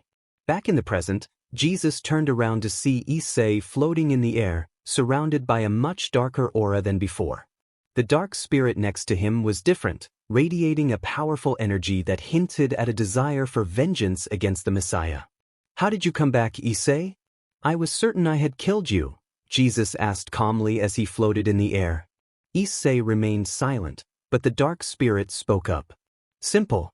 Issei's mother left a gift for him to ensure he would survive this battle against you, Messiah. You should already know what it is. It was the same relic that Ryu stole from God," Vritra replied, maintaining a menacing pose beside Issei. "The Holy Grail? Issei had it?" Jesus asked, shocked that the child possessed the relic stolen from his father. "Yes, but the holy relic became part of us. It fused with the sacred gear when he died, allowing both our souls to heal from the damage inflicted upon them," Vritra clarified, leaving Jesus stunned once more. "Both our souls? That means the spirit of the dragon within the sacred gear was also healed." "Who are you?" Jesus asked, prompting a smirk from Vritra. "I am the dragon that opposed the Emperor of Heaven, Indra, the king of evil dragons and the soon-to-be Black Dragon Emperor. Vritra, the prison dragon and the partner of Eay Hayudu Asmodeus," Vritra announced proudly as he and Issei prepared to engage in battle with Jesus. "Then I have no choice but to annihilate you," Jesus declared, firing several beams of light at Issei and Vritra. "Useless. Ziwarudo!" Vritra roared, stopping time. Jesus, still conscious in the frozen moment, watched as Issei and Vritra moved freely, dodging the beams of light. While Issei created this technique, he can only stop time for a few seconds. "I can stop it for much longer." Vritra's words filled Jesus with dread as he watched the evil dragon approach him, manifesting a dark spear and plunging it into his side. It was a familiar sensation for the Messiah. "This will be your last moments alive, Jesus. This is your atonement for interfering in my host's life. Despite killing his mother, he understands that you didn't act of your own accord. He knows you were forced to follow your father's orders. But fate is a cruel mistress to everyone, even the most benevolent and kind-hearted beings. Farewell, Jesus Christ. Time will now resume." Blood began to flow from Jesus' side as his body went limp and he fell to the ground. He could only stare in disbelief as he was defeated by the very child he had been sent to eliminate. His gaze turned to the sky as Issei and Vritra slowly descended toward him. Issei landed right in front of him, with Vritra hovering just behind. With a distant look, Issei approached the fallen Messiah, his sword in hand. Standing next to the warrior, Issei raised his sword, ready to end the life of the Messiah once and for all. Any last words? Issei asked quietly, eliciting a weak chuckle from the Son of God. I'm glad. I died by your hands. The love that your mother and father gave you the strength to overcome the inevitable. I am glad that I can die in peace. Jesus uttered his final words before closing his eyes. Issei showed no reaction to his words. He simply moved his sword and struck the Messiah's heart, bringing an end to his life. Jesus's body began to dissolve into golden particles as Issei and Vritra watched the barrier break down, signaling the end of the battle. Issei's eyes slowly started to close as he fell, but Vritra caught him, knowing it was due to the exhaustion from 2 intense battles back-to-back. Soon, the Devil King Asmodeus arrived, hurrying over to them and taking in the ruins of his family home, with only Issei in Vritra's arms remaining. Vritra handed Issei to the Devil King, who let out a breath of relief at seeing his great-grandson alive. Asmodeus and Vritra exchanged glances, both pondering the same question. Chaos erupted in the underworld when news broke of the attack from heaven against the house of Asmodeus. The noble devils prepared their forces for war as the Satans gathered in the heart of the underworld, Lucifer. All the Satans except Asmodeus had arrived, waiting for the sin of lust to begin the meeting. Alongside Lucifer were his wife Lilith and his head butler, Arthur Lucifuge. Asmodeus appeared from a black magic circle, wearing an expression more emotionless than anyone had ever seen from the usually calm and laid-back Devil King. Asmodeus turned to the other Satans, his expression grim. Luminous Asmodeus and Issei Asmodeus are dead. They were attacked by Jesus Christ and Adam, the first human. His revelation shocked everyone present. Lilith fell to her knees in horror, tears streaming down her face. Arthur rushed to her side, trying to comfort her and excusing her from the meeting as she sobbed in anguish. The other Satans remained silent, sensing Asmodeus's barely contained rage. They knew how close he was to his granddaughter and great-grandson. Eventually, it was Lucifer who broke the silence. Could you please tell us more about what happened, Asmodeus? He asked empathetically. The Morning Star understood the Dark Lord well and recognized when Asmodeus was not his usual self. Even he, the strongest creation of God, wanted to avoid provoking his wrath. Asmodeus sighed. From what I gathered, Jesus and Adam planned a coordinated attack that separated the pair. Issei was pushed to the edge of my territory and single-handedly defeated a small army of angels. This served as a distraction for Adam to trap Issei in a barrier that prevented anyone from entering or leaving. Issei won against Adam and headed home, where his mother was trapped by Jesus. Jesus killed my granddaughter and later fought Issei. Issei avenged his mother by defeating the Messiah, but his wounds were too severe, and he died in my arms. Asmodeus looked down, his bangs covering his eyes as the other Devil Kings processed the revelation. However, Beelzebub couldn't help but comment, if both Jesus and Adam are indeed dead, that means heaven has lost 2 of their greatest fighters, along with the death of Eay Hayudu. Heaven is at its weakest, which means we finally have a chance to defeat Yahweh. Beelzebub's logic prompted agreement from both Leviathan and Lucifer. If we launch one final attack with all our power and forces, we have an opportunity to finally eliminate that bstrd, Leviathan concurred. Lucifer rested his head on his fist, glancing at Asmodeus, who continued to stare at his lap. What are your thoughts? Lucifer asked softly. Asmodeus looked up, his eyes revealing nothing but emptiness. I agree. This war has gone on long enough. I've lost my dear granddaughter and great-grandson. I'll be dead if that bstrd isn't dead. Asmodeus affirmed, prompting nods from the other Satans. Lucifer stood up from his seat. Gather all our forces and our strongest warriors.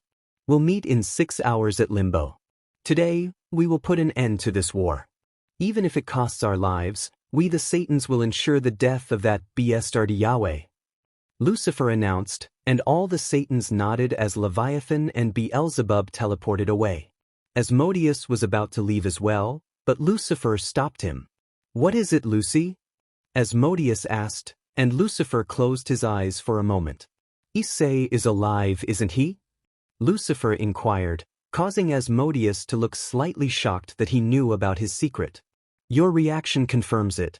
It's the reason I told them to gather our forces in 6 hours. I'm giving you a chance to hide him away from the world. Asmodeus's surprise turned into a smile. Thanks, Lucy. I never thought you were one to care about familial bonds, Asmodeus joked, earning an eye roll from the father of devils. I'm not in the slightest. But I respect you the most out of everyone I know. So do what you need to do to protect him, Lucifer said before teleporting away. Asmodeus smiled as he watched the spot where Lucifer had stood, then teleported himself back to a secluded mansion where Issei was. Upon arrival, Asmodeus saw Issei sitting on the couch, having recently awakened, his crimson eyes lost in thought. Issei turned to his ancestor and offered a weak smile. Hello, Grandpa, he greeted the Devil King, who struggled to find the right words. But Issei spoke first. Let me guess, you told the other Satans that I'm dead along with Mom? He asked, receiving a nod from Asmodeus. It was no surprise to Asmodeus that Issei knew. His perceptive nature and incredible analytical mind were formidable traits, complemented by his immense power. However, I need to tell you something else. Asmodeus said softly as he sat next to Issei on the couch. You're going to seal me away? Issei asked, and Asmodeus nodded slowly, causing Issei to look down. Yes, I already have everything planned, Asmodeus replied gently, watching as tears began to form in Issei's eyes. I'm going to lose you too, aren't I? Issei asked, tears rolling down his cheeks. Asmodeus felt his own eyes well up as he embraced him tightly. I'm sorry, Issei. I wish I could do more, but this may be our only chance to end this war. Asmodeus murmured, brushing Issei's hair with his hand. Issei cried into his robes as Asmodeus allowed him to release all the anguish he held inside. After a few minutes, Issei gradually stopped crying, preparing himself for the sealing. Asmodeus teleported them to the human world, specifically to Kuo, Japan. Issei looked around, recognizing they were in the human world. Although he had visited a few times, he was puzzled about why they were there. Granddad, why are we here? Issei asked, following Asmodeus up the stairs to a mansion. This place is where you will be sealed, Issei. I know it sounds strange to seal you away in the human world, but I have taken all the necessary precautions, Asmodeus explained as they entered the building. Issei noticed the dark, ominous atmosphere that surrounded them. They arrived at the end of the mansion, where a shrine was situated. Is this where I'm going to be sealed? He asked, receiving a nod from Asmodeus. Indeed. No worries. This territory, which happens to be the town where your father is from, is actually owned by me. I made a deal with the Shinto goddess Amaterasu to honor your father, Asmodeus explained, letting out a sigh. This mansion was actually your father's home when he lived in Japan. After he died, I decided to keep it safe in honor of my grandson-in-law. So, I thought it would be a perfect place to seal you. Asmodeus turned back to Issei, who nodded in understanding. I guess I follow your logic, but when you die, won't this town become part of the Shinto faction again? Asmodeus shook his head, chuckling lightly. I ensured that I provided the goddess Amaterasu with a very good town, so in return, she granted me permanent ownership of this town. Even if I die, this land will remain under the devil faction. And before you ask, I have that covered thanks to Vritra. Issei was surprised when Vritra emerged, floating around the mansion. Yes, I promised Asmodeus that if anyone tries to come into contact with you, I will personally handle them, Vritra stated, making Issei nod. Very well then. I guess this is goodbye. Issei said sadly, prompting Asmodeus to hug him one last time. Yes, this is goodbye. Asmodeus murmured as he embraced his great-grandson for the final time. Vritra quietly watched, allowing the family to have their moment, knowing they wouldn't see each other again. Promise me, Granddad. Make sure that villain pays for what he did to our family. Issei said seriously, and Asmodeus nodded, a smirk forming on his face. Don't worry. If I die, that villain is coming with me. But you promise me one thing as well. Asmodeus replied, his tone turning serious. What is it? Issei asked, slightly nervous. That you have at least a harem of 100 women and give me many descendants. I don't want my bloodline to die out. Asmodeus demanded, causing both Issei and Vritra to chuckle at the Devil King's antics. I promise, Grandpa. Farewell, Issei said with a smirk as he slowly closed his eyes. Goodbye, Issei. Farewell. Asmodeus echoed their last words as he raised his hand and channeled his magic over Issei. Issei gradually fell asleep, his body enveloped in a deep black aura before transforming into a deep purple crystal that encased him entirely. The crystal slowly hardened into stone, resembling an ancient statue. Vritra, watching as Issei was fully sealed, turned to Asmodeus, who had completed the sealing process. This is where we part ways then, Vritra announced, and Asmodeus nodded as he began to walk out of the mansion. I'm leaving Issei in your care. Please take good care of him. Asmodeus muttered as he stepped outside. Vritra nodded, glancing back at the sealed host. Gently trailing his hand over the statue, he vowed to himself, I will. I promise. As Vritra vanished back into his host, Asmodeus walked outside the mansion, turning to look at it one last time. Moments later, he transformed into a stone pillar and smirked. You can come out, Azaz. Slowly, Azazel emerged from the shadows, wearing a small smile. Is that the place where Issei is sealed? Asmodeus nodded in response. Yeah. Can I? Asmodeus began, but Azazel interrupted. Don't worry, when he comes out of that thing, I'll take him in. You have my word, Azazel promised, and Asmodeus nodded in gratitude. I guess this is our final time seeing each other, Asmodeus mused, receiving a nod from Azazel. Indeed it is. Azazel replied softly as he turned to leave. It was a pleasure meeting you, my best friend. With that, Azazel vanished back to the underworld. Asmodeus smiled faintly at the fallen angel before looking back at the place where his descendant was kept. Farewell, Issei. I know you are destined for greatness. I don't care if you become a good person or bad. I know that you are the one who will surpass us all. The true Prince of Darkness. With those words, Asmodeus departed to fulfill his long-standing duty, to confront the biblical God. 500 years later, around 500 years have passed since Eay Hayudu Asmodeus was sealed away. Many events unfolded during those centuries, the most significant being the deaths of the Satans and the biblical God. As the Satans had anticipated, their forces weakened with the loss of Jesus and Ryu, leading them to finally confront the Almighty Creator, Yahweh, at the cost of their own lives. Following their demise, the war came to an end. Heaven was forced to activate its backup system, leaving it in a precarious state, while the underworld soon descended into a civil war between the descendants of the original Devil Kings and the rebel devils led by Zikram Baal. The civil war was fierce but not as extensive as the Great War, lasting several decades. The rebel devil forces emerged victorious after eliminating all the firstborn children of the Devil Kings, except for Rizavim, who went missing. During this conflict, Isdeth rose to become the head general and was the ace of the old Satan faction alongside Graphia. Isdeth dominated the battlefield, defeating Falbium and later Seraphal, who had joined the rebel devils. This sparked a significant conflict with the Citri heiress, who was also Issei's fiancée. Ultimately, Isdeth triumphed in battle and was poised to deliver a fatal blow to Seraphal when Ajuka intervened, saving her from a dire fate. The final clash of the civil war saw Serzex face off against Bidid Bashalin Beelzebub, the first son of Beelzebub, while Ajuka confronted Isdeth. Despite being a formidable fighter, Isdeth found herself overpowered by Ajuka's unique demonic abilities, which countered her exceptionally strong ice powers. In the end, Isdeth was defeated and on the brink of death at the hands of the Astaroth heir when Seraphal pleaded for her life. Ajuka ultimately agreed, imprisoning Isdeth in one of the most secure facilities in the underworld. Following this, the rebel devils became the new rulers of Hell, while the descendants of the Devil Kings were driven to the farthest reaches of the underworld, marking the beginning of a new era of peace. Meanwhile, the fallen angels began to make progress. Although they remained the least populated among the three great factions, they advanced in technology and sacred gear research.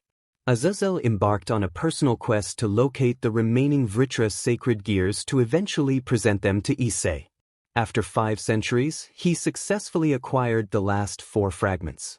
Recently, Azazel had been recruiting powerful potential sacred gear users, with his most notable find being the great-granddaughter of the original Devil King Lucifer, who wielded the mid-tier Longinus sacred gear, Divine Dividing. Azazel couldn't help but draw parallels between this encounter and Issei, believing that Valeria Lucifer, or Vale for short, could match Issei's potential. Now, a peaceful atmosphere prevailed. While tensions lingered between the three great factions, none were interested in reigniting the war, aside from a few rogue elements.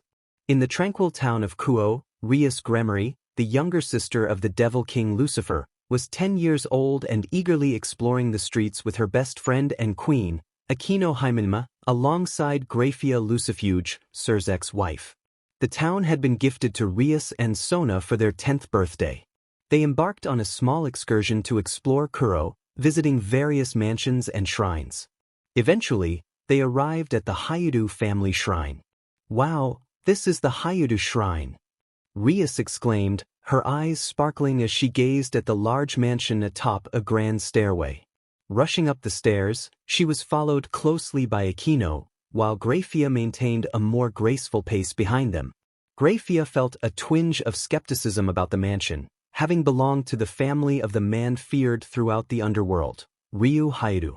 However, with Ryu long gone, there was little to worry about. Upon entering the mansion, they were greeted by a dusty interior that exuded an eerie atmosphere, as if they were being observed by an unseen presence. "Wow, this is the home of Eay Hayudu?" Rias marveled, her eyes wide with wonder as she explored deeper into the building, while Akino and Graphia lingered behind. As Rias wandered down the hallway, she suddenly halted, hearing a voice call out to her. "Grigori!" Rias blinked, feeling a wave of weakness wash over her. Her focus began to fade as her legs moved of their own accord, leading her to a solitary room at the far end of the mansion. The room was expansive, adorned with unique statues of various animals and mythical beings. The most captivating was a large stone statue on a shrine at the end of the room, which seemed to beckon her. "Destruction!" The voice echoed in her mind as Rias approached the shrine. Her body moved instinctively, her wings unfurling as she floated upward, placing her hand on the head of the statue, which bore a striking resemblance to a demon. Rias's eyes flared crimson as a red aura enveloped her hand and the statue for a brief moment before dissipating, leaving her in silence. Slowly, she descended to the ground, her eyes returning to normal as she surveyed her surroundings, uncertain of what had just transpired. "Lady Rias?" Graphia entered the room, finding the Grigori heiress looking dizzy and fatigued. "Are you all right?" she inquired, receiving a nod from Rias, who stifled a small yawn. "I'm sorry, Graphia. I just ended up here and suddenly feel tired," Rias explained, prompting a raised eyebrow from Graphia, who nodded in understanding. "Let's go, my lady. It has been a long night," Graphia suggested, leading Rias and Akino outside as they departed the Hayudu mansion. Moments later, the statue within the Hayudu compound began to vibrate, a dark aura seeping from it as small cracks appeared, growing larger and darker. The cracks in the statue grew larger until chunks began to break away, and suddenly, the entire statue erupted as a dark mist filled the room and the mansion, enveloping everything in darkness. However, the aura was contained, preventing the house from shaking. It was as if the dark mist was trying to preserve the mansion, gradually gathering back toward the altar. Soon, the mist formed into a humanoid shape, revealing the long-lost prince Issei Hayudu Asmodeus. As the boy's eyes opened, they revealed a striking crimson hue that could charm anyone. He slowly took in his surroundings and stretched his body. "Finally, I'm free," Issei muttered, feeling as though he had just awakened from a long slumber. Vritra, his partner, emerged from Issei's body with a smirk. "Glad to see you back in the land of the living, partner," Vritra greeted, and Issei turned to him, returning the smirk before they exchanged a fist bump. "How long have I been in there?" Issei asked, and Vritra shrugged. About 500 years. It's now the year 2015 in human terms, Vritra replied, and Issei nodded. Well, that was certainly a long sleep, he mused, walking out of the room while gazing at the ceiling with a distant look. Is my unsealing at this time fate? Or is it the work of someone else? Issei pondered, intriguing Vritra, though he chose not to ask just yet. Stepping outside the mansion, Issei turned around, noticing that nothing had changed except for the dust and the abandoned look of the place. Chuckling, he turned to the stone pillar and grinned. You can come out, Uncle Zaz, he called out, prompting Azazel to step out from the shadows with a chuckle. Isn't this déjà vu? Azazel grinned as Issei rushed to him, wrapping him in a tight hug. Glad to see your familiar face again, Issei said with a soft smirk as they separated. Azazel appeared unchanged after all those years. It's certainly unexpected for you to be unsealed now. Did you escape on your own, or did someone undo the seal? Azazel asked, and Issei grinned. Mostly myself, but I had to wake up from my sleep first, which someone else helped me with, Issei replied vaguely, raising an eyebrow from Azazel. Well, that's not important. You're free now. What are your plans? Azazel inquired, prompting Issei to think. I want to learn what happened during the 500 years I spent sleeping. But first, answer me this honestly, is that bastard Yahweh dead? Issei asked seriously, and Azazel, recognizing the sincerity in his eyes, knew lying was futile. Yes, he is. Azazel was unsure how Issei would react, but he was taken aback when Issei began to laugh, a maniacal bliss reminiscent of Luminous Asmodeus, a name feared by the entire fallen angel faction. Ha ha ha. Issei laughed, calming down after a moment.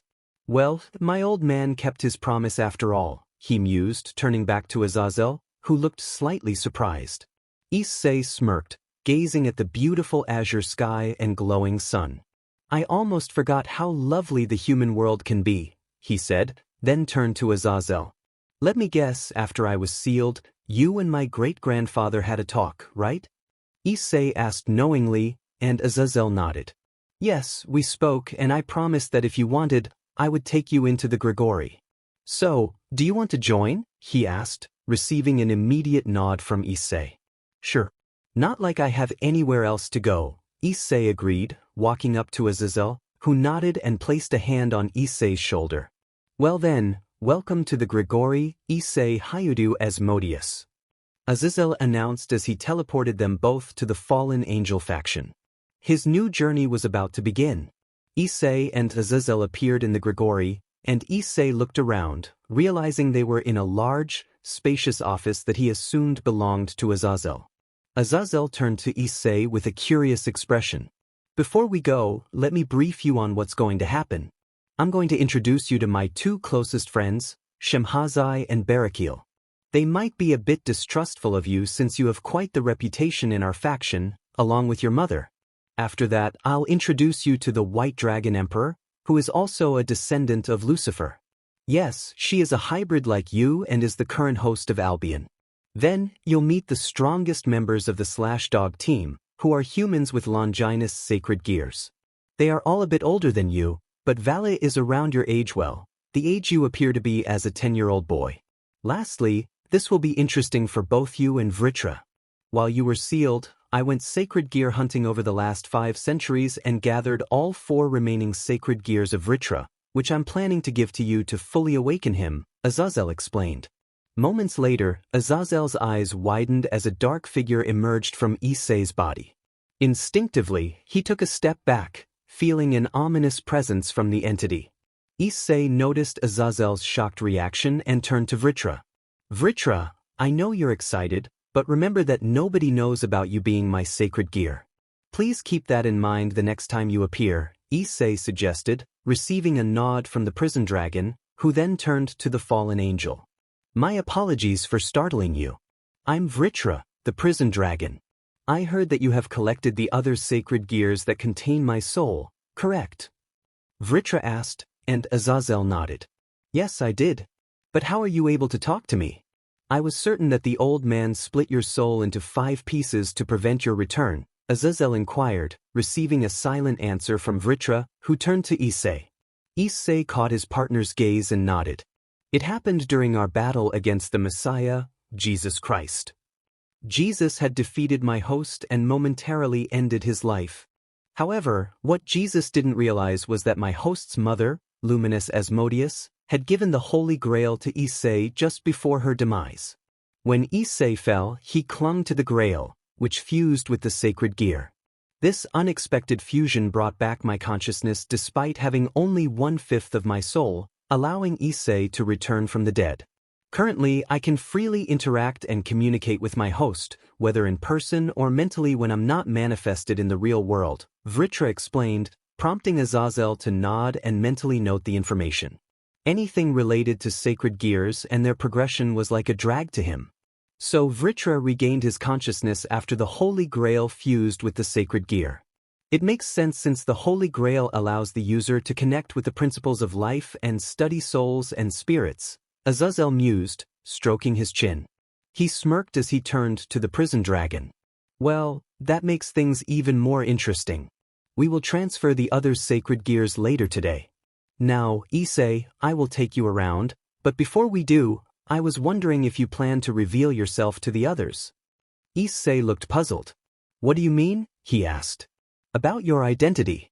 You see, your public image as the great-grandson of the Devil King Asmodeus and the infamous Messiah killer is currently regarded as legend since you are presumed dead.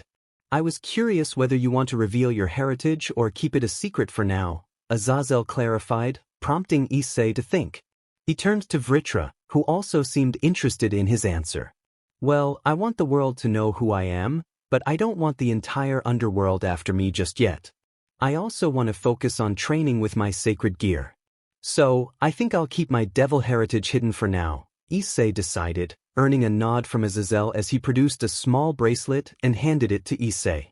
This is a special bracelet I made for Valley when she joined the Grigori. It conceals any trace of demonic energy from anyone except you, which is useful against dragons and yokai. However, the bracelet becomes ineffective when you use your demonic powers. It's simply to cloak your devil's aura, Azazel explained as Issei slipped the bracelet onto his wrist. The bracelet glowed briefly before settling down. Did it work? Issei asked, receiving a nod from Azazel. I can't sense your demonic energy anymore. That's good. But now the question remains, what will your last name be? Are you planning to use your father's name, Hayudu? Issei paused for a moment before nodding. Sounds good to me. I can just say that I'm a descendant of his or from the same bloodline, Issei agreed, prompting another nod from Azazel. Great. Come, let's meet them. I've already called them to the meeting room. Azazel gestured for Issei to follow him as they walked through the expansive facility. Numerous fallen angel guards greeted Azazel with respect, casting curious glances at Issei, who was somewhat recognized. Fortunately, due to being presumed dead for nearly 500 years, very few knew what he truly looked like, providing him with a degree of cover. After entering another building, Issei and Azazel arrived at the main structure where the leaders of the fallen angels convened. They approached the reception desk, where a beautiful young woman with black hair and red eyes was busy with some files. She looked up and offered a warm smile. Lord Azazel, glad to see you back. Lord Shemhazai and Lord Barakiel are waiting for you as you requested. The woman turned her gaze toward Issei, her eyes widening in shock and soon horror. She began, but Azazel interrupted her. No need to say anything, Penemu. Yes, he is indeed him. But I don't want you to say anything to anyone else. This is an absolute order, Azazel said seriously, making the secretary of the fallen angels nod, though she still wore a fearful expression as she glanced at the young boy considered the greatest enemy of the fallen angels, as well as his mother. Issei understood why Penemu was afraid of him and followed Azazel into the meeting room without uttering a word. You have quite the reputation, Vritra mentally remarked to his host, who chuckled in response. Perhaps. I was a vice-general under my mother during the Great War. We primarily fought against rogue fallen angels and eliminated many of them. It's natural for them to see me as a threat, Issei replied, earning a grin from the dragon. But now your reputation will only grow when people catch wind of your true identity, Vritra pointed out, receiving a nod from Issei. I can't argue with that. But I'd rather keep it under wraps for now. In the future, the entire world will soon fear us. Right, partner? Issei shared the dragon's grin in agreement. Indeed, Vritra replied, closing the mental chat as Issei returned to reality, standing in front of a large door. The guards at the entrance welcomed Azazel and opened the door for him as Issei and Azazel stepped inside. Issei surveyed the spacious meeting room, reminiscent of the one where the Satans convened in Lusafat. He recognized two fallen angels seated at the table, Shemhazai, the vice-governor-general, and Barakiel, the head of the military, two beings he knew not to underestimate or provoke. Both fallen angels focused their attention on Issei, already recognizing who he was. They turned their gaze toward Azazel with half-glares, demanding an explanation. Azazel, maintaining his relaxed demeanor, sat in his chair and gestured for Issei to join him. Before you ask anything, let me introduce the new member of the Grigori. Meet Eay Hayudu, Azazel announced, prompting Issei to turn to him with a deadpan expression. Issei sighed before addressing the other two fallen angels. I know you two are probably thinking I'm a threat or something, but let me clarify everything. Yes, I'm the great-grandson of the Devil King Asmodeus and the son of Luminous Asmodeus. You probably didn't know this, but my great-grandfather was good friends with Azazel here and made a promise 500 years ago when I was sealed by my ancestor after my battle with Jesus Christ. The deal was that he would take care of me once I was freed from my seal. Essentially, Azazel was keeping the promise he made. Issei exhaled as he observed the two leaders process the information. They appeared suspicious, but surprisingly neither looked angry nor shocked. Well, actually, Azazel being friends with Asmodeus isn't that shocking. We already knew this since we have known Asmodeus since we were all angels, Shemhazai admitted, much to Issei's astonishment. Wait, what? Issei was now the one taken aback. Barakiel nodded in agreement. It is true. Asmodeus was the one who informed us about relationships and encouraged all the angels of the fourth heaven to embrace the sin of lust. We fallen angels are beings of desire, which was indirectly influenced by Asmodeus, Barakiel added, prompting Issei to slowly nod as he processed this new information. But anyway, I'm curious, did you actually fight against the Messiah? Shemhazai asked, making Issei nod. Yeah, but I actually lost to him and died before returning from the dead and defeating him with the help of Vritra, Issei replied. Both fallen angels looked surprised at the mention of the evil dragon king. Vritra, as in the evil dragon king Vritra? Barakiel asked, and Issei nodded as he summoned Vritra, shocking the leaders, except for Azazel. Yeah, I should tell you another thing about me. But only if you promise to keep it between us. Okay? He asked, receiving nods from both Shemhazai and Barakiel. But, you see, I'm actually half human too. My human heritage allowed me to possess a sacred gear, but that's not the most shocking part. My father is Ryu Hayudu, the hero of mankind and the weapon of God, Issei revealed, causing both fallen angel leaders to stare at him in utter disbelief. What? They exclaimed in shock, making Issei chuckle while Vritra grinned at their reaction. After a minute, both leaders calmed down and turned to Azazel. You knew about this? Shemhazai asked, and Azazel nodded. Yeah. Asmodeus was the one who informed me about Issei's parentage. I was as surprised as you are, and to think he hosts the evil dragon king is nothing short of a miracle. No wonder the old man was so terrified of Issei, Azazel commented, prompting them both to nod in agreement. Issei's existence was something that shouldn't be possible, a union between the hero and the devil king's descendant, wielding the power of the king of evil dragons. It was simply too much for one person. Well, what do you guys think of him? Azazel asked, making both think for a moment. They turned to each other and nodded. Both then stood up, walked over to Issei, and extended their hands. Welcome to the Grigori, Issei. After exiting the meeting room with Shemhazai and Barakiel, Issei and Azazel headed toward the White Dragon Emperor. They arrived at a private apartment nearby the main building in fallen angel territory. Azazel knocked on the door, but when nothing happened, he let out a sigh and turned to Issei. She is most likely preoccupied with something. Come in. Azazel used a spare key to enter the house, and upon entering, they saw a table cluttered with cups of noodles and a girl with silver hair engrossed in a game while wearing a headset. Next to her were numerous cups of noodles, as if that was her sole source of sustenance. Valley. Azazel tried to get her attention, but it didn't seem to work. Issei, however, had an idea. He raised a bit of his aura in a more ominous manner, which caught Vala's attention.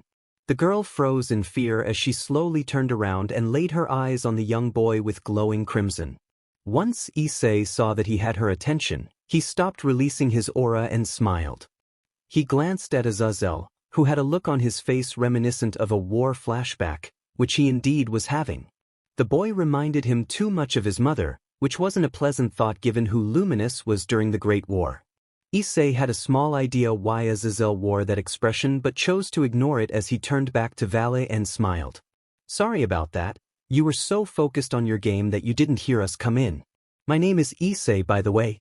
Eay Hayudu Asmodeus. Issei introduced himself, shocking the girl who stood up. Asmodeus? As in the Devil King Asmodeus? Wait, you said your name was Issei, right? Issei Asmodeus, the Messiah killer? Valley exclaimed, clinging to his shoulders, making him shake while nodding. Yes. Issei replied, a bit taken aback by her sudden reaction. Azazel decided to intervene before gesturing to the table. Let's sit and talk it out. It's a long story, Valley, Azazel suggested as the trio sat at the table. After Valley somewhat calmed down, though she was still clearly excited to meet a literal legend of the Great War, she had heard many stories about Issei Asmodeus and his mother, Luminous Asmodeus, from her grandfather, who praised Issei for his achievements as a devil. Vala looked up to Issei, as he was someone many aspired to be. Well, let's get started. Yes, I am Issei Asmodeus. But I am not truly the Issei you know. My full name is Eay Hayudu Asmodeus, son of Luminous Asmodeus and also Ryu Hayudu, the legendary hero. I'm a hybrid, just like you, Issei explained, looking at Vale, who appeared shocked but soon her eyes widened in delight. So you were a hybrid the whole time? She asked, hoping for a yes. Her eyes widened even more as Issei nodded. But that means everyone in the underworld didn't know about your heritage. Not even my grandfather? She asked, making Issei curious. When you say, Grandpa, you mean Lord Lucifer? Issei inquired, receiving a shake from Vale, whose expression turned sour and filled with disdain. No. Rise of him. Vale spat his name with venom, making Issei nod as the pieces finally connected in his mind. I see. I guess Rise of him is the kind of devil who sees half-bloods as inferior. Issei muttered, which both Azazel and Vale heard. However, both were surprised by what Issei said next. You shouldn't feel ashamed of being a half-blood devil, Vale. Your great-grandfather, Lord Lucifer, wouldn't look down on you at all, Issei said, surprising both Azazel and Vale. Wait, really? Vale asked, receiving a nod from Issei as he gazed at the ceiling. You know, keeping the secret of being a half-blood won't last long among beings who are millennia older than you. The other devil kings, apart from my great-grandfather Asmodeus, recognized I was a half-blood and the son of the hero the moment they laid eyes on me. But they all kept it a secret to protect me from potential backlash. They spoke to me about it, and none had anything negative to say. Even Lucifer, the devil of pride, was surprisingly accepting of my heritage, claiming that being a devil isn't about blood but about power. Those with power, skill, and the personality of a king are the ones who lead the underworld. The idea of pure-blooded devils originated with the 72 pillar devils and Rizavim, who grew arrogant due to their so-called purity and their close ties to Lucifer. But honestly, neither Lucifer nor Lilith are pure-blooded devils to begin with, Issei exclaimed, silencing both Azazel and Vale, who listened intently. Azazel stroked his beard thoughtfully at the last comment. Because they were both different species when they were born, right? Azazel concluded, prompting Issei to nod. Exactly. Lucifer was the greatest angel god ever created but fell from grace because of his arrogance. He became a fallen angel and later transformed into a devil after consuming the fruit of the clippeth. The same goes for Lilith. She was the first human woman God created and later left Adam to seek her freedom. She became a demon thanks to my great-grandfather and was the mother of many devils created by her and Lucifer. When you think about it, no devil is truly pure. That is the essence of devils. They aren't meant to be pure beings like angels. We are flawed beings, like the fallen, representing sin and desire. We are simply beings who pursue our desires and remove obstacles in our path. That is what it means to be a devil. Azazel couldn't help but be impressed by Issei's speech. Even he hadn't known that particular detail about devils and their arrogance, but it made sense in a way. Valley looked down, uncertain of herself. Would he have been proud of me? She asked in a low voice. Issei shrugged as he responded. I'm not sure, but that's up to you. I know for certain he wouldn't care about you being a half-breed. He would have been proud of you if you proved yourself to him, which you can. On top of being his great-granddaughter, you are also the White Dragon Emperor. He would have been very proud of you if he were still alive, but he would still make you earn it. Lucifer wasn't someone who spoiled others, not even Rizavim, his own son. Lucifer ensured that those under him were worthy of serving him. I've sparred with him several times, and I've never been able to gain the upper hand against him. It's amusing, as I think I have a better chance against Rizavim than Lucifer, even if the latter is weaker than the former. What I'm trying to say is that there's much more to you than just being a half-blood. Take me as an example. I'm a half-blood, and I was able to defeat Jesus. Sure, I was losing at first, but that didn't change the fact that I took his life. No pure-blooded devil, aside from a very few, is capable of that. Issei stated confidently, igniting a fire within Valley. Issei and Azazel noticed a new determination forming in her. Issei couldn't help but wonder about something. Tell me, Valley, what is it that you desire? Valley looked troubled at the question, glancing down again. I wanted revenge against Rizavim for killing my mother, and I still want my vengeance. But now I also want to become the greatest Lucifer that ever existed, in the past and the future, Valley declared, prompting Issei to nod. Then I am more than interested in helping you achieve your goal, Issei replied. While the two hybrids and Azazel conversed, deep within the sacred gear of the divine dividing, two dragons were communicating. I have several questions regarding what just transpired, Vritra, but I am also curious about your host. The great vanishing dragon said to the spirit form of the prison dragon, who had secretly transferred his consciousness into Vala's sacred gear for a conversation. Vritra, floating in the snowy sky, grinned. Well, your host is interesting as well. It seems both of us are quite fortunate, Vritra replied, looking straight into Albion's blue eyes. So, how is your relationship with Drake going? Albion scoffed, letting out an annoyed groan. That annoying lobster-colored dragon won't stop pestering me to mate with him. Because of him, I am now stuck in this situation thanks to him and that troublesome Yahweh. Albion cursed, causing Vritra to chuckle at the White Dragon Emperor's frustration. As they made their way toward the building housing the top brass of the Grigori human fighters, Azazel informed Issei about the two other Longinus sacred gear users. Both were highly skilled and talented with their respective sacred gears, which Issei couldn't help but anticipate as a good challenge. Upon entering the building, they found themselves in a bar-like setting. Issei spotted a young man with a slightly youthful appearance cleaning glasses while wearing a student bar uniform. Issei already knew the young man's name, Tobio Accuse, the wielder of the Longinus Canis Lycaon. However, the moment Issei and Tobio made eye contact, both Vritra and the sacred gear Canis Lycaon suddenly appeared, locking eyes with each other in a predatory manner. Vritra! Jean! The giant wolf, with the black cursed sword in its mouth, growled menacingly at Vritra, whose eyes glowed an ominous violet. However, before they could engage in a confrontation, both were suddenly hit by a wave of ice, freezing them momentarily before they broke free. Everyone turned around to see a young girl, the same age as Tobio. She had long blonde hair and sapphire blue eyes, dressed in what Issei recognized as a magician's uniform, complete with a large witch hat. While no one noticed it, Issei couldn't help but sense something familiar when he was struck by the magician's attack. Is death? Issei mused, feeling conflicted at not having seen his fiancée in literal centuries. He made a mental note to search for her when he got the chance. Stop this, both of you, the magician ordered, but both Vritra and Jean merely glanced at her before glaring at each other.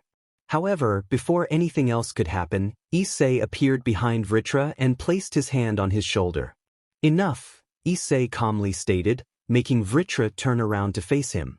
He noticed the powerful gaze Issei was giving him, a dragon's stare of dominance that suggested a battle would end in bloodshed. However, not wanting to harm his recent host, Vritra silently nodded and disappeared, prompting Issei to let out a sigh. He knew he wouldn't defeat Vritra even in his current state, so he felt fortunate that he complied. Turning back to Tobio and Jean, who appeared to have calmed down, Issei gave an awkward chuckle. Sorry for that. He walked up to them and raised his arm for a handshake. My name is Issei. Eay Hayudu. Issei introduced himself to the older boy, who glanced at him before nodding and accepting the handshake. You have nothing to apologize for. I'm Tobio Accuse, and this is Jean, Tobio mentioned, gesturing to the wolf, who still looked suspicious of Issei. However, Issei wasn't fazed and simply raised his hand in front of him. Jean took a moment to sniff him, letting out a low growl before giving Issei's hand a small lick, making both him and Tobio smile as Issei began to pet him. After a brief moment, Issei stopped as Jean returned to Tobio. Issei then looked at the magician who had halted their sacred gears from clashing and noticed that she and Valis seemed to get along well. Azazel walked up to Issei and patted his back. Issei, like I told you, this is Tobio, the wielder of Canis Lycaon, one of our best upcoming agents in the Grigori. He will make a great opponent for you in the future. And the girl is Lavinia Rennie, the wielder of Absolute Demise, another Longinus-class sacred gear and a prodigy magician. Issei nodded as he inspected the girl. Her cold aura reminded him of his late fiancée, which was quite intimidating, knowing that Esteth was the greatest ice user he had ever known. Her talent in ice manipulation surpassed that of Seraphol, which said a lot. Turning to Azazel, he smirked. Are you gathering sacred gear users for an incoming war, Azazel? Issei asked, receiving a playful whack on the head from the governor. Of course not, you battle maniac. You know I love researching sacred gears. That's why I brought them in to study them and hone them to their maximum potential, Azazel replied, making Issei nod. Well, when are we going to get my sacred gear completed? He asked, prompting Azazel to shrug. Later today. Why not get to know the others first? I will have your place to stay ready in a moment, Azazel said as he walked out of the building. Issei shrugged and turned to Tobio. So how long have you been in Azazel's care? Issei asked as he walked up to take a seat. Tobio returned to the back of the counter and prepared a small soda drink for him. A few years now. He took me in after my grandmother died. But I was curious about something, Tobio said as he handed the glass of drink to Issei, who thanked him and accepted it. What is it? Issei asked before sipping his soda. Your last name. Hayudu, was it? I've heard that name before. My grandmother told me about the world's strongest human, Ryu Hayudu. Are you by chance related? Tobio asked, making Issei think for a moment before he nodded. Yeah, I am related to Ryu. I am actually a direct descendant of his. But enough about that. How has living in the Grigori been for you? Issei asked, switching the topic. Good so far. Azazel has been helping me to the best of his abilities, even if he is quite the odd man, Tobio said, making Issei chuckle. Indeed he is. Issei finished his drink as he watched both Lavinia and Valley walk up towards them. Sorry for earlier. My name is Lavinia Rennie. A pleasure, Issei. The blonde girl introduced herself with a gentle smile. Issei nodded and gave a small formal bow. It's all good. No harm done. It is a pleasure to meet you, Lavinia, Issei said, making the blonde nod with a small blush. Are you also from Japan, Issei? Lavinia asked as all Longinus users sat by the bar while Tobio served them drinks. Yeah, I don't know much about my father, but he lived in Kuo, from what I know, Issei answered while sipping on his second drink. I see. Your last name is the same as the hero Ryu Hayudu. That can't be a coincidence, right? Lavinia asked curiously, making Issei chuckle. Yeah, I am a descendant of his. Issei replied, glancing at Valet, who was about to say something but caught his stare and knew she shouldn't mention what she had recently discovered. She gave a small nod, making Issei smile in return. The group continued their chat, enjoying a comfortable atmosphere in the bar as the two humans and hybrids got to know the newest member of the Grigori. Despite the comfortable atmosphere, Issei couldn't help but think about the girl he held very dear to his heart. Hell. Within the deepest realms of the underworld sat a beautiful woman with long blue hair and azure-colored eyes, shackled by a large rock. The woman was none other than Issei Pardas, head of the Pardas clan and fiancé of Issei Hayudu Asmodeus. Around 500 years ago, Issei received the devastating news regarding the deaths of Issei and Luminous at the hands of heaven. She was in absolute shock and rage. However, despite learning the truth from her father, she held out hope that maybe her darling Issei was still alive somewhere. After that, Issei and her father joined the war against heaven, where her father died at the hands of Uriel the Seraph. Issei was forced to retreat as all the Satans, including Asmodeus, perished as well. After her father's death in the Great War, Issei became the head of the Pardas clan. When the Civil War broke out, Issei joined the Old Satan faction along with Kateria and the first descendants of the Satans. She was the ace of the Old Satan faction alongside Graphia, strong enough to overpower her former mentor-turned-traitor, Seraphal. She later defeated Falbium and commanded entire battalions of rebelling devils. Soon, however, she faced off against Ajuka, who proved to be too much for Issei as the super devil countered every move she made. Eventually, she was defeated and on the brink of death. But before Ajuka could deliver the final blow, Seraphal intervened, pleading with Ajuka to spare her. Issei realized that Seraphal's willingness to protect her stemmed from their connection to Issei. After a moment of consideration, Ajuka agreed, sentencing Issei to imprisonment in the Lake of Fire, a special realm of hell said to have chained Lucifer when he fell from grace. The hellfire was fierce enough to match Issei's ice, making it impossible for her to freeze the flames and escape. Additionally, the shackles weakened her demonic energy, further preventing her from breaking free. Issei slowly opened her eyes, feeling something stir deep within her. A sudden warmth of longing for a single person emerged in her cold heart for the first time in centuries. She recognized this feeling. It was the warmth she had missed, the feeling of her beloved Issei. I see. Issei uttered in a strained voice, her gaze drifting up to the dark, fiery realm she had grown accustomed to over the centuries. Are you there? She asked aloud, questioning her own sanity after all this time. Lowering her head, she let out a small laugh, sensing that her beloved was somewhere out there. She knew he would come to rescue her from this prison someday. After his conversation with Tobio and Lavinia, Issei and Valet were summoned by Azazel, who sent a fallen angel named Rainier to fetch them. They arrived at a different building, where the raven-haired fallen angel escorted them inside.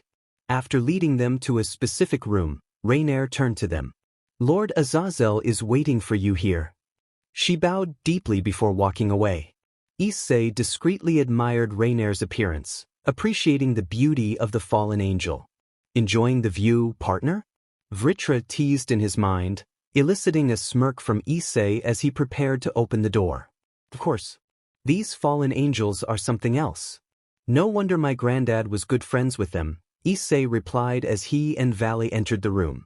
Azazel was busy typing on a computer, standing within a large, complex magic circle. Turning to the pair, Azazel waved at them. Great you came. Now, Issei, it is time to complete your sacred gear. This magic circle I just created is designed to fuse sacred gears together. Don't worry, this building is equipped to contain any powerful bursts of energy, so we don't have to worry about others being affected.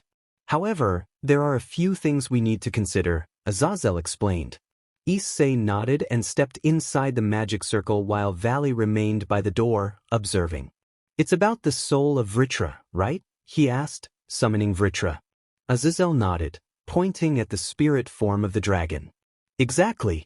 The biblical god placed a special seal on each part of Vritra's soul to prevent it from merging back into one. But you mentioned that you have the Holy Grail in your possession, right?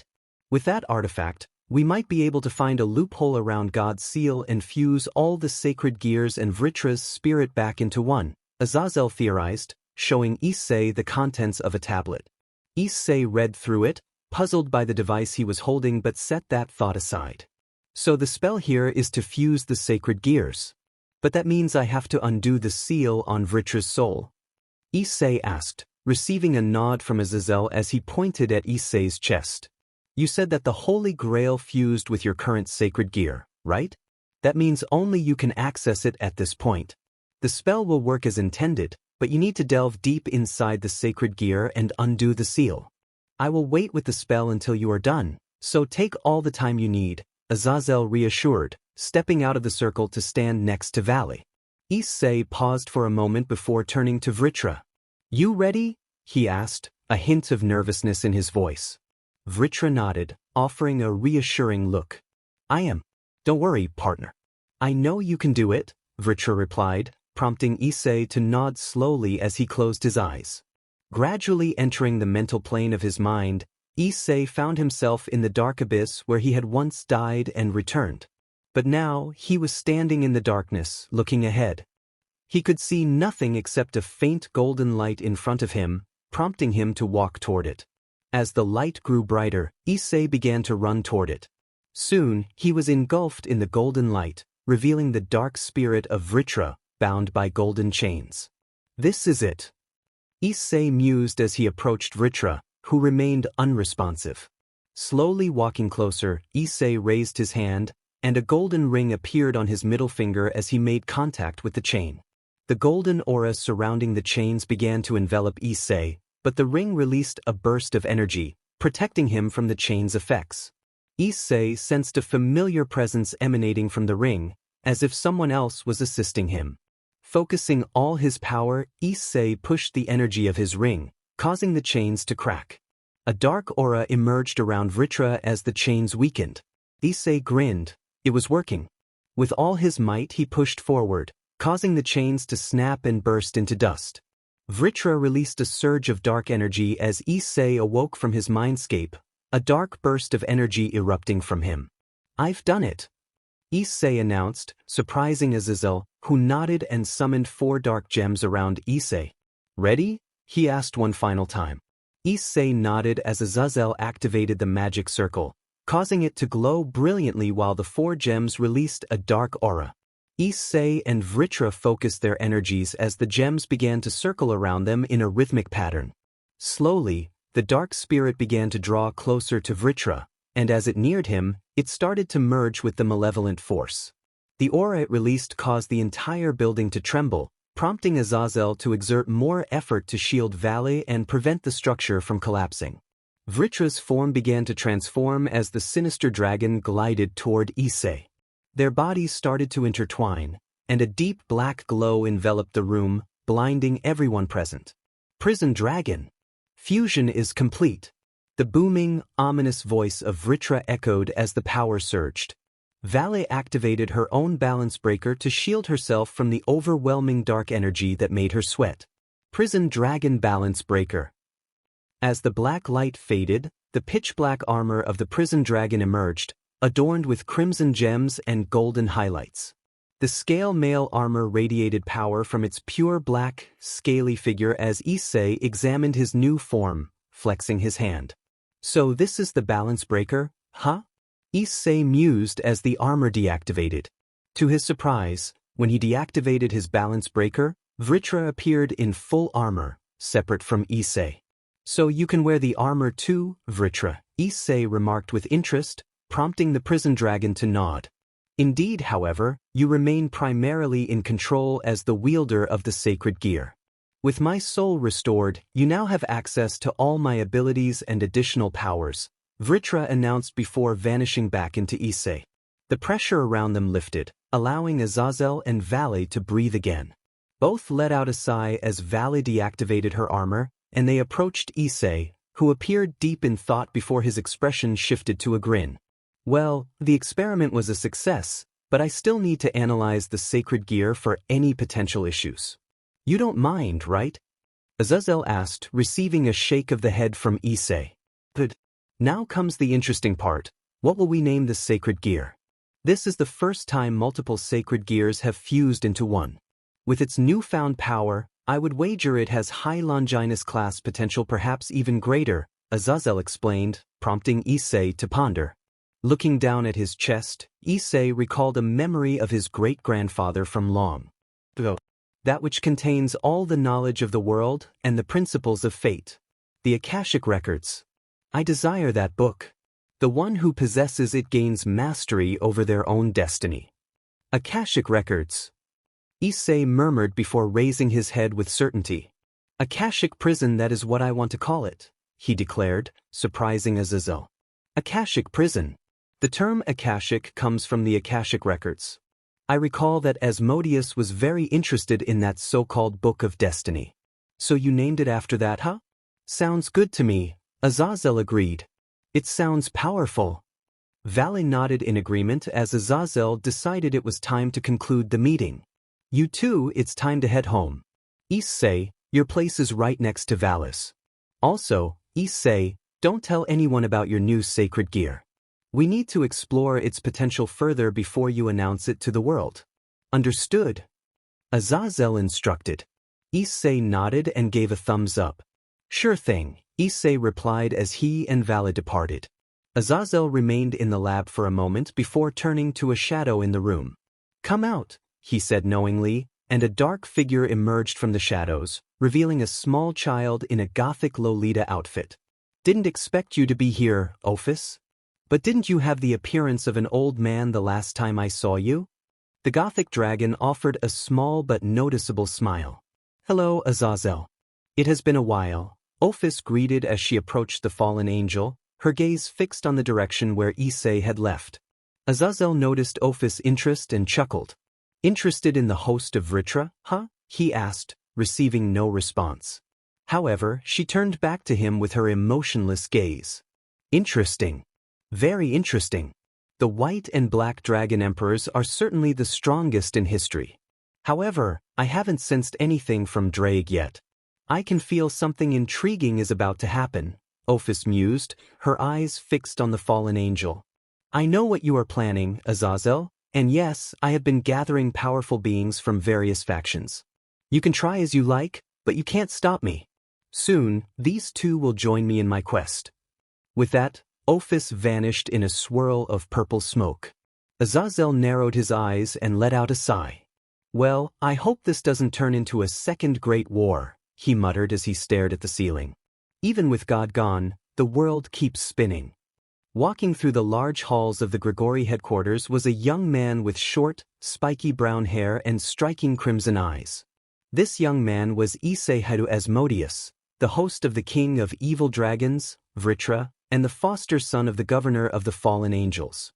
Like Vale, Issei was welcomed into the Grigori as an agent and soon became their strongest ally. Despite his true identity being a mystery to most, Issei was highly respected by the fallen angels and their leaders. However, he was also feared. His aura of malice made everyone wary of him. While Issei didn't care about their opinions, he enjoyed the look of fear on the faces of cocky fallen angels who dared to speak behind his back, only to flee when confronted. In the 7 years since Issei joined the Grigori, he mastered his demonic powers alongside Vale, who was like a rival to him.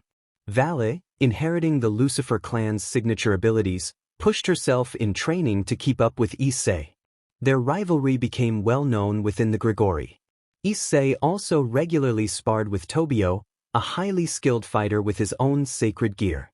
Issei had to admit that Tobio would likely be classified as one of the strongest humans in the world once he reached his prime. Additionally, Issei practiced magic with Lavinia, the Ice Princess, who possessed a vast array of magical skills. Barakiel served as Issei's personal advisor. As the head of the military, he was well suited for Issei's training while Azazel and Shemhazai studied his sacred gear. Issei held Barakiel in high regard, knowing that even his own mother respected the man's prowess in battle. Issei mostly kept a low profile, maintaining a small circle of friends while occasionally conversing with Penemu and Rainier, who had a significant crush on him. However, Issei had yet to engage in any romantic activities due to a promise he made to his fiancée centuries ago. He knew his death was alive, having discovered through the Holy Grail that she was sealed away in the Lake of Fire, one of the most powerful prison realms. Issei understood that breaking her out would be a challenging task, as he would likely be caught in the process. So, he waited for the perfect moment to reunite with her after so long.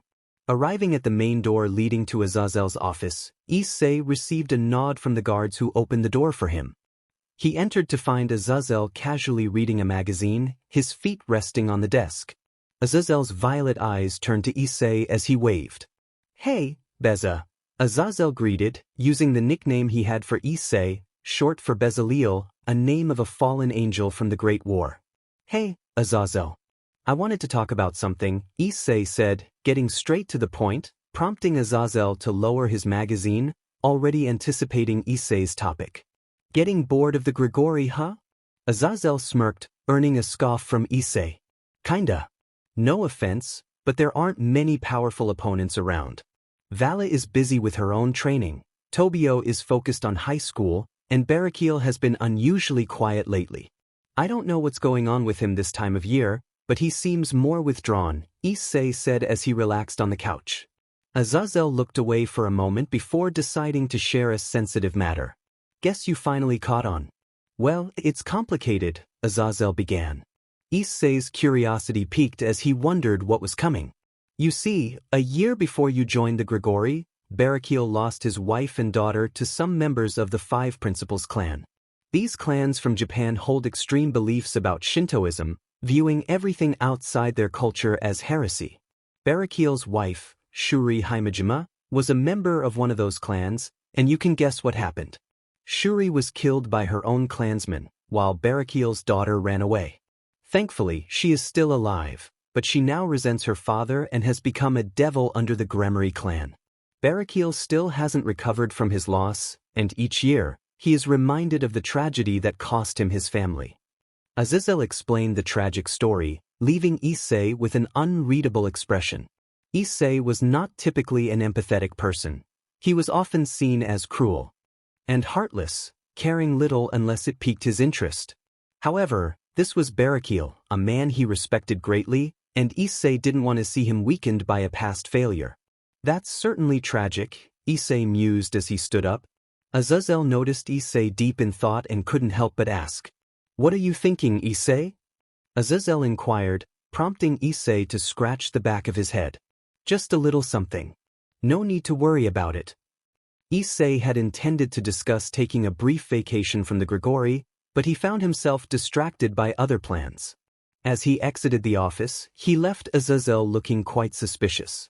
"I messed up, didn't I?" he muttered to himself before returning to his magazine. Back in his apartment, Issei quickly made his way to his bedroom. Almost immediately, Vritra emerged from his sacred gear, taking the form of his balance breaker armor and floating in the air. "Something on your mind, partner?" the dragon inquired, curiosity evident in his tone. Issei nodded, closing his eyes for a moment before summoning a familiar golden cup into his hand. "Yeah, I don't like seeing Barakiel so down.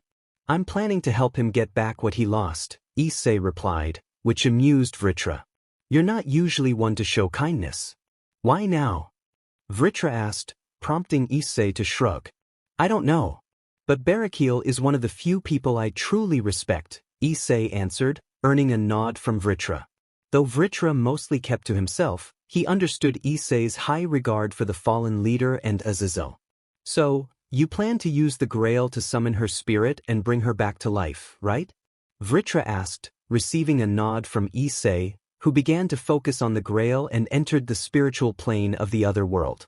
For a while, nothing happened until a white aura emerged from the cup, gradually taking the shape of a human figure. The figure soon revealed itself to be Shuri Himejima, Barakiel's deceased wife. Slowly, the spirit of Shuri opened her eyes and looked around. "Where am I?" she asked, her voice echoing with confusion. "Hello, Shuri Himejima. Issei. To be brief, you are dead," and I've brought your spirit back from the other world to connect with you. I know your husband, Barakiel, and I'm a good friend of his. I want to help him out of his depression, so I'm taking this chance to bring you back. This is my first time doing this, so I'm taking a gamble, Issei explained quickly. Vritra observed silently, feeling uneasy about the situation. Barakiel? Wait, what happened to Akino? Shuri asked, prompting Issei to scratch his head.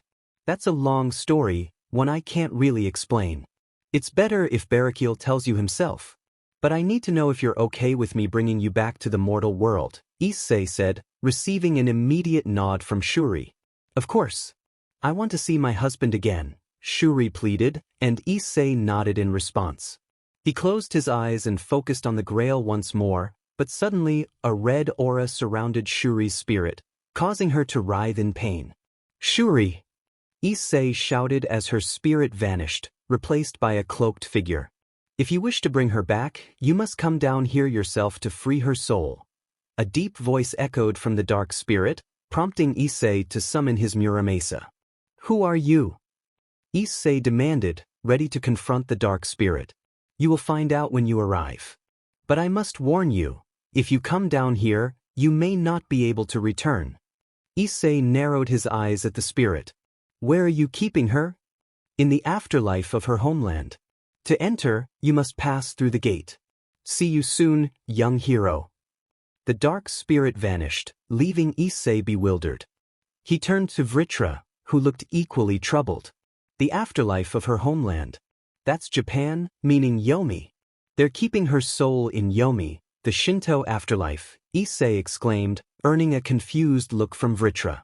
Don't tell me you're planning to break into the Shinto afterlife to retrieve Shuri's soul? Vritra asked incredulously. Issei grinned with excitement. Of course I am, he declared, prompting a chuckle from the Dragon King. Well, things are definitely getting interesting, partner.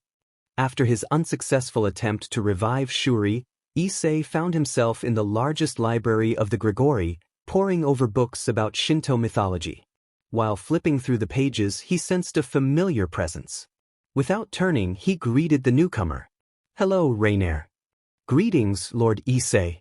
I apologize for interrupting your reading, but I couldn't help but wonder about your sudden visit to the library, Rainier said, glancing at the book Issei had chosen. Shinto mythology? Are you interested in the mythology of your ancestors? Issei nodded as he settled down to read. Yeah, I have something personal to attend to, but I need more knowledge about the Shinto religion. I only know the basics about their creation and gods. Rainier looked determined for some reason, and Issei suspected what it was but chose not to act on it. He was aware of Rainier's long-standing affection for him, but his commitment to his fiancée was unbreakable. Perhaps after reuniting with his death, he could consider it, but for now, he had to wait. What are you looking for? She asked. Issei hesitated before letting out a sigh. Their afterlife and how to reach it. I'm trying to figure out how to get there, he replied, causing Rainier to look shocked. You want to go to Yomi? She exclaimed, and he nodded. She examined the book in her hands, narrowing her eyes. Well, I remember a story about the creation gods of Shinto that is connected to Yomi. Maybe that will help. Rainier returned the book to the table and searched for another until she found it and sat back down. Is that it? Issei asked, and Rainier nodded as she flipped through the pages, landing on the one she sought. She began to read aloud. Long ago, two primordial gods descended from the heavens to the earth, a man and a woman. He who invites and she who invites, Izanagi and Izanami. Husband and wife, as well as brother and sister. Standing atop a bridge from the heavens, the twin gods, along with the spear they received from the older heavenly gods. The powerful Amenenohoko, the heavenly jeweled spear, was used to create the first land masses of Japan. From the sparkling salt at the spear's tip, new islands emerged, including their home, Onigoroshima. Once they arrived at their new home, they planned to have their first children on the island. They united and brought forth the island gods of Japan, along with pillar gods of Shintoism, Amaterasu, Tsukuyomi, and Susan. Along with these three, several other gods were born. However, Izanami suffered a tragic fate. She was fatally wounded by the flames of her sun, Kagutsuchi, at the moment of her giving birth, which ultimately led to her demise. Izanami's spirit was sent to Yomi, the afterlife of Shinto. Determined to bring his wife back, Izanagi ventured into Yomi. However, when he faced her, he was horrified by what had become of his once divine and beautiful wife. Overcome with disgust, he fled from her and sealed her away in Yomi by placing a massive stone that blocked the only pathway.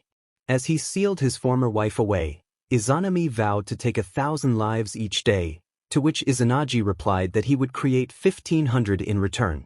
This marked the end of the story of the first primordial deities of Japan, as Izanami remains sealed in Yomi to this day. Rainier closed the book with a sigh. Issei listened intently, intrigued by the tale of the two primordial gods, and he realized he had found a way to access Yomi. Noticing the expression on Issei's face, Rainier couldn't help but ask, "Everything all right, my lord?" Issei nodded, standing up to leave the library. "Thank you, Rainier. I owe you one," Issei said, sensing the blush on Rainier's face as he exited. On his way back to his apartment, Issei spotted Valis stepping out of hers. She turned to him with a confident smirk. Over the years, she had transformed into a stunning young woman, her long silver hair cascading down her back. Her glowing blue eyes sparkled with determination, and her outfit, a stylish leather ensemble, accentuated her impressive figure. "What's up, Black?" Vali greeted, her competitive spirit evident. "What's up, White? Getting ready for some training?" Issei asked, and Vali nodded. Zaz mentioned he made a contract with the Dragon King, Fafnir. He told me the dragon is interested in a challenge, so I'm planning to see where I stand, Vali said, making Issei nod in acknowledgement. He had heard of the Dragon King Fafnir but hadn't realized Azazel had a contract with him, which piqued his interest. "Good. How's your progress with the Juggernaut?" Issei asked quietly, ensuring no one else could hear. Vali's smirk widened as she relaxed her hands on her hips. "Albion said I can safely enter for a few minutes, but after that, my body can't handle the strain. It will take time to get it under control. What about you? How's your Juggernaut coming along?" she inquired, noticing Issei's conflicted expression. "Not great. Like you, the strain on my body is too much. I can fuel the drive with my dark powers, but the pressure is overwhelming. I didn't expect anything less from the king of evil dragons," Issei admitted. His first attempt at the forbidden technique had nearly destroyed him, and he could only maintain the form for half a minute before Vritra had to deactivate it for his safety. Vali playfully punched his shoulder. "Not so almighty, huh? Don't tell me you can't handle a little more power." Issei grinned at her teasing, playfully slapping her shoulder in response. "Careful, Avella. I could still take you down across the underworld if I wanted to. I have no plans for the upcoming days, so if anyone asks, tell them I'm in Japan," Issei said, leaving Vali puzzled. "Japan? Why there?" she asked, turning to him. "You'll see," Issei replied with a wide grin before entering his apartment, leaving Vali confused. "What was that about?" she wondered aloud. Albion chimed in, "I don't know, but it definitely isn't anything good." Vali nodded, walking away with determination. "Well, let's wait and see. Time to fight a Dragon King," Vali declared as she headed toward the Grigori headquarters for her match with the Dragon King. Back in his apartment, Issei created a privacy barrier around the space. Vritra emerged from Issei's body, curious about his host's next actions. "Planning to go to Yomi, huh? But you know entering through the gate that Izanagi sealed will definitely create quite a scene," Vritra warned, and Issei nodded. "Yeah, I know, but I have a plan." "We're not entering through the gate," Issei replied, surprising Vritra. "Then how?" the evil dragon asked, intrigued. "Simple, through the dimensional gap," Issei answered, beginning to explain his plan. "Azazel told me that all realms connect to the dimensional gap, the space that links them together. So, using that theory, we should be able to find Yomi through the gap." "But how will you find Yomi in a void realm that seems endless?" Vritra questioned. "I'll use Shuri's soul as a beacon. By sensing her soul, I can create a rift between the gap and Yomi, and I'll use Muramesa to bridge the two realms," Issei explained, creating a portal to the dimensional gap using his knowledge of space-time magic. He could create portals to places he had visited before, and the dimensional gap was one of them. He had been curious about this realm ever since Azazel mentioned it years ago, and he had studied his space-time magic to explore it further. He had secretly trained at his maximum power there without anyone noticing, even sparring with Vale when they decided to go all out, which Azazel had forbidden, fearing they would destroy the entire Grigori. Stepping through the portal, Issei arrived in the distorted realm of the dimensional gap. He looked around, recalling that the two dragon gods were born in this realm, and he felt a surge of curiosity about meeting them. As it was his goal to surpass the dragon gods, Issei enveloped himself in a dark aura while summoning his sword, Muramasa. He closed his eyes, focusing on Shuri's soul, sensing it from a distance and honing in on it. Gathering a massive amount of dark energy that synchronized perfectly with his sword, Issei raised it in a vertical motion and opened his eyes, which glowed a dangerous crimson as the sword turned completely black. With a swift motion he lowered his sword, creating a rift in space itself. The tear slowly opened, forming a gap large enough for him to fit through. "This is it. Balance breaker," he declared, activating his sacred gear as the pitch-black draconic armor enveloped his body, accompanied by Vritra's powerful roar. "Prison dragon balance breaker." Without hesitation, Issei stepped into the gap, which closed immediately behind him. Everything returned to normal. From a distance, a young woman of unparalleled beauty watched with near emotionless eyes. Dressed in a black and purple gown that accentuated her divine form, her dark purple eyes, with vertical slit pupils, revealed little emotion, save for the same interest she had centuries ago for the young man. "You returned after so long. Finally, I can reclaim my silence," she muttered to herself, turning her head to glare at a massive celestial red dragon performing barrel rolls in the gap, creating a loud commotion. Her glare morphed into a chilling smile as she pointed her finger like a gun at the large dragon. "Soon you will meet your end, Red," she declared ominously before vanishing, leaving a sense of foreboding in her wake. Inside a distorted realm of darkness, an ominous presence of death loomed everywhere. It appeared empty, save for some wandering spirits howling in agony. Suddenly, a tear in the sky opened, and Issei emerged, landing on the ground with a sense of unease. "Is this it?" he asked, feeling the heavy aura of this realm, reminiscent of the Underworld but far more daunting. Not one to shy away, he decided to deactivate his armor and looked around, honing in on Shuri's soul. Manifesting his wings of darkness, he prepared to take off when Vritra called out to him. "Partner, someone is approaching." Issei turned to see a disfigured humanoid being land nearby. Its wings retracted as it let out an amused, eerie chuckle. He, I didn't expect you to come here personally. My apologies, we haven't had visitors since Izanami sealed the gate," the being said. Issei noted its peculiar appearance, a combination of a demon and a grim reaper, with a lifeless gray body, a lanky build and massive red eyes. Sensing no hostility, Issei relaxed a bit. "So, is this Yomi?" he asked, receiving a nod from the being. "Indeed. This is Yomi, or the world of darkness, as some humans call it. I prefer to call it the Shinigami world since most of our inhabitants are Shinigamis," the being, now identified as Ryuk, replied. Shinigamis, minor servants of the goddess Izanami, similar to the Grim Reapers serving Hades, Issei noted, earning another nod from Ryuk. "Very correct. My name is Ryuk, and my queen has ordered me to bring you to her castle. Please follow me if you dare," Ryuk said with a sinister laugh before unfolding his wings and taking off into the sky. Issei hesitated for a moment but decided it was best to follow Ryuk, feeling Shuri's soul in that direction. As they flew through the dark skies of Yomi, Issei observed various spirits of humans and yukais interacting, some howling while others fought. The landscape was bleak, with dead trees and a sense of despair permeating the air. Eventually, they approached a massive temple-like structure surrounded by spirits and dead samurai warriors stationed as guards. Issei recognized these warriors as the elite from various time PRDS, chosen for their skill and valor. Upon arriving at the temple, Issei deactivated his wings as Ryuk turned to him. Hope you enjoy your visit. However, I must warn you, if you wish to leave, do not eat any fruit from here. Farewell, Eay Hayudu Asmodeus. With that, Ryuk flew away, leaving Issei standing alone. He observed the retreating figure before turning to the doors, where two large Onis guarded the entrance, flanked by various soldiers. As Issei approached, the Onis addressed him in unison, their voices hollow. Our queen is expecting you. The Onis opened the massive doors, allowing Issei to step inside.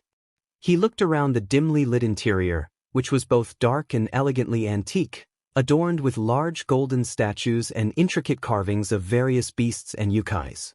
Even some dragons, strangely enough. As Issei ventured deeper into the temple, his gaze fell upon a figure seated atop a throne made of skulls and bones. His eyes widened as he sensed her aura malicious and heavy with the essence of death. Her long black hair was slicked back, and her dark blue eyes locked onto his. She wore a black and white kimono-like outfit, and a large scar was visible just above her chest. A katana rested within arm's reach, ready for her to grasp at a moment's notice. Issei began to recognize her aura. It was the same that had surrounded Shuri when he attempted to bring her back. So, she was the one who had prevented him from reviving Shuri.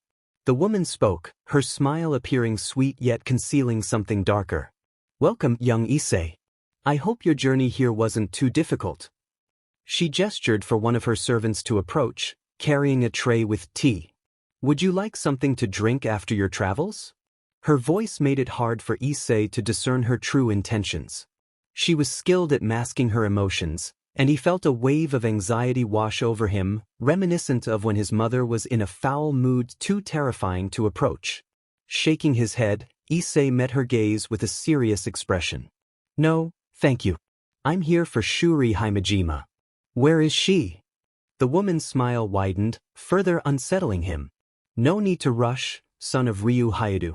I don't think you're in a hurry. We can discuss why you're here, can't we? She asked, and suddenly the entire temple shifted. Issei found himself in a smaller room, seated across from her at a small table laden with various foods and drinks. Issei narrowed his eyes, feeling uneasy.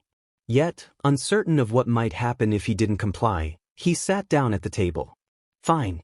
What do you wish to discuss? He asked, earning a small chuckle from the woman as she covered her mouth with her hand. Oh my, so straightforward. Don't you even realize the risks of being here? She asked, prompting Issei to roll his eyes. My entire life has been a risk. Let's get down to business, Izanami, he stated, and her smile turned unsettling as she stared directly into his eyes. So you know who I am? She asked, her smile unwavering. Her presence grew more intimidating, causing Issei to sweat.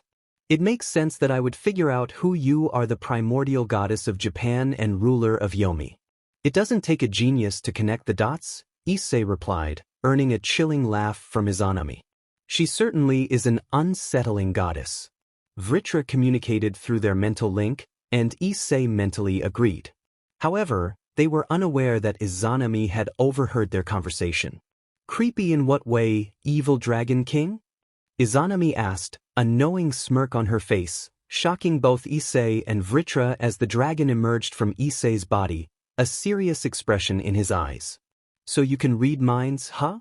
I didn't expect you to be that powerful. Only the strongest Hindu gods are capable of that, Vritra remarked, making Izanami chuckle, her eyes darkening.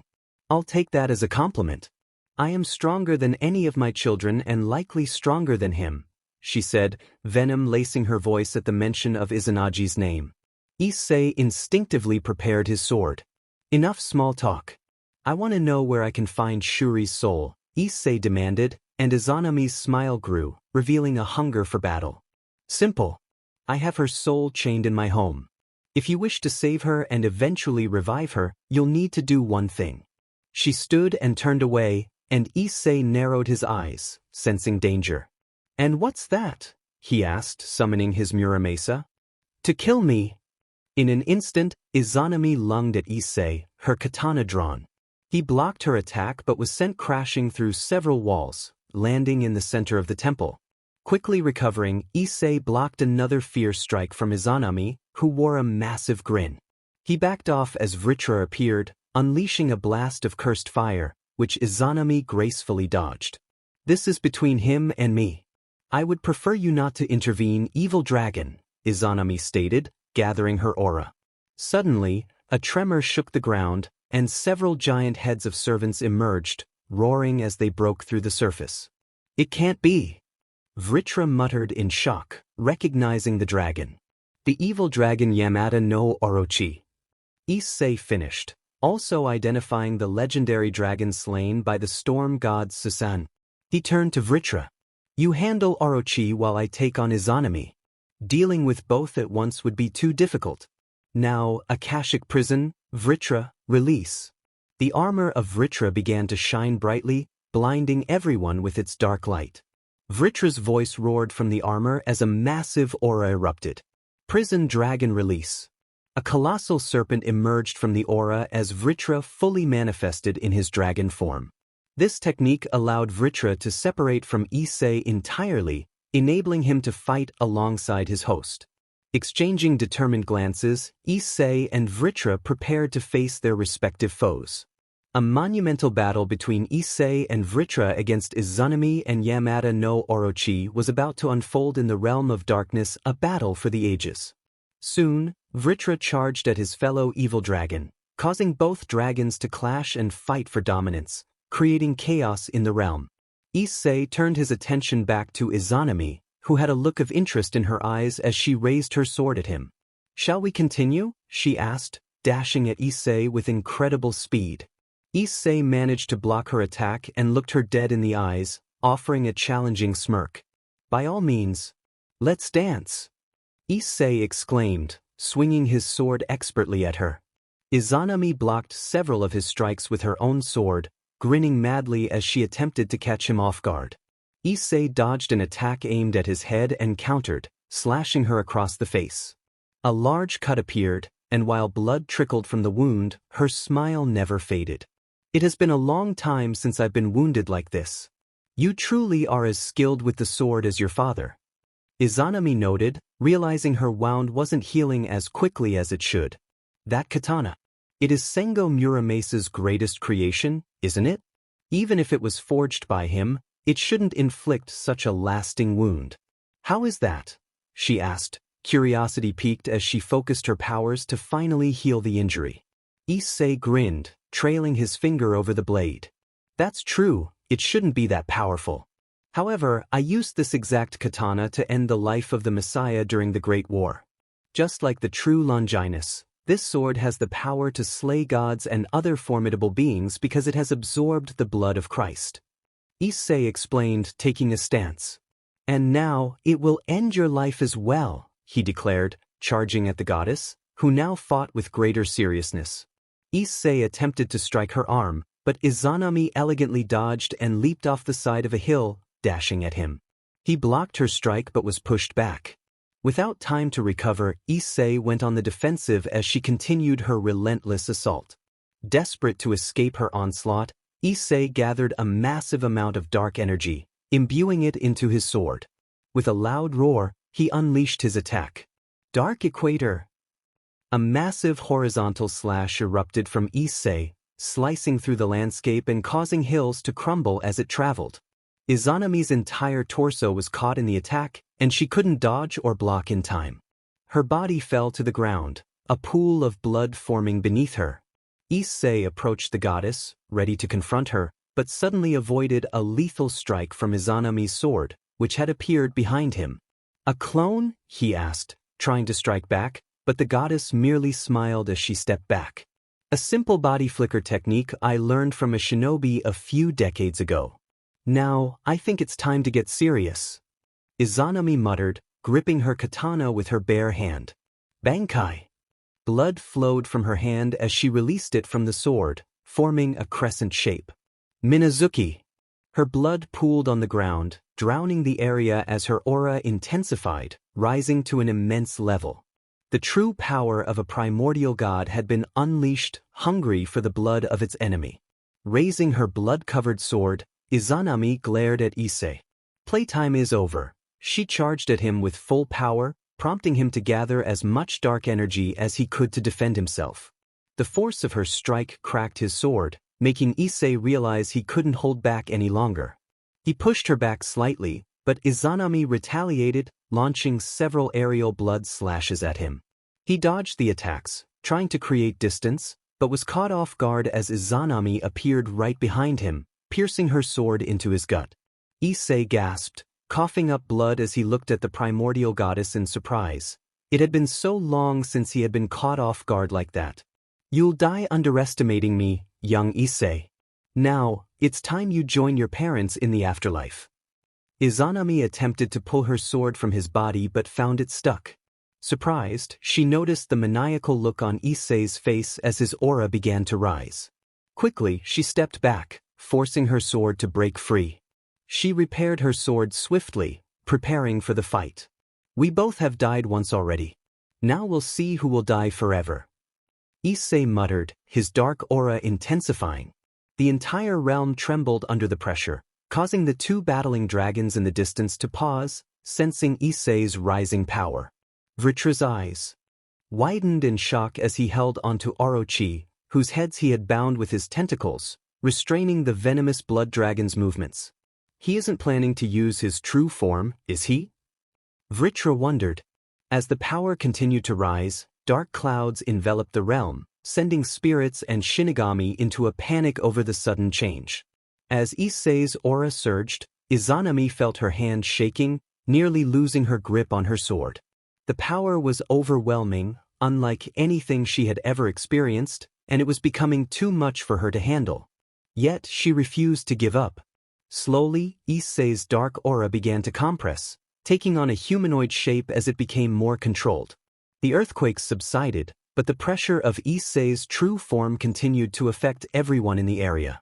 Smaller spirits and weaker Shinigamis had already perished from the overwhelming pressure of Issei's aura, unable to withstand its intensity, causing their forms to fade from existence. Slowly, two crimson eyes emerged in the humanoid embodiment of darkness as he raised his hand, summoning his sword, Muramasa, which radiated a powerful aura. "Now it's time to play," Issei declared, dashing toward Izanami, who was taken aback by his speed. She quickly attempted to strike him with her sword, but their blades clashed, sending shockwaves throughout the realm as they engaged in their fierce battle. Issei charged at Izanami, who found herself on the defensive, blocking and dodging his relentless attacks. Each blow carried a weight that could easily end her life if it connected. Realizing she couldn't remain on the defensive forever, she unleashed a swift slash of blood toward Issei, piercing through him and leaving a mark that healed almost instantly. It was as if nothing had happened. "My body is made of darkness. Any wounds heal instantly, and most attacks are ineffective against me. So I suggest you surrender now or face the consequences," Issei warned, but Izanami chuckled menacingly as she prepared her sword. "This is a battle to the death. What's the point of surrendering when I sought this fight? I would rather die than give in," she declared, charging at Issei with renewed determination. He met each of her strikes with a feral grin. "You have my respect, Izanami. But now you will face your end." In a swift motion, Issei pierced his sword into her chest at the exact spot of her scar, a reminder of her husband's failed attempt to bring her back. Izanami's eyes widened in disbelief as her body fell, but Issei caught her before she hit the ground. Cradling her in his arms, a pool of her essence began to form beneath her. She gazed into Issei's eyes, his true form momentarily deactivated, and offered him a weak smile. "You remind me of my husband before he abandoned me," she murmured, blood trickling from her lips.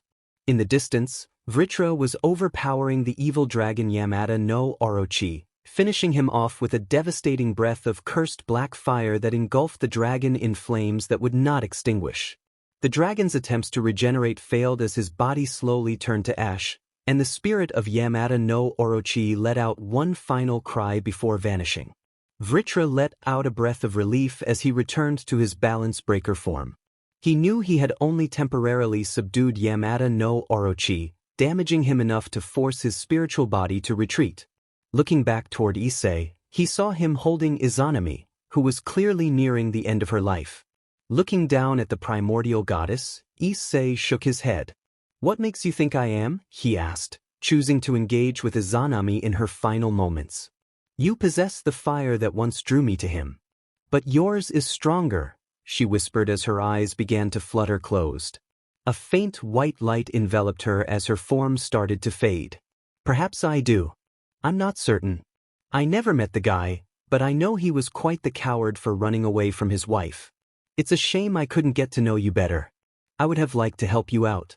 I'm not exactly a good guy, but I enjoyed our fight," Issei replied, earning a soft smile from Izanami as she reached out to slide his cheek. "Maybe. We will fight again. But I won't lose next time." Izanami smiled before closing her eyes for the last time, her body dissipating into particles that floated into the air. Issei closed his eyes for a moment, paying his respects to a fellow warrior in a battle he truly enjoyed. "Let's fight again in your next life," Issei murmured as he stood up, grasping his sword. Turning to Vritra, he raised an eyebrow. "Are you done with your foe?" he asked, receiving a nod from the evil Dragon King.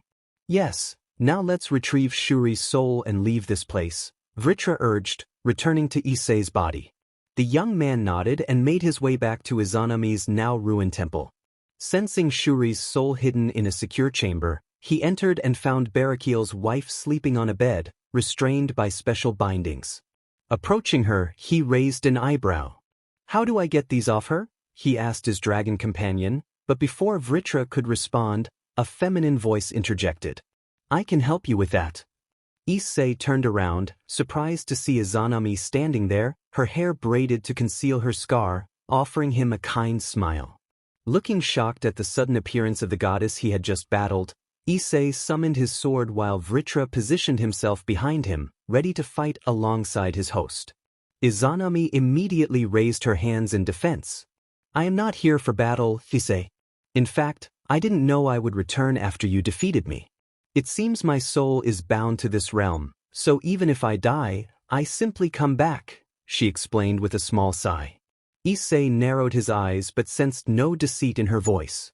Deciding to trust her, he sheathed his sword as Vritra returned to his body. "I see. So you are essentially imprisoned in this realm for eternity. That must be difficult," Issei said, turning back to Shuri's spirit. "So, can you get her out of those restraints?" he asked, prompting Izanami to nod as she approached the bed where Shuri was bound. With a snap of her fingers, the restraints vanished. Izanami turned to Issei. "It's best if you can store her spirit in something to preserve it. You never know what might happen here that could put her spirit in danger," she suggested, and Issei nodded in agreement. Raising his hand, a dark black and purple aura surrounded Shuri's spirit, which slowly floated toward Issei's hand and gathered itself. Soon, her spirit was sealed into a small white gem that Issei held. After storing the gem containing Shuri's soul in his pocket dimension, Issei turned to Izanami. "Now that I have her soul, I can leave," Issei declared, summoning a portal to return home. However, his eyes widened as the portal suddenly dispersed in front of him. "What?" Izanami looked on with intrigue as she turned to Issei. "You were trying to create a rift, weren't you? That's how you entered Yomi without using the pathway that Izanagi sealed," she said, prompting Issei to nod. "Yeah, I thought it would be better to come here without alerting the Shinto gods by using the main pathway. I created a rift using the dimensional gap as a gateway point. But I should normally be able to create rifts anywhere I want if I can visualize the area. So why can't I now?" Issei asked, confusion evident on his face as Izanami closed her eyes, deep in thought. "The space-time of this realm is very different from Earth or the Underworld you come from. For example, Izanagi's attempt to enter Yomi took only a few days on Earth, but I have been here for centuries since he finally arrived. This means that the space-time here is not like yours, and your space-time powers won't affect this realm, including your ability to create rifts between dimensions," Izanami explained, leaving Issei silent as he considered his options. "So, is there any way I can get out of here?" he asked, and Izanami nodded. "You could take the original pathway and break the seal Izanagi placed, but doing so would risk detection by the Shinto gods, which wouldn't be good for you," she warned, and Issei nodded slowly. Well, I'm not planning to stay here for long. So where is the pathway? He inquired, prompting Izanami to look to the side before meeting his gaze. I can show you. But I want something in return for bringing you to the exit, Izanami said, causing Issei to roll his eyes with a smirk. Let me guess, you want me to free you from this realm? He asked, receiving a furious nod from Izanami. Please, I wish to escape this place and take revenge on my family for disowning me. I have been trapped in this realm for millennia and want to get out no matter what, Izanami practically begged, which piqued Issei's interest. No matter what you say? He asked with a sly grin. Izanami caught on to his expression and nodded, understanding his implication. Anything. As long as you can free me from this realm, I will do whatever you ask, Izanami stated, and Issei pointed at her. Then I want you as payment. I'll get you out of here and in return, you will become my ally. You won't be a SLV, but you will stay with me because I have plans for the future, and I could use a powerful goddess like you on my team. So, what do you say, Izanami? Issei asked, raising his hand as a black magic circle appeared beneath his feet, with a second circle forming under Izanami, marking a special magic contract. Izanami looked at the magic circle, then back at Issei, before nodding. I swear on my soul that if you get me out of this prison and help me take revenge against my former husband, Izanagi, my soul will be yours, Izanami vowed, causing the magic circle beneath her to shine brighter as Issei nodded. Then I swear to you, Izanami, I will help you escape this realm and free you from it, as well as assist you in taking revenge against Izanagi. In return, your soul will belong to me for eternity. You will follow my commands and stay with me until death, Issei declared. The magic circles glowed brightly as a dark magical collar appeared around Izanami's neck, bearing the crest of the Asmodeus clan. Izanami felt a surge of power coursing through her as the effects of the contract were engraved into her soul. As the light of the magic circle faded, Izanami looked back at Issei, who grinned triumphantly. I never thought I would have a primordial goddess as my ally. Don't worry, I won't treat you harshly if you follow my orders. Now, let's get out of here. Izanami nodded and approached Issei, placing a gentle kiss on his cheek, surprising him. Issei's eyes widened as they found themselves in front of a large cave at the base of a towering mountain. Turning to Izanami, he raised an eyebrow. This is the exit? He asked, and the goddess nodded as they proceeded to enter the cave, walking down a dark pathway. For them, it felt as if sunlight illuminated the tunnel. As they walked in silence, Vritra spoke to Issei. I am surprised she agreed so easily, he remarked, and Issei nodded in response, aware that Izanami could hear their conversation but not caring. Yeah, it is certainly strange. Should I ask her about it? She knows she can't betray me no matter what, Issei replied, receiving a positive nod from Vritra. That's a good plan. Perhaps she has other motives beyond revenge and freedom. But I can't blame her for wanting to escape this prison and seek vengeance after being betrayed, Vritra agreed, and Issei glanced at the goddess guiding him through the long tunnel. So, why did you accept my offer knowing that you will be mine for eternity? I know it isn't just about getting out of here. What is it? Issei asked, and Izanami smiled slightly as she glanced at him. Just like I told you during our battle, you remind me a lot of my former husband. But the husband I loved, not the coward who ran away when I needed him most. You have what he lacked. The drive to continue, no matter the cost, led Issei to a realm from which he might never escape, all for a friend in need. This made Izanami realize that perhaps he was a man worth following. She explained, and Issei looked ahead with a serious expression. But you do realize what I am and what I have done, right? I have taken countless innocent lives for my own amusement and even killed a messiah. I'm not a good person by any means, Issei countered, to which Izanami nodded. Indeed, but I wasn't looking for a good man to follow. I wish to follow you because you are who you are. You aren't blinded by self-righteous heroism or justice like many heroes and gods. You don't care that you are seen as evil and are indifferent to the consequences of your actions. I admire you for that. You stand strong against anyone who might say otherwise, just like your father who rebelled against his master for the woman he loved. You aren't much different in that regard, are you? You will fight against anyone to get what you want, and that is why I accept you as my master, Izanami stated firmly, silencing Issei, who stared at her in surprise before nodding and surprising her with a gentle kiss. Izanami was taken aback but returned the kiss, embracing him as they shared a moment of connection. After a brief moment, they broke apart, and Issei grinned while leaning his forehead against hers. Well, I think I just found another reason to come here, Issei said, leaning in for another kiss. But that will have to wait since I promised my commitment to my fiancé first. Izanami nodded, a blush creeping onto her cheeks as she felt a rush of emotions she hadn't experienced in thousands of years. But how can I leave this realm? My soul is bound to it for eternity.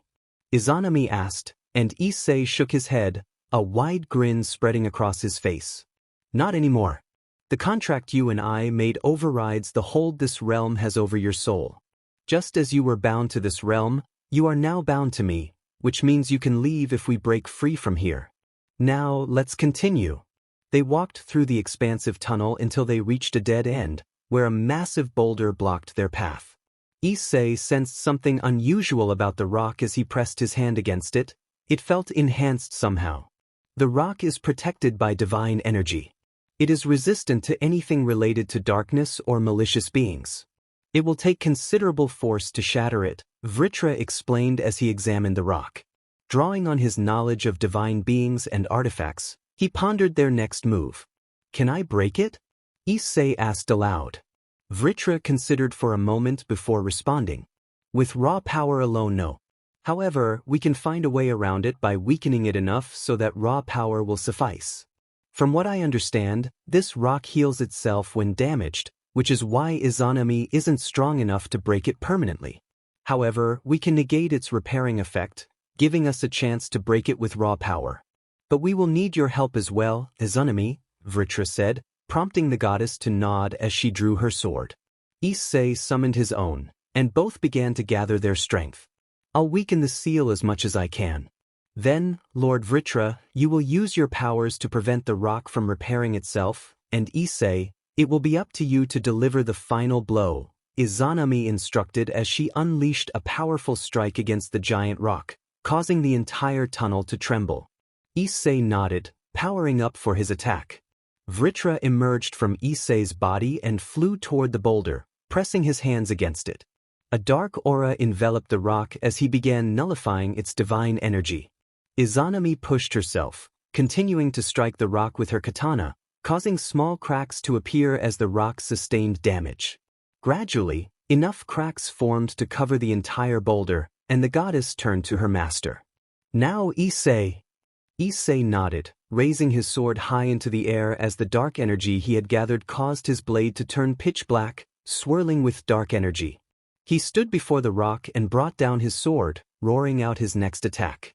Black Divide. A massive explosion erupted, and from the other side of the stone, in the province of Izumo on a cloudy afternoon, a sudden blast of dark energy shot through the boulder, piercing straight into the clouds and creating a massive divide in the sky. An earthquake soon followed, shaking the entire country from the sudden pressure unleashed on the island.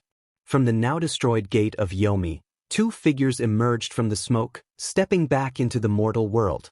Slowly walking on the grassy earth, both Issei and Izanami emerged from the gates of Yomi with wide grins on their faces. However, they quickly became alert as they sensed two powerful auras approaching. Izanami turned to Issei. It's my sons. Hurry, hide your face before they get here. Issei nodded and immediately activated his balance breaker armor. Just in time, two figures descended from the sky, one illuminated by the moonlight and the other accompanied by a powerful bolt of thunder. Under his mask, Issei grinned with excitement as he recognized the two gods, Tsukuyomi and Susan. Perhaps this would be the perfect moment to announce the birth of the Black Dragon Emperor to the entire world. He also held a long katana in his hands. Next to him, the storm god Susan wore ancient Japanese armor, his mask absent as he wielded a katana in each hand. Both were ready for battle, standing against their mother and the one who had freed her. Mother, what are you doing here? Tsukuyomi asked stoically. His voice revealed none of his emotions, but deep within him lingered a fear of the woman who was his mother. Izanami simply unsheathed her own katana, gazing at her son. "Isn't it possible that I just want to reunite with my family after so long?" she asked sweetly, her bloodlust rising and making both gods shudder at the wrath of their mother. Susanoo glared at the man beside his mother and roared, "You vermin! You dare release our mother from her prison? For what selfish reason have you done this?" Susanoo's roar echoed, while Issei merely shrugged his shoulders, preparing his Muramasa. Speaking through his mask, altered by Vritra to conceal his true voice, he replied, "It wasn't my true intention to free her from Yomi, but I struck a deal that would benefit us both. But now, I think it's time to settle this." As all four prepared their weapons, their auras flared, causing the environment to become unstable, storm clouds gathering while the moon shone brightly behind the two gods. Issei's gaze locked onto Susanoo with intensity as he charged at him, shocking the god with his speed. Susanoo was too slow to dodge the strike, barely managing to block it at the last moment, sending him hurtling back into a distant hill. Tsukuyomi was taken aback that someone could catch his brother by surprise, but he couldn't voice his concern as Izanami charged at him, forcing him to defend against her lethal attack. Susanoo rose from the wreckage of the hill, glaring at Issei. Gathering a powerful bolt of lightning in one sword while creating a giant stream of water in the other, he unleashed two elemental slashes at Issei. Issei countered with a slash of darkness that blocked both of Susanoo's attacks. The storm god appeared behind him with a bolt of lightning, attempting to strike, but as his sword neared, Issei's arms were restrained by tentacles that emerged from his back. "Too slow," Issei taunted, raising his hand to fire a beam of darkness at Susanoo. The storm god blocked the attack with his divine aura but was pushed back several meters as he tried to distance himself from the dark dragon. Meanwhile, Tsukuyomi found himself on the defensive as Izanami relentlessly attacked him with her sword. The moon god slashed at her, creating several crescent-shaped projectiles that flew toward Izanami. Izanami quickly parried all the projectiles and caught Tsukuyomi off guard, appearing right in front of him and slashing across his chest, leaving a deep cut. Distancing himself, Tsukuyomi attempted to heal, but the wound took longer to mend than usual. He glared at his mother as he fired several giant crescent moon projectiles at her, but Izanami sliced through them effortlessly, smirking at her son. "Is that all you have, Tsukuyomi? I expected better than that. Don't tell me you've grown weaker over the years," she taunted, charging at him. Tsukuyomi barely managed to block her attack and was forced to create distance from his relentless mother. In the distance, Issei chased after Susanoo, who created a giant vortex of lightning and fired it at him. However, as the vortex approached, it suddenly dispersed, nullified by Issei's powers. Susanoo glared at Issei and charged at him with his swords. "You vile serpent!" Issei grinned, charging up his Muramasa as their swords clashed, creating powerful shockwaves. They struggled for dominance, but Issei began absorbing Susanoo's power, weakening his attacks and allowing Issei to push him back. Susanoo let out a breath, panting. "What's the matter? Tired already?" Issei asked, transferring the power he had absorbed into his sword, causing sparks of lightning to gather around the Muramasa. Susanoo, glaring, threw a paper bomb at Issei, which exploded and pushed him back slightly. Shaking off the dizziness, Issei turned to see Susanoo charging up a giant thunderbolt. Issei smirked as his sword ignited with black flames. The flames flared intensely as he faced the storm god, who was about to launch his attack. "Die!" Susanoo roared, firing his massive lightning bolt. Issei charged at it with his sword, their clash creating shockwaves that shook the entire town. As they struggled for dominance, Issei gradually pushed the lightning back, surprising Susanoo, who began to feel fear towards the monster before him. Not wasting any time, Susanoo fired several other bolts of lightning, which Issei nullified while maintaining his grip on his sword. Eventually, Issei overpowered Susanoo's attack, closing the distance and delivering a powerful slash across his body with his flame-infused sword. Susanoo howled in pain, stepping back as the flames burned through his armor. Trying to retreat, he stumbled, falling onto his back as the flames continued to scorch him. "What's the matter? Scared of a little fire?" Issei taunted, approaching the god. Susanoo attempted to crawl away, but Issei caught his leg with a tentacle, swinging him around and smashing him through several trees before sending him crashing into another hill. Issei grinned, hearing Izanami's sadistic laughter in the distance, knowing she had already won the fight and was merely prolonging it. Landing in front of Susanoo, he grasped the god's barely conscious body, grinning like a maniac. "It's about time I faced an actual god," Issei muttered, beginning to choke the life out of Susanoo. However, before he could finish, a sudden, powerful sunlight shone brightly, blinding Issei and forcing him to cover his eyes. Seizing the opportunity, Susanoo escaped Issei's grasp and teleported away. Tsukuyomi, thanks to the blinding sunlight, managed to get away from Izanami. "Amaterasu! Come here and face me, daughter." Izanami called out to the sun, demanding her eldest daughter to reveal herself. As the sun dimmed, Issei and Izanami found themselves alone on the battlefield. "Well, I didn't expect them to retreat like that," Issei mused, walking up to Izanami and placing a reassuring hand on her shoulder. "We should head to the Underworld before they send an army against us. While I'm confident we can handle them, I'd rather not reveal all my cards just yet."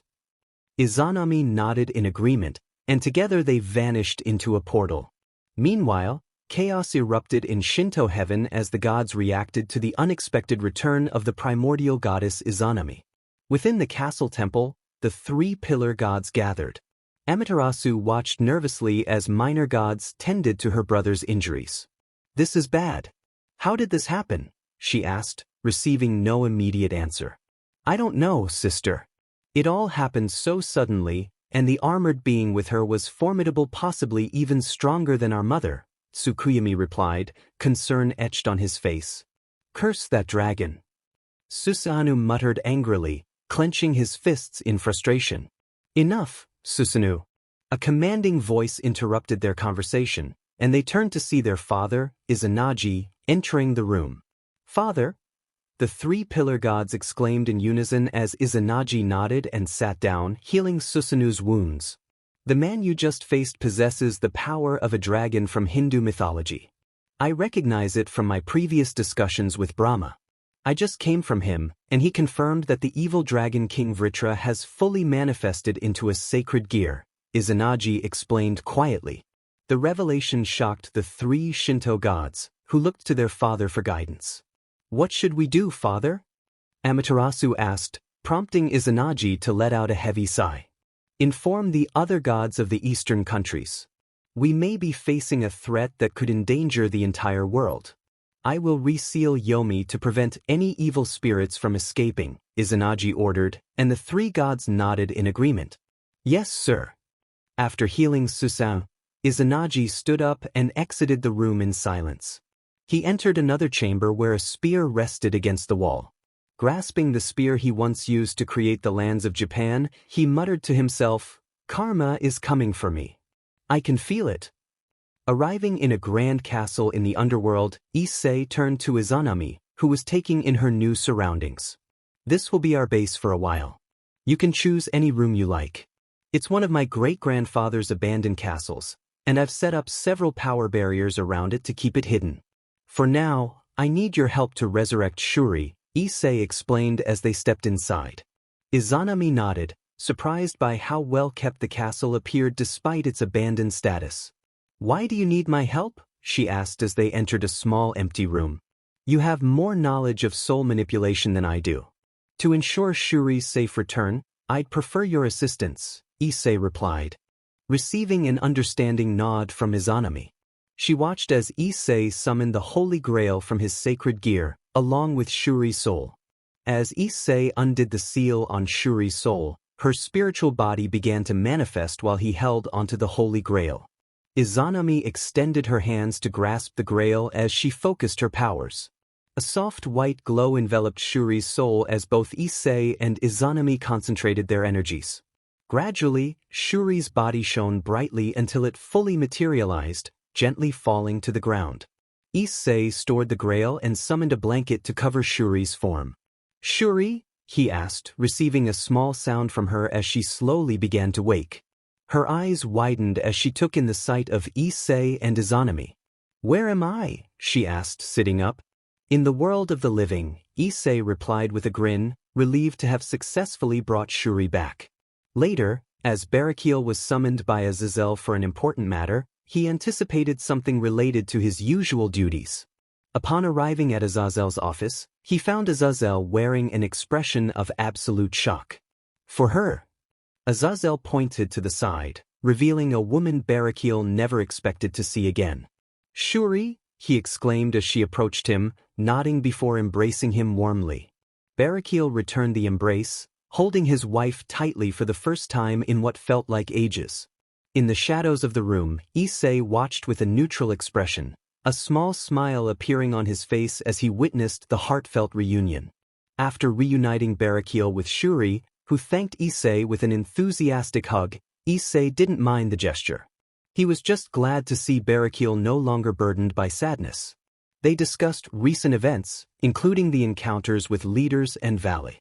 Now relaxing in Azazel's office with various bottles of alcohol, Azazel turned to Issei with an amused look. Before you arrived with Shuri, I received an intriguing message from Gabriel today. It concerns the Shinto gods. Azazel said, eliciting a grin from Issei as he leaned back comfortably. Shemhazai and Barakiel exchanged curious glances, while Valley looked on with interest. Shuri was busy getting a tour of the Grigori and settling into her new home. Valley turned to Issei with a questioning look. Is that what you meant when you mentioned going to Japan earlier today? She asked, receiving a nod from Issei. Azazel continued, pulling out a device from his pocket that projected an image into the air. It displayed Issei in his balance breaker, standing opposite the storm and moon gods, Susanoo and Tsukuyomi. Gabriel informed me that one of their strongest gods, imprisoned in Yomi, their version of the Underworld, escaped her prison with the help of the host of the evil dragon king, Vritra, Azazel recounted, prompting shocked expressions from those present. Vala's eyes gleamed with jealousy, eager for the chance to battle these gods. She would have gladly tagged along if Issei had told her about it. Issei let out a groan as he leaned back and took a swig of his drink. It was by chance. I tried to revive Shuri here, but Izanami stopped me. So, I went to Yomi to personally retrieve Shuri's soul, which led to a confrontation with her and the evil dragon Yamada no Orochi, but Vritra took care of that. After I claimed her soul, Izanami pleaded with me to help her escape her prison since I enjoyed our battle. I also found her intriguing, so it was hard to refuse. I made her my servant through a soul oath, and in return, I helped her out of that realm and planned to assist her with her family when the time comes. Unfortunately, we had to exit through the only way that was sealed off thanks to Izanagi. When I broke the seal, the Shinto gods were immediately alerted and came to confront us, as you can see in the picture. We managed to defeat them, and now they see us as a major threat. Issei explained before downing his drink. Everyone looked surprised, to say the least. However, the silence broke when Azazel let out a laugh. So you saved an evil goddess because you felt bad for her? Aren't you becoming a softie? Azazel chuckled, prompting a few chuckles from the others. However, the laughter quickly faded as a feeling of foreboding washed over them. Azazel suddenly felt a gentle hand on his shoulder, and he gulped as he turned to see Izanami standing behind him with her trademark smile. It looks like the alcohol is affecting your brain. Let me help you with that, Azazel. Before he could refuse, Izanami dragged the fallen angel by his ear into another room, leaving an eerie silence behind. Issei smirked and let out a burp. Well, he's done for, he said aloud, making everyone turn to him with nervous looks, except for Vale, who seemed more interested in the goddess. Can I challenge her to a fight? Vale asked, making Issei shrug. Sure, but it's probably better to do it another time. And I'll tell you, she is quite powerful. Issei was cut off by a scream that was surprisingly high-pitched. Ah! Help me! Stop! Not my wings! Not my wings! Everyone, including Issei, sweat dropped at Azazel's panicked cry as the doors opened, revealing a smiling Izanami and a visibly shaken Azazel, who looked like he had just faced a ghost. He slowly dragged himself back to his chair, glancing at the goddess who had turned his mind upside down in mere moments, then turned away from her. Izanami stood behind Issei and placed her hands on his shoulders. "That settles that," she said, making Issei grin. "You didn't have to go overboard, Nami, but thanks. Anyway, are you interested in fighting Valis someday?" he asked, receiving a positive nod from the goddess, who turned to the white dragon. "Of course. It looks like fun." Izanami smiled at Valis, who shuddered at her gaze but managed to grin back. "Great. Can't wait for it," Valis replied, getting a nod from Izanami, who remained by her master's side. Issei turned to Azazel, who was slowly recovering from his trauma, and chuckled at him.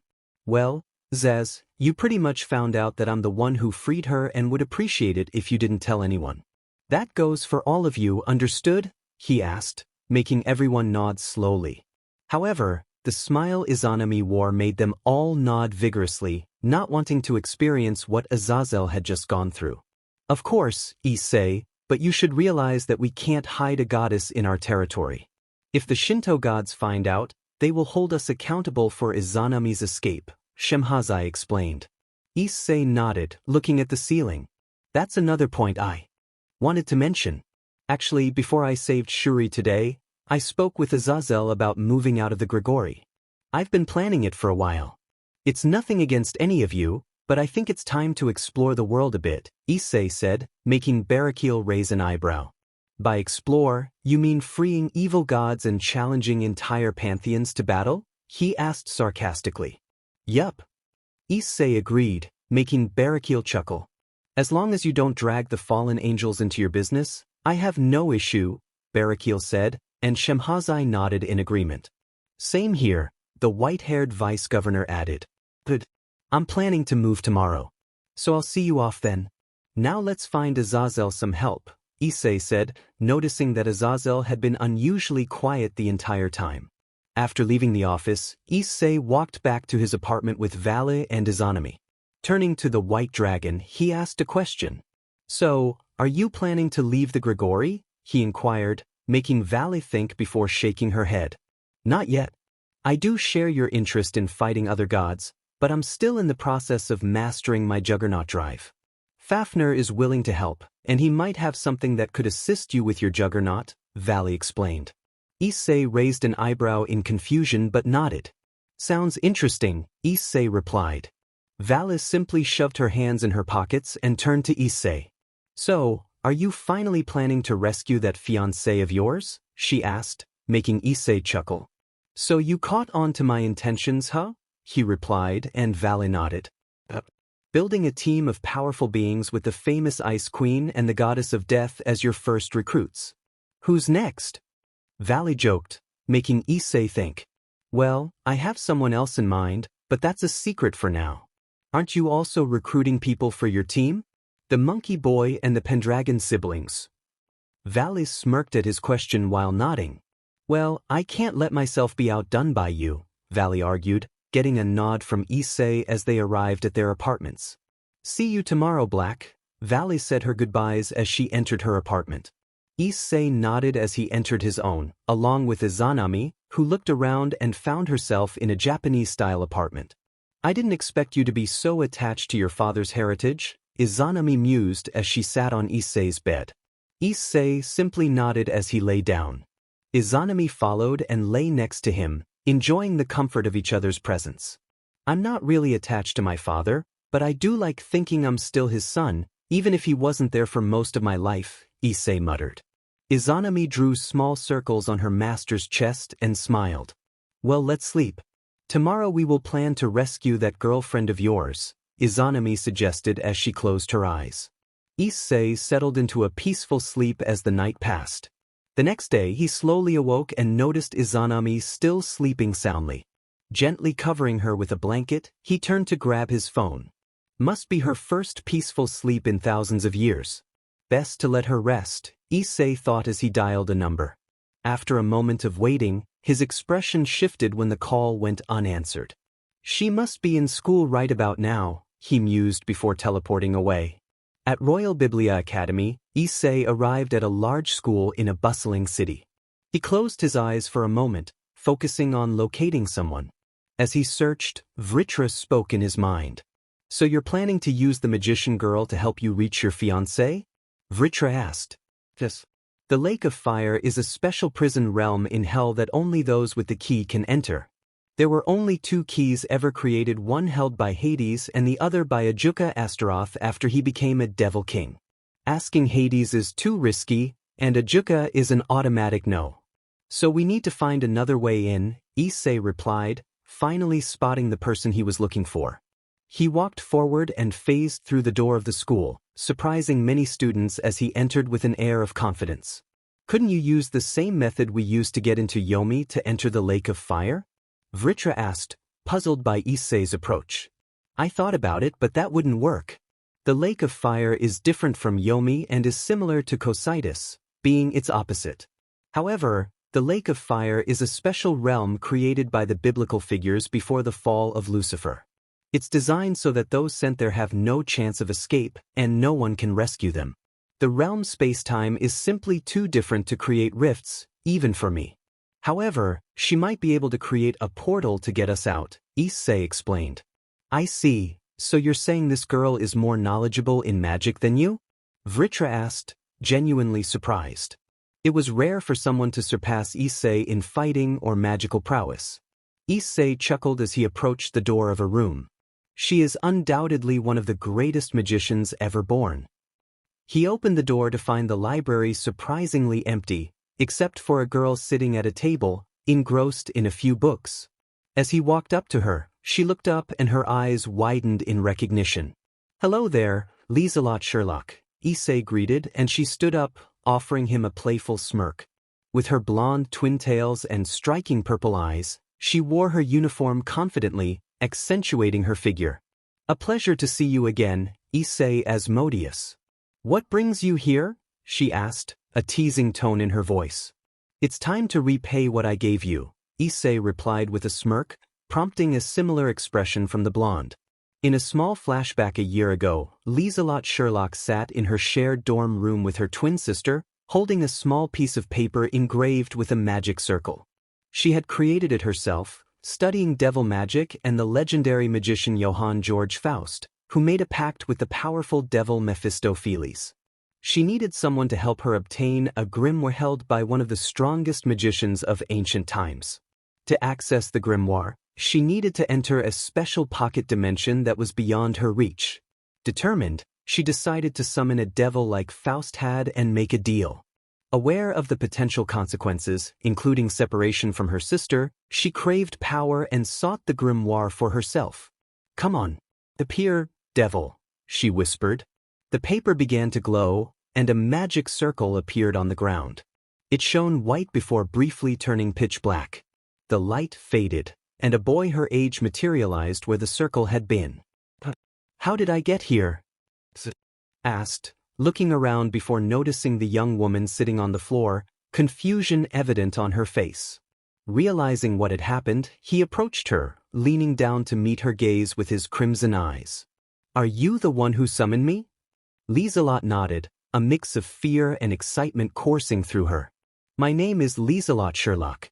I'm a magician and your summoner. Issei raised an eyebrow, amusement flickering in his eyes. Did you prepare that line in your head? He asked, walking over to her bed and sitting down. Feeling embarrassed, Lieselot nodded as she took a chair and sat down. Yeah, it's my first time summoning a devil. Of course, I practiced so I wouldn't look foolish, she explained, making Issei chuckle. Valid reason. But how did you summon me? Last I checked, I've never been summoned before, so this is a first for me too. By the way, my name is Issei, he introduced himself. Lieselot retrieved a book from her stack, flipped through the pages, and handed it to Issei, who accepted it and began to read. Well, I considered summoning 2 devils, the great devil Lucifer or the devil Asmodeus. Both are among the strongest figures in the underworld and have the highest dominion over hell. I decided to summon Asmodeus, but when I did, I accidentally summoned you. Lieselot explained, watching as Issei read the page and grinned before returning the book to her. Well, you aren't wrong. You did summon Asmodeus and Asmodeus, Issei said, standing up and manifesting his dark wings. I am actually the heir of Asmodeus and the great-grandson of the true Devil King Asmodeus. The original Asmodeus died 500 years ago, making me one of the last members of the Asmodeus household. So you actually succeeded in what you wanted. Now, Lieselot Sherlock, my summoner, what is it that you desire? He asked, gently lifting her chin and bringing his face closer to hers. Lieselot felt her cheeks flush as she stammered out her request. I want you to help me obtain a certain item in another realm that I can't access myself. It's an ancient magical grimoire that has the power to store any magic from any race or type, Lieselot explained, making Issei ponder, intrigued by the grimoire. I see why you're interested. That should be possible, and I will help you. But in return, I want something from you. Issei said, pointing his finger at her, causing Lieselot to gulp nervously. What is it? She asked, and Issei thought for a moment before smiling. Not yet. But I'll tell you when the time comes. In the meantime, I want you to learn and obtain as much magic as you can, and when the time arrives, I will need your help. Do we have a deal? He asked, making Lieselot hesitate for a moment before smiling and nodding. Deal. She agreed, and soon after, the magic contract was formed. That's amazing. Now let me help you get your hands on that tablet. Issei proceeded to guide Lieselot into the realm and soon handed her the grimoire she sought. It turned out to be a sacred gear. After Lieselot obtained it, it fused with her soul, making her the wielder of the tablet device. After helping her escape the realm where the sacred gear resided, Issei returned to hell but reminded Lieselot of the deal she had made with him. Without wasting any time, Issei teleported them to his room, still holding her close. He carried her in his arms, and she wrapped her legs around him, holding him tightly as their lips met in a passionate kiss. Issei slowly broke the kiss, smirking as she gently set her feet back on the ground. You wait and get ready. I'm going to take a quick shower, Issei said, standing up and walking toward the bathroom, her movements graceful. Issei, unable to contain his excitement, followed her, much to her amusement. As she turned on the water, Issei playfully removed her rugged clothes and sat down on a small shower stool, letting the water soak her hair. I thought I said you should have waited for me. Perhaps I should teach you a lesson again, like the old times. Issei mused as Issei stepped into the shower, his clothes vanishing as well. Issei gave a confident grin as he leaned down to kiss her again. You have this wrong, dear. I'm the one in charge of this relationship, he said with a mischievous smirk, gently guiding her to kneel before him. Issei's blue eyes widened as she looked up at him, a mix of nervousness and excitement in her gaze. She started, but Issei pulled her closer, their connection deepening as he encouraged her to embrace the moment. How long I have waited for this. Issei murmured, allowing her to breathe before letting go. Issei, catching her breath, glared playfully at him, a smile creeping onto her lips. You'll pay for that, she teased, playfully taking charge as she engaged with him, their chemistry undeniable. Issei let out a satisfied sigh, enjoying the playful banter and the connection they shared. Karma, dear. Issei teased, making Issei grin back at her. With a sudden burst of energy, he lifted her and carried her out of the bathroom, using magic to dry them off quickly. He laid her down on the bed, gently spreading her legs apart, revealing her vulnerability. Issei smirked, feeling a rush of affection as he leaned closer, their bond deepening in the NTMT moment. Issei gasped, overwhelmed by the sensations as they explored the depths of their connection, both lost in the magic of the moment. Their hearts raced as they navigated the uncharted territory of their relationship, each touch igniting sparks of passion and excitement. Issei's mouth was covered in a sticky substance as he smiled, feeling a sense of satisfaction. Issei lay on the bed, breathing heavily from exhaustion. Issei slowly rose to his knees, a grin on his face as he savored the moment. Motivated by his feelings for her, he crawled onto the bed and gently pulled Issei's legs closer. The blue-haired general began to regain her awareness as she realized his intentions, allowing herself to relax. Issei took a moment to catch his breath, feeling a strange sensation wash over him. As he stood beside the bed, he noticed Issei slowly regaining her composure. A shift occurred within him. His usual aura transformed from its familiar black and red to a vibrant purple and pink. Issei clenched his fist tightly, his eyes glowing a fierce crimson. Suddenly, his exhaustion faded, replaced by a surge of strength that revitalized him. With a yearning gaze directed at his fiancée, he raised his hand. His aura extended towards Issei, enveloping her in a warm glow that began to heal her. Issei slowly opened her eyes, a look of surprise crossing her face as she sat up. "Issei," she called out, spotting Issei, who wore a wide grin.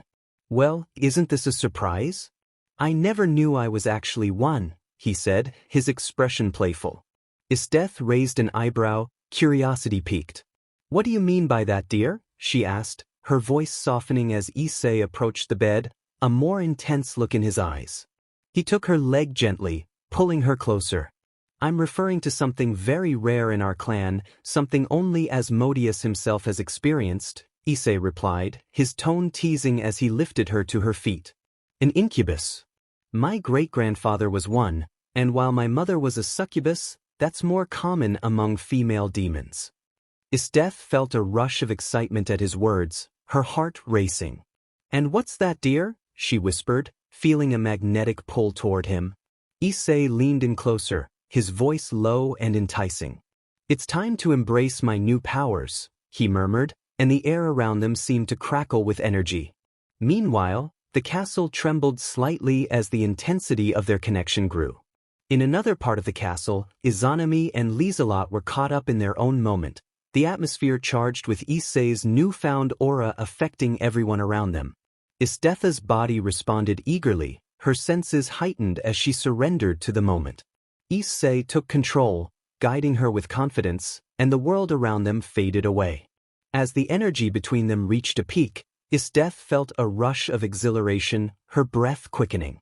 Issei, sensing the overwhelming connection, let out a deep groan, and the room filled with an electric tension. After a moment, he gently laid her back on the bed, a satisfied sigh escaping his lips. But his desire was far from quenched. He sensed Izanami and Lieselot nearby, and a mischievous grin spread across his face. In an instant he vanished from the room, appearing right behind the two, who were lost in their own world.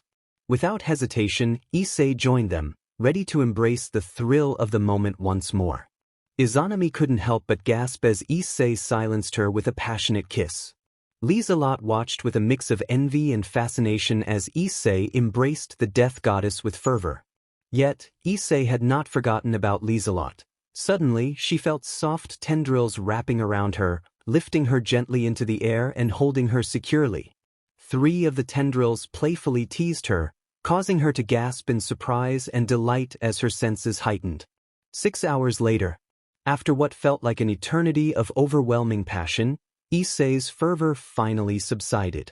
He lay back on his large bed, with Issei to his right and Izanami to his left, while Lieselot rested comfortably between his legs. Issei gazed up at the ceiling, a small grin on his face. Their bodies were tangled together, a testament to the intensity of their shared moments. Each of them had experienced the depth of Issei's affection. Chuckling softly, he brushed his fiancée's cheek, noticing her light snore. "Well, that was intense," he mused. Within his mind, Vritra stirred awake with a yawn. "Finally you're done. I never imagined you had the energy of a dragon. But on another note, I should mention that I made a slight adjustment to your body. You're currently unable to have children. I thought it best, considering the chaos ahead. Just let me know when you're ready for that change." Issei blinked, a chuckle escaping him. "Thanks, I hadn't thought of that." He appreciated his dragon companion's foresight and closed his eyes, feeling too tired to do anything else.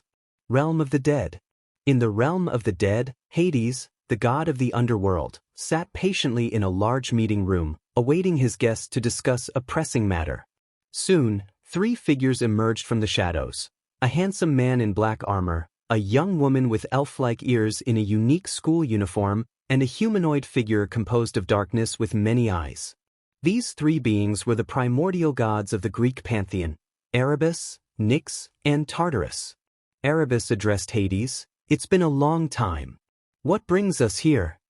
He took a seat at the large table, followed by the others, who listened intently. "Yes, it has, Lord Erebus. I apologize for the sudden summons, but I have an urgent matter to discuss," Hades replied, capturing their full attention. "What is it, Hades?" Nyx asked, resting her head on her hands. Hades' red eyes glowed as he spoke. "The sudden return of the king of evil dragons, Vritra." All three primordial gods looked shocked at this revelation. They had heard of the legendary dragon feared throughout history. "What do you mean his return? Are you suggesting he has been revived?" Erebus inquired, his voice steady as he sought confirmation. "Yes," Hades confirmed. "Recently, he was reported to have returned by the Shinto primordial god Izanagi. He broke free from the Shinto underworld, Yomi, alongside Izanami. Two of the pillar gods attempted to confront them but were overpowered and forced to retreat. Shortly after, I learned that someone breached the Lake of Fire, a prison realm for special cases. Vritra appeared there, along with Izanami, to free Isdeath Partas, one of the few super devils, and they escaped. An entire section of the realm was frozen during their flight, which supports my claims." The underworld gods were taken aback by this news, struggling to process the implications.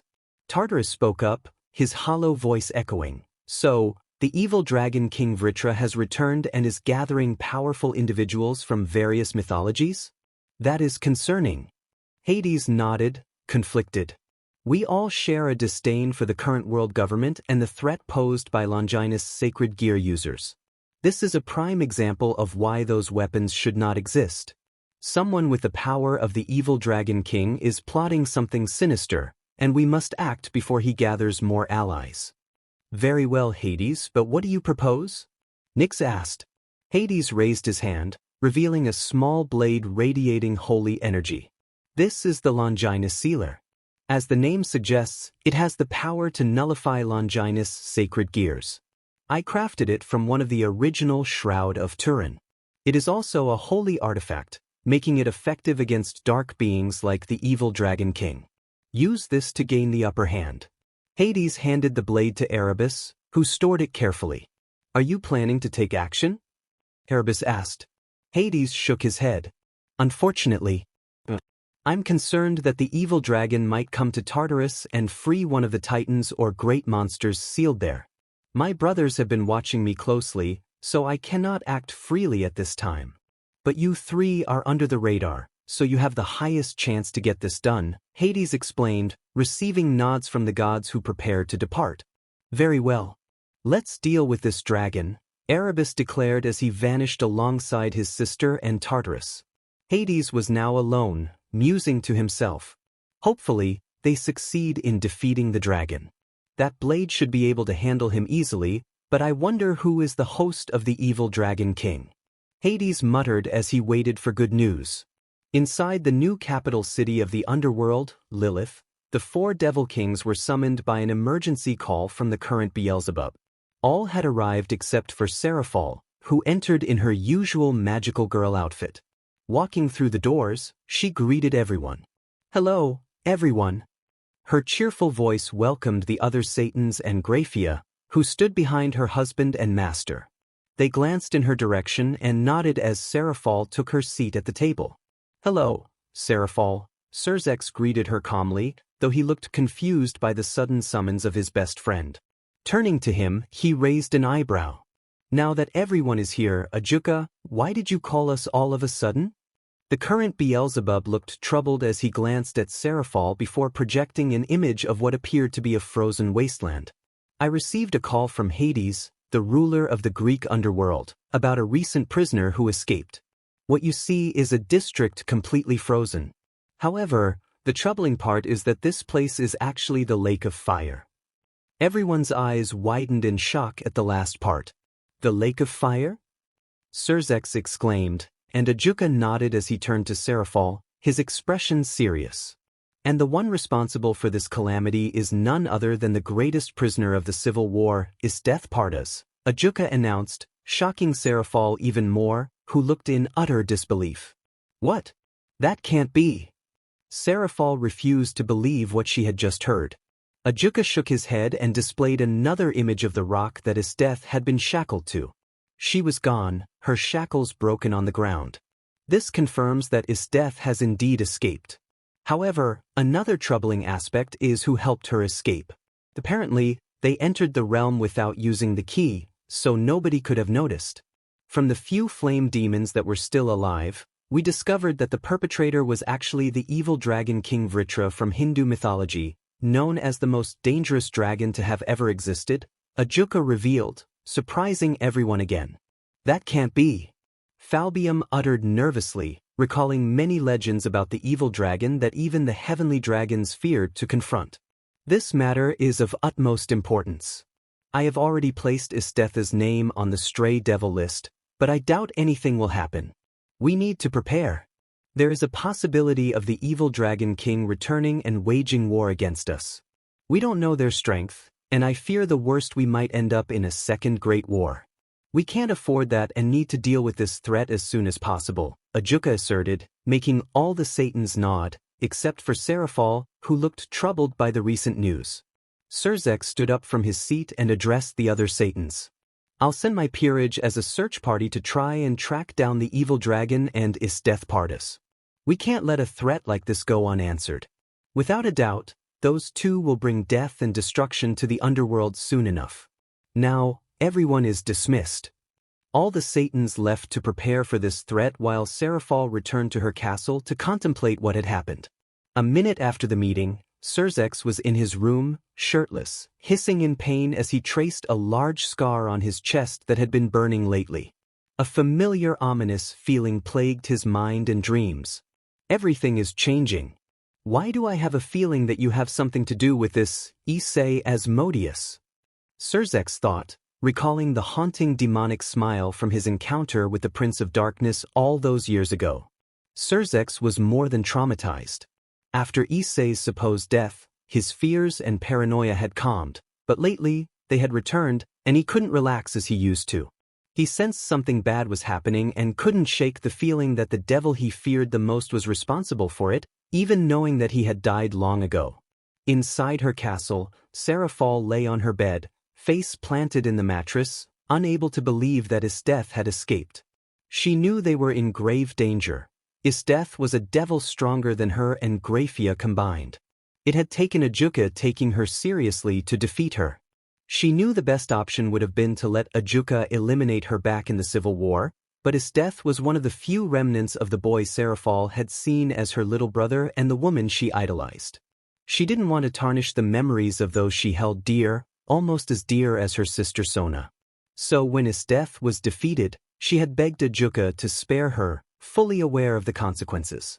She also hadn't tried to hunt down her former best friend, Kateria Leviathan. Their friendship had completely broken down after Serafal joined the anti-Satan faction. Serafal had doubts and regrets. She knew about the council's nasty behaviors that were now ridiculing her little sister's dreams and that they were no better than the original Devil Kings. She felt ashamed for betraying her friends and indirectly betraying her idol. Serafal believed that if Luminous and Issei were still alive, she would have joined the old Satan faction. The reason she joined the anti-Satan faction was due to the depression and weakness she fell into after their deaths. She still remembered the disgusted faces of Kateria and Issei when they learned of her betrayal. It had nothing to do with their stance on the reasons for the civil war, but rather the fact that Serafal had turned her back on the people she had known for so long. This made her feel like she deserved to be imprisoned in Cocytus, a place her soul belonged for her treason. Tears slowly streamed down her cheeks, staining the bed as she took out a small picture from her wallet that showed her with Issei and Issei in their younger years. Kateria and Luminous stood behind the children, smiling as they were. All like family. Serafal closed her eyes, tears continuing to flow as she fearfully thought of what her idol would think of her actions. She knew Luminous would be disappointed in her. The Princess of Darkness was like a parental figure to the magical girl devil. I'm so foolish. Seraphal muttered as she continued to cry in her room. Somewhere else. In a dark, ominous room, a silver-haired man observed the recent news displayed on the Underworld news channel. "Oh my, this is quite intriguing," he said to himself as he heard the doors behind him open. A large man with black and golden hair and multicolored eyes entered. "Your butler mentioned something interesting." "Is it true?" asked the man, his heavily Irish accent evident. "Ah, Crumcrutch, interested in the return of your king, are you?" the silver-haired man replied, earning a scoff from Crumcrutch, the crescent circle dragon and one of the few remaining evil dragons that had not been slain. "Yes, rise of him. Lord Vritra was supposed to be sealed in various sacred gears. His return means someone has collected all of them and fused them into one," Crum explained, prompting Rizavim, the prince of all devils and true son of the Morning Star, to nod in agreement. "Indeed, whoever this person is, he is certainly intriguing. Are you planning to challenge him? He would make a fine addition to the Clippeth." Rizavim inquired, causing Crum to think before shaking his head. "Not yet. I want to see what he does before I challenge him to battle," Crum replied before vanishing, leaving the super devil alone in the room. "You aren't wrong. Let's see what he does next, shall we?" Rizavim said to a being hidden in the shadows, who nodded wordlessly as they awaited the next update about the evil Dragon King. The next day, the day after Issei's memorable night with his new harem, he visited the Grigori for the last time, as those he had grown close to wanted to see him off. He was alone, as his harem stayed home to get to know one another. Lieselot had returned to her school, packing her belongings and severing ties with her sister and friends, knowing the path she was taking could lead to many conflicts. Arriving at Azazel's office, Issei noticed Azazel sitting alone at his desk, a massive grin on his face. "Nice debut you made," Azazel praised, handing Issei a glass of whiskey. Issei sat down opposite him and accepted the drink. "Well, I had to get her out somehow," Issei replied with a smirk. "Finally back to your usual self after what Izanami did to you?" he joked, causing Azazel to shudder at the memory of the goddess's antics. "I've gotten better," Azazel muttered, pulling a small purple gem from his pocket and tossing it into the air. A golden light filled the room as a man with golden hair, tan skin, and deep purple eyes appeared. He was tall and well-built, looking at Issei with a broad smile. "Hello there, Eay Hayudu. I'm Fafnir, one of the great dragon kings," Fafnir announced proudly, making Issei sweat slightly at the dragon's exuberance. Not long after, Vritra appeared behind Issei, but not in his balance breaker form. Instead, he took on a miniature version of his dragon form, coiling around Issei. "It has been a long time, Fafnir." Vritra acknowledged the golden dragon, who nodded in response. "Indeed it has, Vritra. I've heard that your host has a problem regarding the juggernaut form. Albion mentioned it the other day, and I have the solution," Fafnir said, raising his hand to reveal a golden ring adorned with markings and a scarlet-red gem. Issei and Vritra exchanged curious glances at the ring before Vritra's eyes widened in recognition. "Is that," he began. Fafnir nodded, handing the ring to Issei, who accepted it. "That ring is indeed the one that transformed me into a dragon. I figured if you want to learn to control the juggernaut, becoming a dragon would be the best course of action. Albion's host has already turned herself into a dragon, becoming a dragon-devil hybrid, which means you will become one as well. Think wisely, as once you put it on, the effects can't be reversed," Fafnir warned with a yawn. "Is it all right if I keep it for a while?"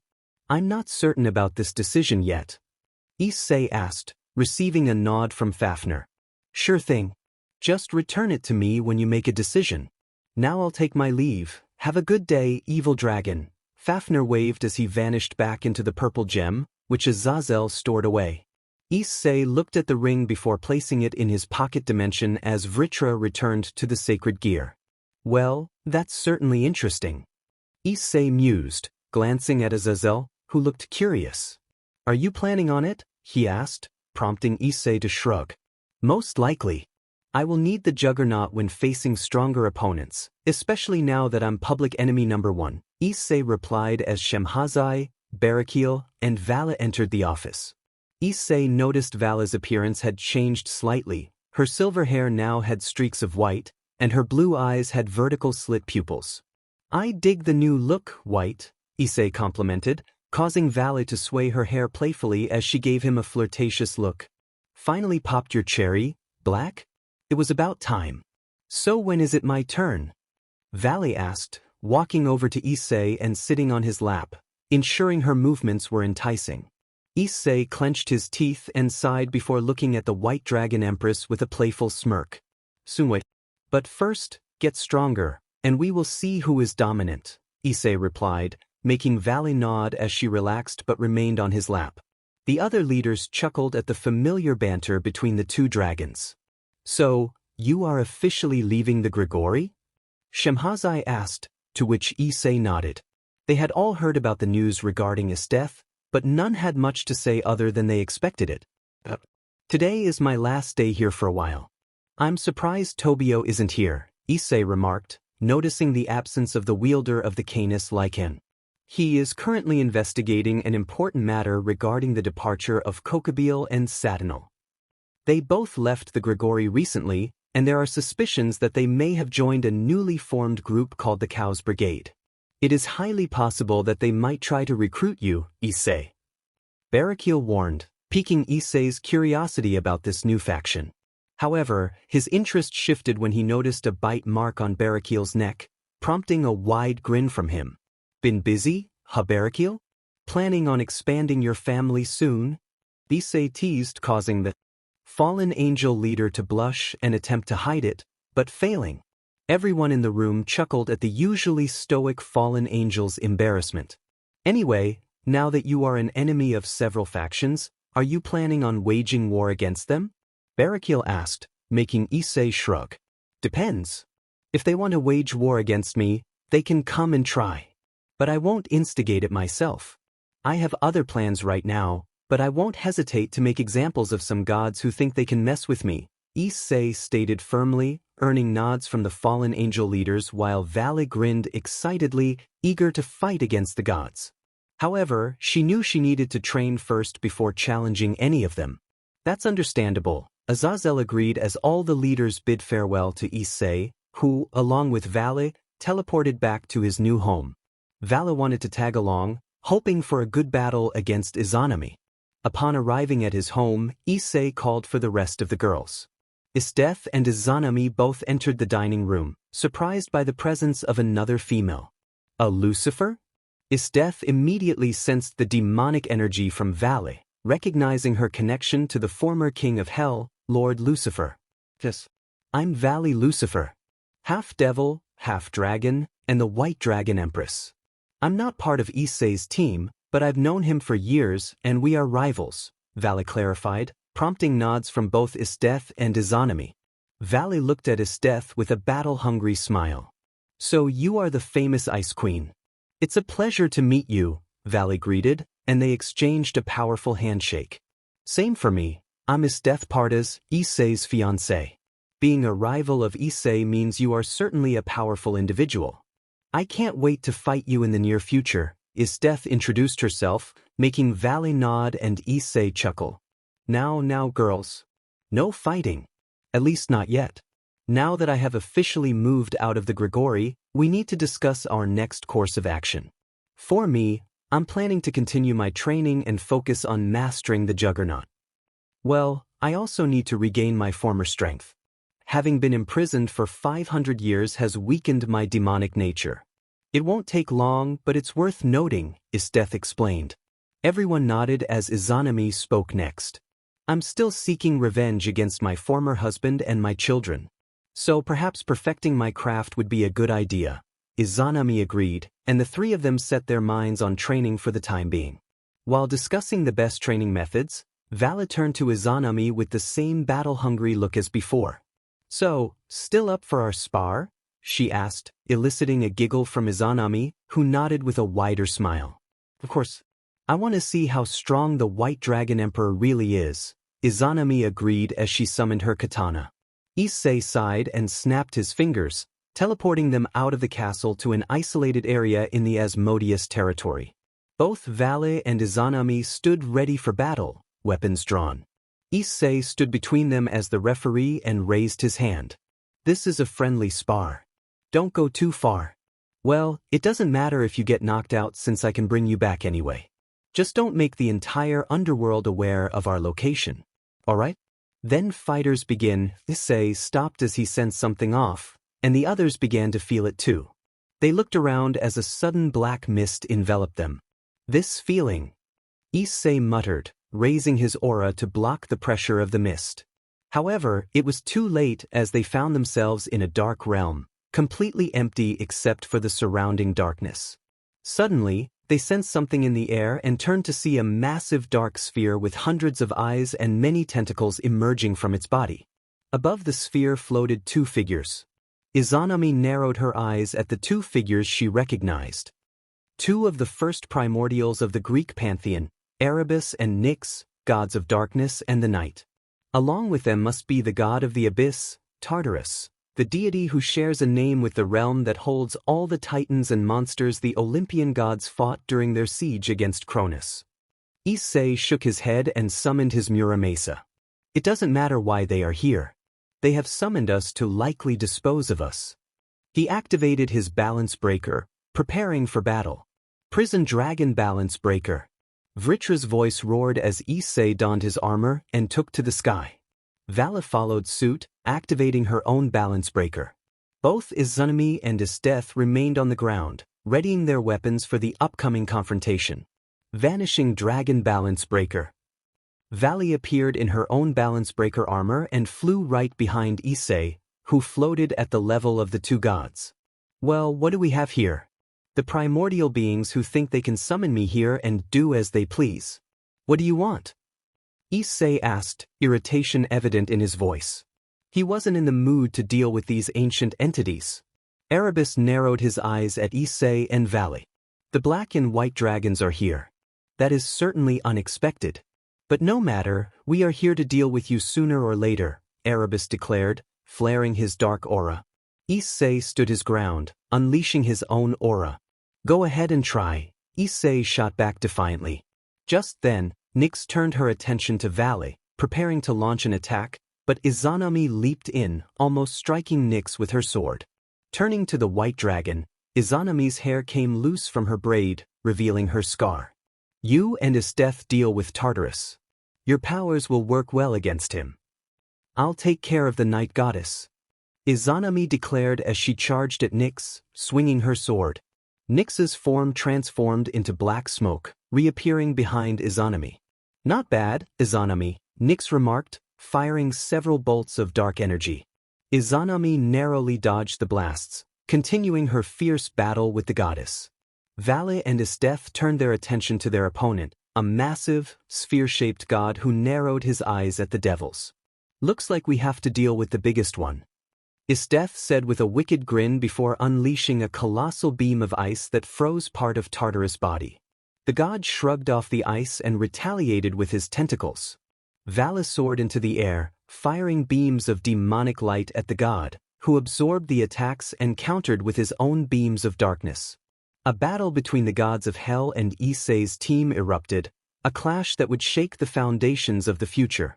Powerful clashes of darkness resonated in the dark realm of the abyss as Issei and Erebus exchanged blows, neither gaining the upper hand. The black dragon and the primordial god were evenly matched, both skilled fighters. Blocking several of Issei's powerful sword strikes, Erebus blasted him away with a wave of darkness. Issei, unfazed, retaliated with a beam of darkness. Erebus narrowed his eyes, redirecting the beam back at Issei, but it transformed into several smaller beams that approached him from multiple angles. Thinking quickly, Issei used his negating powers to disperse the beams into harmless particles. He took control of my attack and fired it back at me, Issei thought as he defended against Erebus' powerful blasts of dark energy, forcing him onto the defensive. Partner, he is the primordial god of shadow and darkness, meaning he has total control over the element of darkness, including that of other users. He can manipulate attacks at will, making it difficult to fight him with his own element. I suggest relying on your sacred gear for this battle, as your demonic powers are ineffective against him, Vritra advised, analyzing the god's abilities. Issei nodded, manifesting cursed flames on his sword and charging at Erebus with blinding speed. Erebus dodged the strike and launched several dark spheres at Issei, who absorbed the attack using his sacred gear. Seizing the opportunity, Issei closed the distance and ensnared Erebus' limbs with his tentacles. Erebus attempted to break free, but his aura faltered as Issei utilized his sacred gear's other powers to keep the god restrained. Frustrated, Erebus glared at the dragon. "Release me, dragon," he demanded, but Issei only chuckled. "And why would I do that?" Issei replied, allowing his black flames to travel through the tentacles connecting him to the god. Erebus roared in pain as the cursed flames burned his form while Issei absorbed his powers. "Your existence is a threat to us all. You shouldn't exist in this world for the safety of others." Erebus shouted in agony, prompting Issei to laugh. "Wah! Is that it? Just because you see me as a threat, I should be erased from this world? What a joke! You gods are truly delusional. You think I will die just because you're afraid of me? Hell will freeze over before I go down." Issei roared, pulling Erebus closer and pushing him in the face. Erebus was momentarily taken aback as Issei revealed his face, grinning sickly.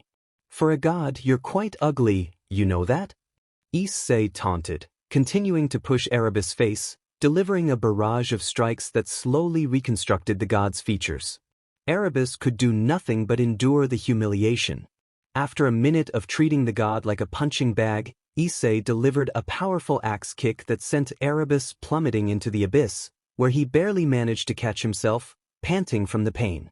In another part of the realm, Izanami was locked in combat with the primordial goddess Nyx, a being so powerful that even Zeus feared her. Despite her fearsome reputation, Nyx found herself on the defensive, blocking Izanami's strikes, which she knew not to take lightly. "Quit running, you little girl," Izanami shouted, attempting to slice Nyx's neck. Nyx barely dodged, but the blade grazed her cheek. "I never imagined you would side with an evil dragon. But considering you were sealed away by your husband millennia ago, it's no surprise that you've changed," Nyx commented, creating distance and firing several dark projectiles at Izanami. Izanami effortlessly sliced through them, catching Nyx off guard before nearly landing a fatal blow. Nyx transformed into black smoke at the last moment, narrowly escaping. Returning to her normal form, Nyx unleashed torrents of dark energy at Izanami, who shielded herself with her aura. While most of the barrage was blocked, some energy managed to inflict damage. Quickly healing her wound, Izanami gave a sickly smile as she charged at her fellow primordial goddess with a fierce, battle-hungry grin. They continued to clash with each other. With Valley and Isteth. Both Valley and Isteth were occupied with the giant god of the abyss, Tartarus, who unleashed various forms of Olympus magic at them. Valley absorbed the attacks using her sacred gear while Isteth bombarded him with ice magic. Tartarus created a defensive magic shield that blocked most of Isteth's ice, but he didn't notice Valis sneaking up on him. Valis struck with a powerful beam of demonic light that blinded the abyss god, giving Isteth the opportunity to manifest a giant block of ice that fell toward Tartarus. He barely had time to react as the massive attack collided with him, causing him to crash to the ground before the giant ice block exploded, freezing most of his body. However, Tartarus slowly rose from the ice, glaring at the two devils. "It will take more than that to kill me," he muttered, unleashing a powerful wave of dark mist toward them, which Vale and Isteth skillfully avoided. Isteth landed gracefully, smirking. "That's good to know.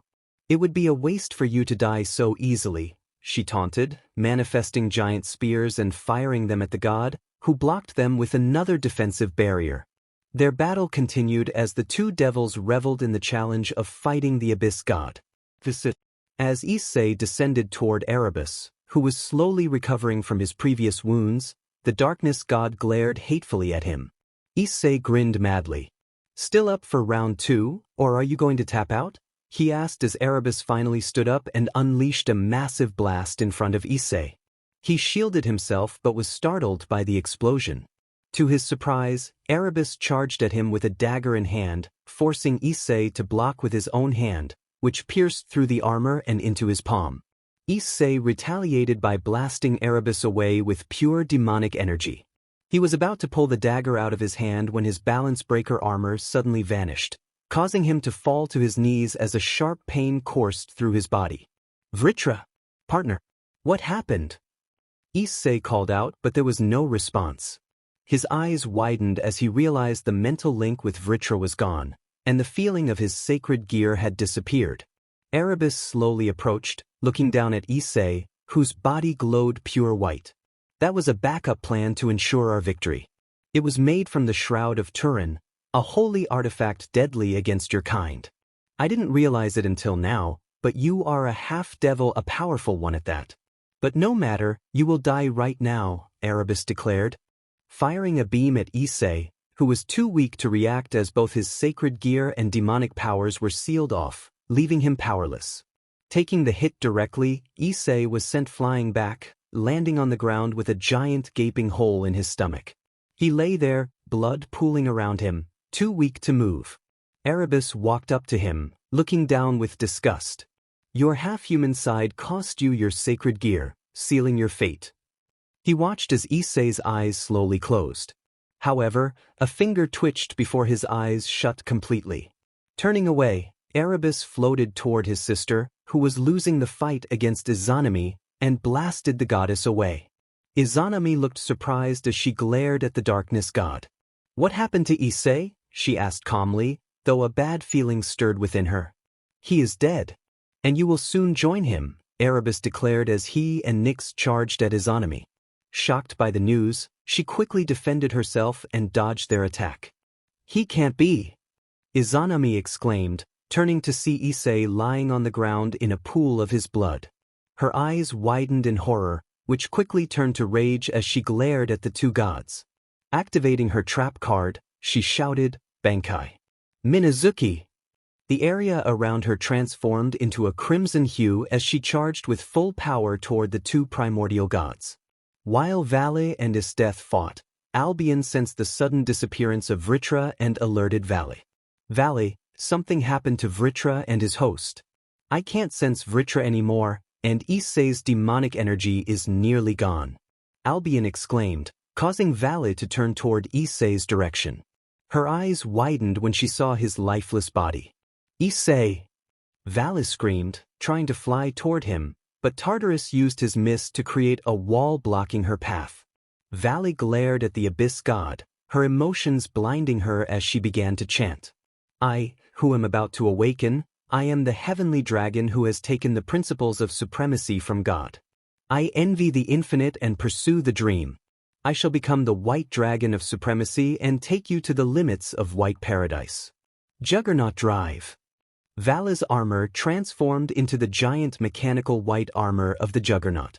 Fueled by rage, she flew toward Tartarus, who became fearful at the sight of the forbidden technique of the divine dividing.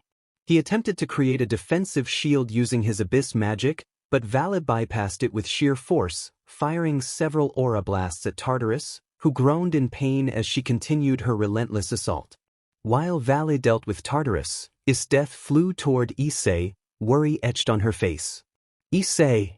She lifted his body from the ground, her heart heavy as she feared for his life. After reuniting with him so recently, she couldn't bear the thought of losing him. Issei didn't respond, causing Isteth's worry to deepen as tears began to roll down her cheeks. She had never cried in her life, not even at her father's death or during Issei's supposed first death. Holding Issei's hand, Isteth placed it between her cleavage when suddenly a golden ring slipped from his fingers and fell to the ground. Her eyes widened as a strange feeling washed over her, guiding her on what to do next. Slowly reaching for the ring, she gently placed it on Issei's ring finger, her eyes widening as a brilliant glow emanated from the ring, illuminating Issei's lifeless form. Everyone froze, turning toward the source of the light. Vala's eyes widened in recognition. It was the same light that shone when she had donned the ring. That feeling! It is the golden ring!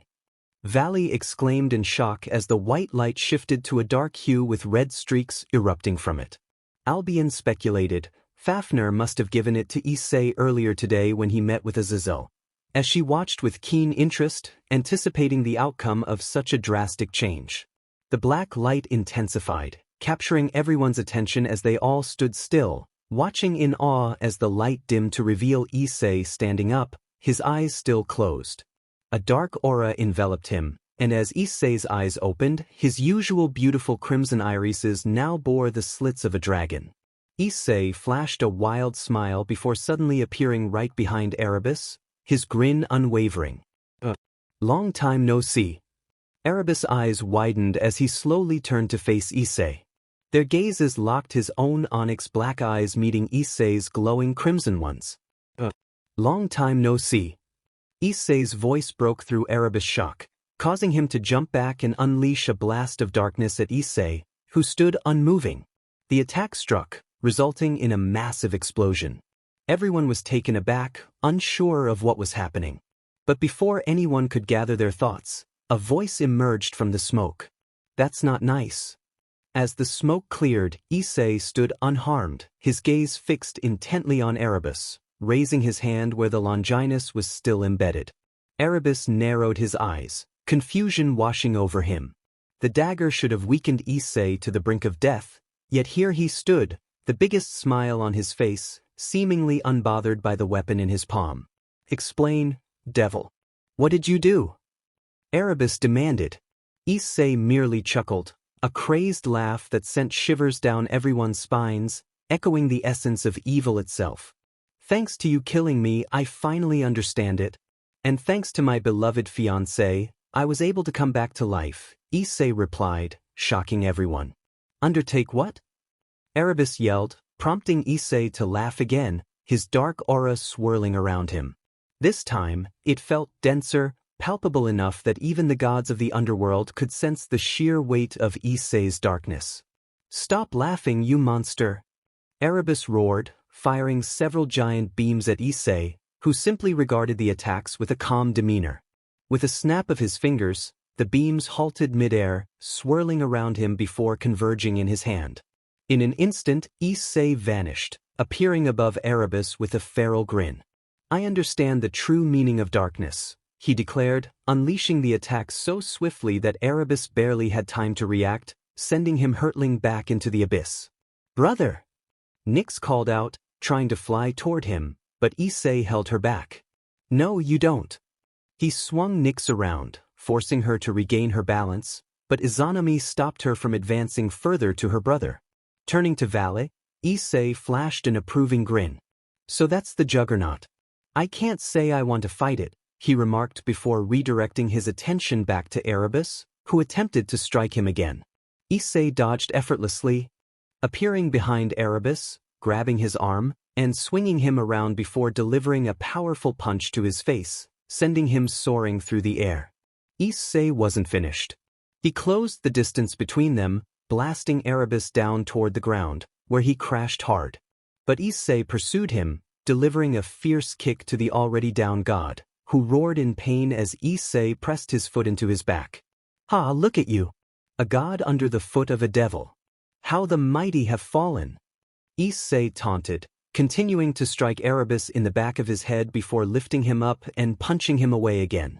A small black sphere formed in Issei's hand, compressing into a smaller orb the size of a golf ball.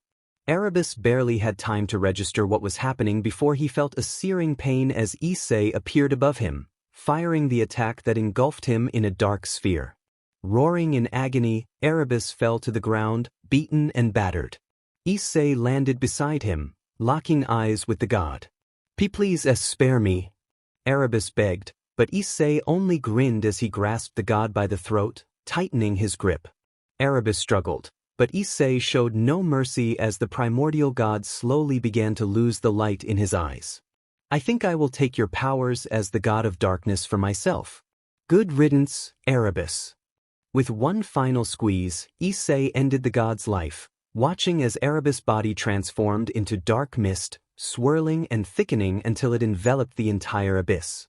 Everyone watched in shock as the dark mist began to swirl around Issei's form, its density increasing as they anticipated what would happen next. Brother!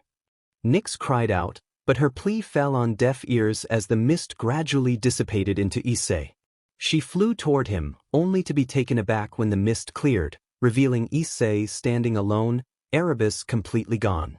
Slowly opening his eyes, Issei turned to the primordial goddess of the night, a triumphant grin spreading across his face. "He is dead. I'm now the god of darkness," Issei declared, much to Nyx's horror and the shock of everyone present. Nyx was so stunned that she didn't notice Issei standing right in front of her until it was too late.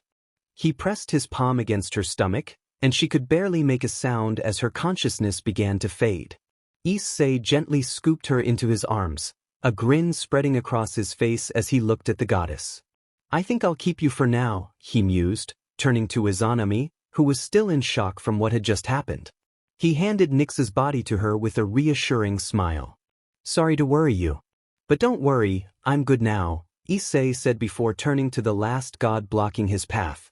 "Keep an eye on her for now. She might prove useful for my future plans." Izanami nodded, watching as Issei flew towards the abyss god, who appeared worn out from his previous battle with Valley. Turning to the White Dragon Empress, Issei chuckled. "That's the first time I've seen that form with my own eyes. I can't wait to fight it. But for now, deactivate the armor. This battle is over." Valin nodded nervously as she returned to her balance breaker and descended to help Death up. With a grin directed at Tartarus, Issei spoke loudly enough for the god to hear. "Hey, Abyss God. We both know you're going to lose no matter what you do. So I'm here to make a deal with you." Tartarus, confused but intrigued by the Devil-Dragon hybrid's proposition, listened carefully, realizing that this could be his chance to survive the encounter. "What do you want, Dragon of Darkness?" Tartarus asked respectfully, not wanting to jeopardize his opportunity. I like the sound of that. Anyway, my deal is simple. I will let you go in return for 3 things. First, you need to leave me and my harem alone. Second, warn all the gods of Olympus that they will share the same fate as Erebus if they ever think about fighting me. Lastly, announce that the Black Dragon Emperor has finally been born. Issei stated his demands, and the Abyss God nodded in agreement as he began to float away. "I understand, and I swear I will follow your demands. I hope we never encounter each other again, demonic dragon of everlasting darkness." With that, Tartarus vanished in a black mist, and the entire artificial realm began to unravel, bringing Issei and the others back to where they had been in the isolated area. Looking in the direction where the Abyss God had left, Issei chuckled. "I doubt that." He turned to the others and noticed the Longinus sealer still embedded in his left hand. Slowly pulling it out, he sighed as he felt the connection with his sacred gear returning. Vritra spoke immediately, concern evident in his voice. "Partner. Finally, I can speak with you again. What happened?" Vritra asked, prompting Issei to chuckle at his brother-like figure before glancing at the dagger that had nearly cost him his life. "A lot of things happened, but the problem has been handled, and now I'm stronger than ever. But first..." Tossing the Longinus sealer into the air, Issei engulfed it in cursed flames until it turned to ash. "Good, you got rid of that thing. But Erebus mentioned it was made from the Shroud of Turin. Which means there could be others like the one you just destroyed," Vritra warned, and Issei nodded as he healed his hand. "Then I will pay dear old Hades a visit. I've never met him, but from what my granddad told me, he is a cunning and powerful god. We can't underestimate him," Issei said, receiving an agreeing nod from the dragon. "Sounds like a plan. Also, now that you've transformed into a dragon, your body will be able to handle the strain of the juggernaut. But we will talk about it later," Vritra added before closing the link. Issei nodded and turned to the others, who were being healed by Izanami. "Issei, what happened?" Death asked, utterly confused about the events that had just unfolded. Issei simply took off the ring and held it up. "This ring was from Fafnir. It has the power to turn someone into a dragon. He gave it to me to help me master the juggernaut. But while you placed the ring on my finger, I found myself in a strange place. Perhaps it was purgatory or limbo. I'm not certain what happened, but when I came back, I felt enlightened. It was as if I had become someone new and had a better grasp of my demonic powers, which ultimately allowed me to defeat Erebus and take his authority of darkness for myself, making me the new god of darkness. Issei explained as best as he could, leaving Isdeth and Valley blinking in confusion. They still had no clue what had happened, but Izanami had a slight idea. So you became like Baylor? A demon god? She asked. Issei nodded, manifesting an orb of darkness and playing with it. In a sense, just as humans and yokai can become gods and Buddhas like Sun Wukong. I've transcended from a devil to a devil god or demon god. I've pretty much ascended to godhood, but as a devil. It also just so happens that my human half is now also a dragon's thanks to the ring. Issei answered, and they all nodded in understanding. It was hard to believe, but they were slowly coming to terms with it. Well, what now? Valley asked, making Issei think. Well, my team should lay low and train. Now that we have taken out a few of the primordial gods, we can expect the Greek pantheon to come after us for a while. But first, I need to visit Hades because he was the one who planned this ambush. Issei replied, receiving nods from the girls. I guess I need to train too. I can't let you have the lead against me for long, Valley stated, smirking at Issei, who returned the gesture. See you, Black Dragon Emperor. I will relay what happened to Azazel. He will surely have a hard time believing this. With that, Valley teleported herself back to the Grigori. Issei then walked over to his fiancée and pulled her into a kiss. Sorry for the worry, dear. But thanks for saving me, Issei muttered as his death melted into the kiss. After a minute, he broke the kiss and turned to Izanami, who was still carrying Nyx's unconscious body. Taking her body from the goddess, Issei smirked as he created a portal back home. Let's go home, he said as everyone stepped through the portal, arriving to find a confused Lieselot, who had just moved in with all her belongings. It took a moment to explain everything to the magician, who pouted, lamenting that she had missed all the excitement. Nyx slowly opened her eyes, finally awakening from her long slumber. Looking around, she realized she was in a large, beautifully designed room. Despite the lights being off, her vision remained sharp as the primal entity of the night. She tried to move, only to discover that she was restrained by a strange device on the wall, leaving her suspended in the air. What is this? She wondered, attempting to use her powers but finding them mysteriously suppressed. As she struggled against her bindings, she sensed someone watching her from the shadows. Come out. I know you're there. Nyx called out, and an amused Issei stepped into the light, a wide grin on his face. Hello, Nyx. How have you been? Issei asked, approaching her. Nyx glared at him, memories of his brutal actions flooding back how he had defeated her husband and taken his powers before knocking her out with a single blow. What do you want from me? Nyx demanded, watching as Issei came closer, cupping her face in his hand. Simple. I want you to become one of my wives, Issei replied straightforwardly, leaving Nyx in shock.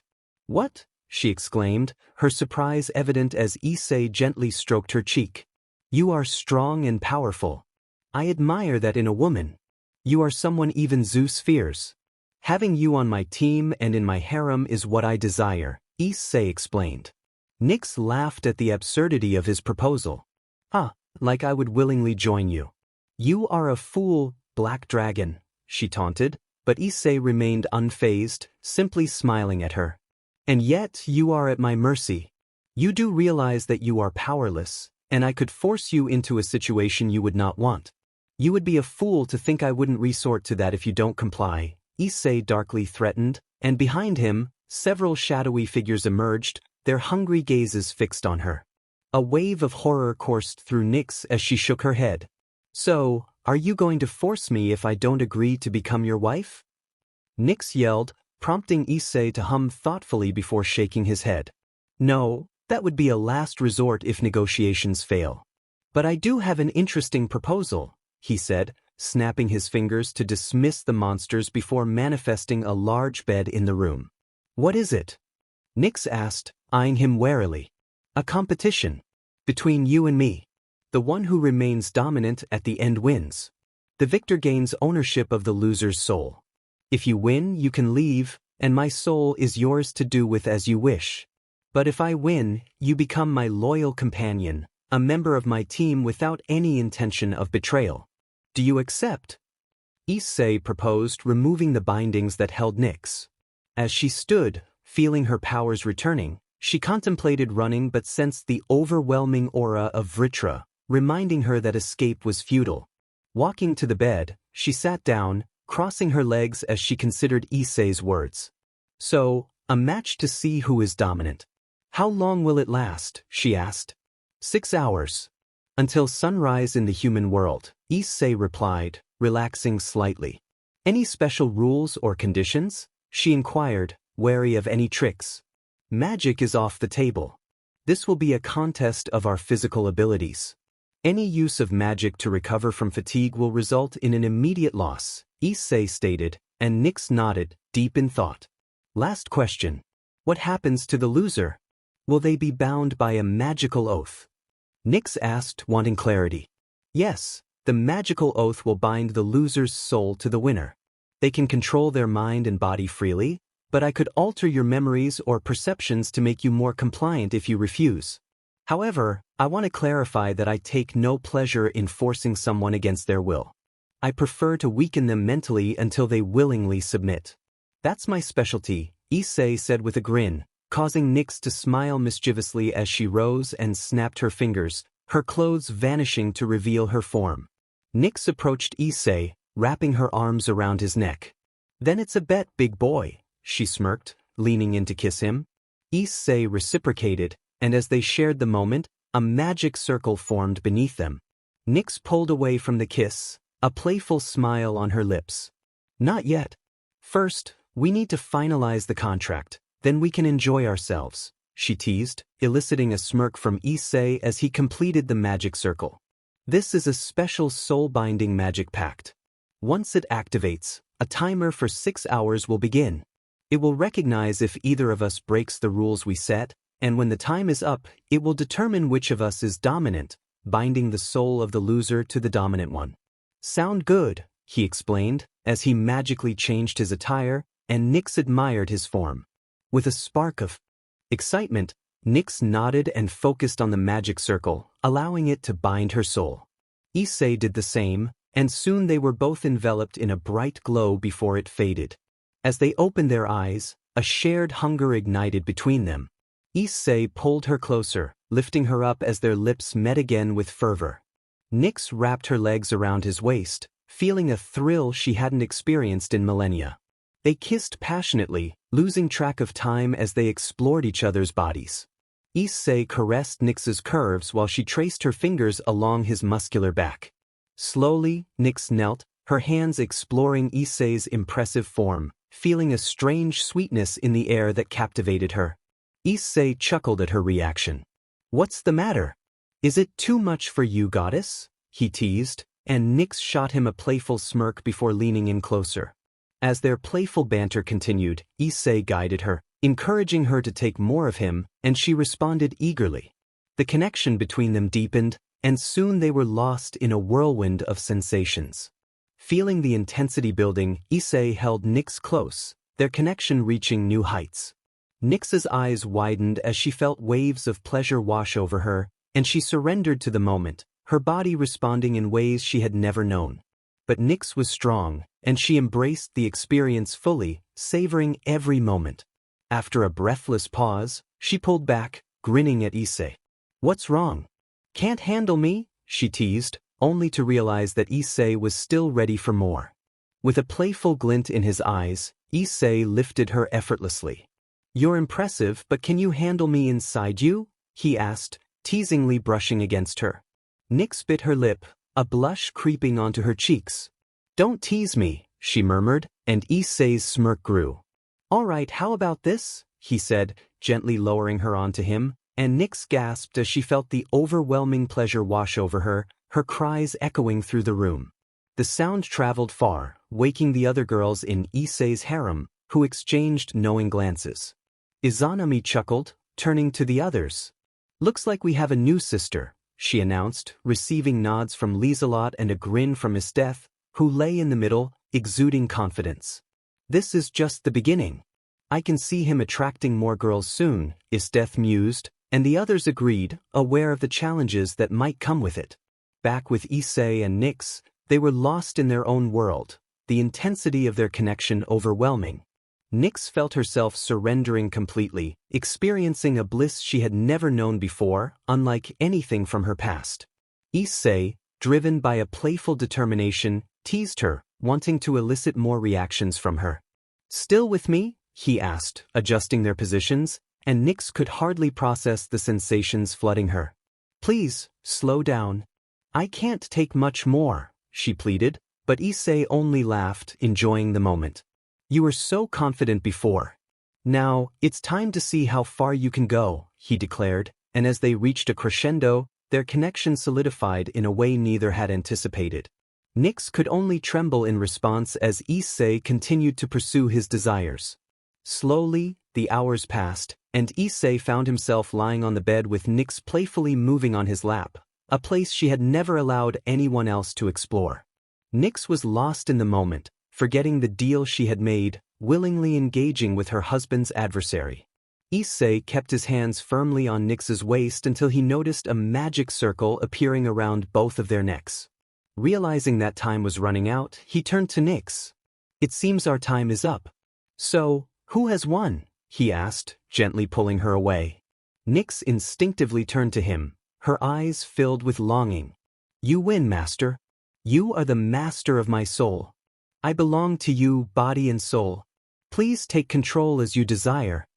Nyx pleaded, the magic circle around her neck glowing as it recognized her as the one who had lost the bet, binding her soul to Issei.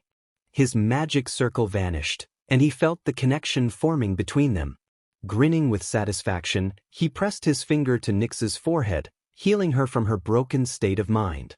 It would have been troublesome if she couldn't think for herself beyond her current situation. Nyx blinked as her memories returned, looking at Issei with a mischievous smile. "I guess you beat me," she said, laying her head on his chest as he affectionately stroked her hair. "Indeed I did. And now you are mine, but I'm not a cruel master unless provoked. I know you're a clever girl, so let's enjoy ourselves before dawn breaks." Issei lifted her gently and laid her down, and Nyx smiled seductively, wrapping her arms around his neck. "Then show me your strength," she whispered, and the two continued to share their connection until the night came to an end. In another realm, the phrase, "the Black Dragon Emperor has been born," echoed among faction leaders from the far north to the deepest depths of the underworld. The abyss god Tartarus delivered the news to the Olympian gods, revealing that the evil Dragon King had returned, vanquished the darkness god Erebus, and taken Nyx. The news spread quickly to the northern, Slavic, Celtic, Hindu gods, and even the Christian factions, all equally shocked by the emergence of such a formidable force that could threaten the world.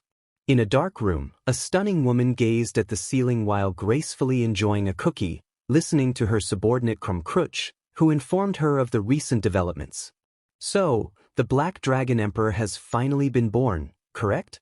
she asked for confirmation, and Krum nodded as he leaned against the wall, arms crossed. "Indeed, my master.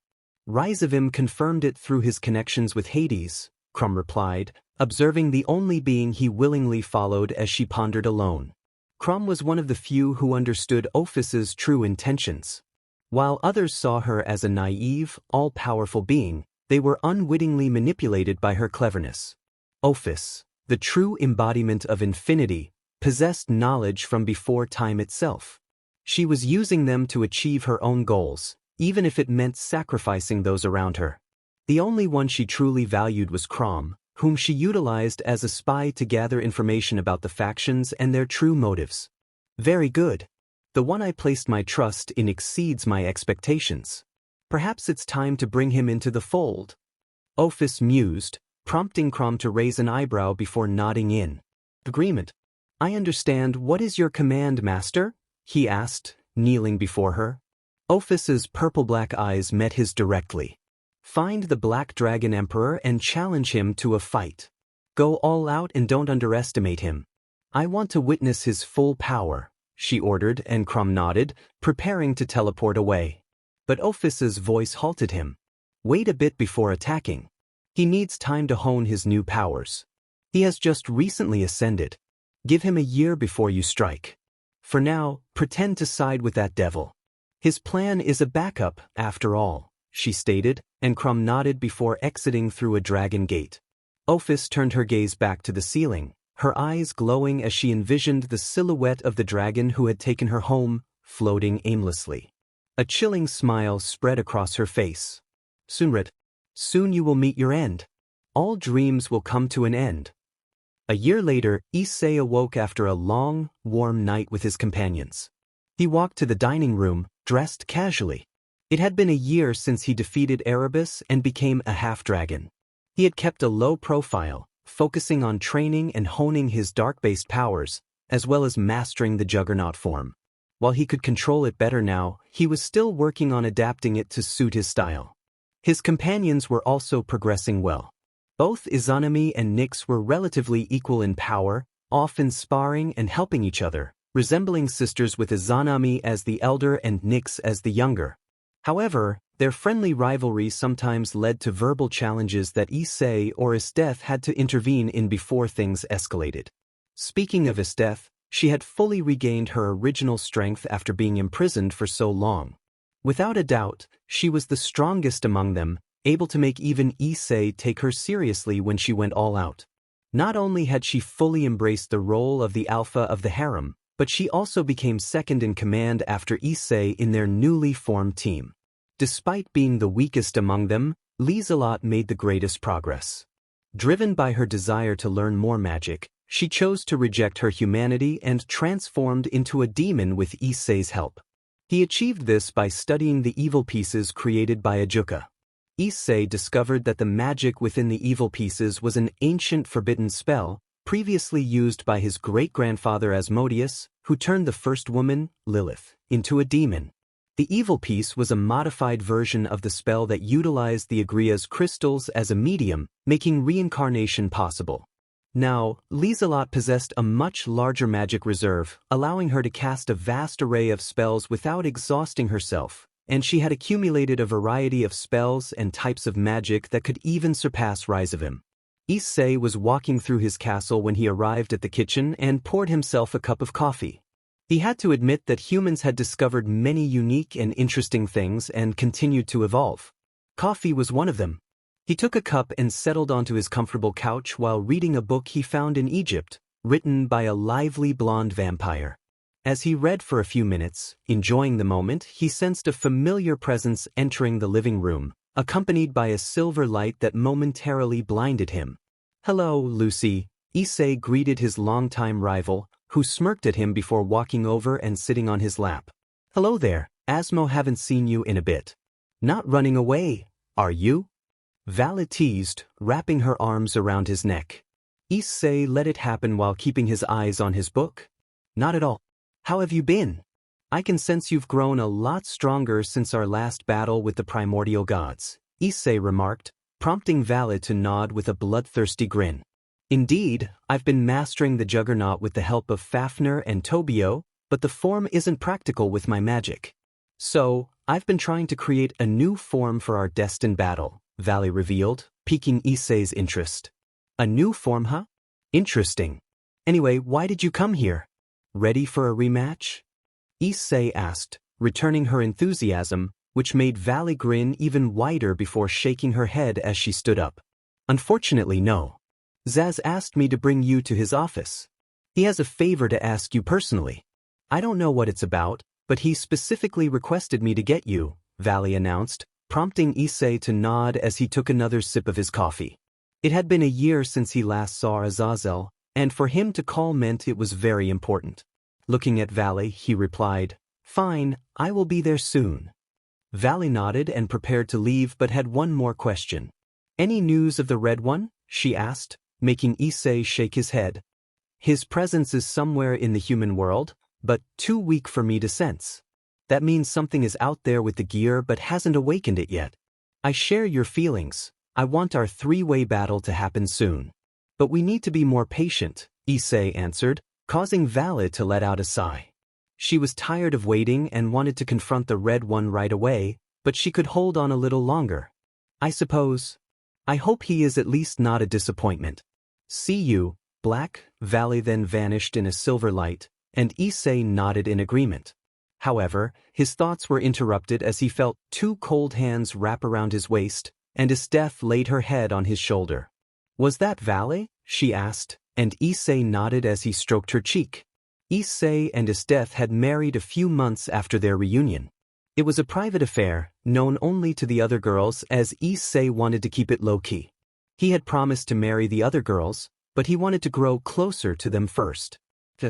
She came to tell me that Azazel wanted to speak with me.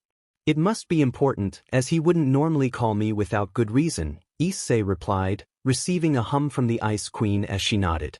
"You told me about your relationship with the Fallen. But I'm curious what happens when you two have to face off." Esteth asked, prompting Issei to turn around and hug her tightly, making her shudder in his warm embrace. "Then I will defeat him. But only if necessary. I made a deal that I won't attack them as long as they don't attack us.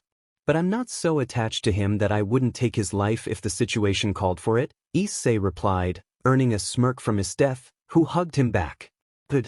See you, dear," Esteth said, giving him a deep kiss before returning to the bedroom, her movements graceful in her loose shirt and shorts, which caught Issei's attention. Albion was right. "It's all about the curves," Issei muttered, earning a chuckle from Vritra. "I prefer thighs." Issei chuckled as he created a portal to the Grigori. He arrived in Azazel's office, where the fallen angel leader was engaged with a random fallen angel woman. Issei rolled his eyes at the poor timing and coughed loudly, causing them to look at him before the woman stormed out of the office, embarrassed. "Come on, Issei. I was on my break." Azazel groaned, clearly annoyed. "My bad. Didn't know an old man like you still had it in him, but that's besides the point. Why did you call me here?" Issei asked as he walked over and sat down. Azazel's expression turned serious as he looked at Issei. "You remember Kokabeel?" Azazel asked, and Issei nodded. Although he had never met the man, he had heard of him from Azazel and his mother before he was sealed. "Yeah, one of the leaders and a war general, right?" Issei replied, and Azazel nodded, leaning back with a sigh. "I just caught wind of a spy saying Kokabeel is establishing a base of operations in Japan, specifically Kuro. Without a doubt, the Devil King's little sisters are in danger, but I want to prevent this from escalating into a war. So I want him dealt with behind the scenes if possible," Azazel explained, prompting Issei to nod in understanding. "But why me? Both Vale and Tobio could handle this as well," Issei questioned, puzzled as to why he was chosen since he was no longer part of the Grigori. "We don't know what Kokabeel is up to, so we need to wait until he makes his move to deal with him once and for all. Vale lacks the patience for this, and Kokabeel is aware of Tobio and would catch on if he realized Tobio was after him. So, you're the last person I can send," Azazel clarified, and Issei nodded slowly, beginning to grasp the situation. "So you want me to stay in the shadows until Kokabeel shows up and handle him without anyone knowing? That will be difficult even for me," Issei remarked, receiving a nod from Azazel. "True. But you are my best bet. There are also a couple of rogue fallen angels who have stolen a sacred gear removal device from me and are using it in Kuo. Rainier is part of that group," Azazel added, and Issei looked surprised at the mention of Rainier, whom he hadn't seen in a year. "What about them?" Issei asked, prompting Azazel to think for a moment. "Eliminate them, but capture one to gather information about Kokabeel's plans. After that, you can do whatever you want with her. Just report back to me with what you learn," Azazel instructed. Issei nodded and stood up, retrieving something from his pocket to mention the ring owned by Fafnir. "Please give my thanks to Fafnir," Issei said as he tossed the ring to Azazel, who caught it easily. "Sure. Also, big news. Shuri is PRGNT," Azazel revealed, shocking Issei, who burst into laughter. "Is Barakiel trying to repopulate the fallen angels? Be careful, Azazel, your office will be full of diapers soon. By the way, what do you want me to do while I wait for Kokabeel to appear?" Issei asked, still chuckling as Azazel handed him a paper that made Issei's expression shift to horror. "You are going to school," Azazel stated, enjoying the look of disbelief on Issei's face as he read the paper before burning it in frustration while glaring at Azazel. No way am I attending school. What makes you think I would? Issei exclaimed angrily, but Azazel maintained a surprisingly serious demeanor. Let me explain. The sisters of the Devil Kings are in danger, so I contacted the one in charge of foreign affairs and informed them of the situation. It took some convincing, but I assured her that whoever I sent would ensure the devils are safe from the threat. To make that happen, I need you to be close to them, and the only way I can think of is for you to attend the same school, Azazel elaborated. Issei took in the news slowly before letting out a sigh and sitting down. Fine. But the moment Kokobile is gone, I'm disappearing from that school, Issei declared, and Azazel nodded, intrigued by Issei's response. Sure. But before you leave, I need you to meet the Devil King in question. I've mentioned you to her, and she seems interested. She wants to ensure she can trust you with her sister's safety. Issei looked confused as Azazel handed him a paper with a transportation circle on it. Fine. You better pay me back for this. Issei muttered as he activated the magic circle, finding himself in a strangely familiar room. He looked around until his gaze landed on someone sitting at a table in a magical girl outfit.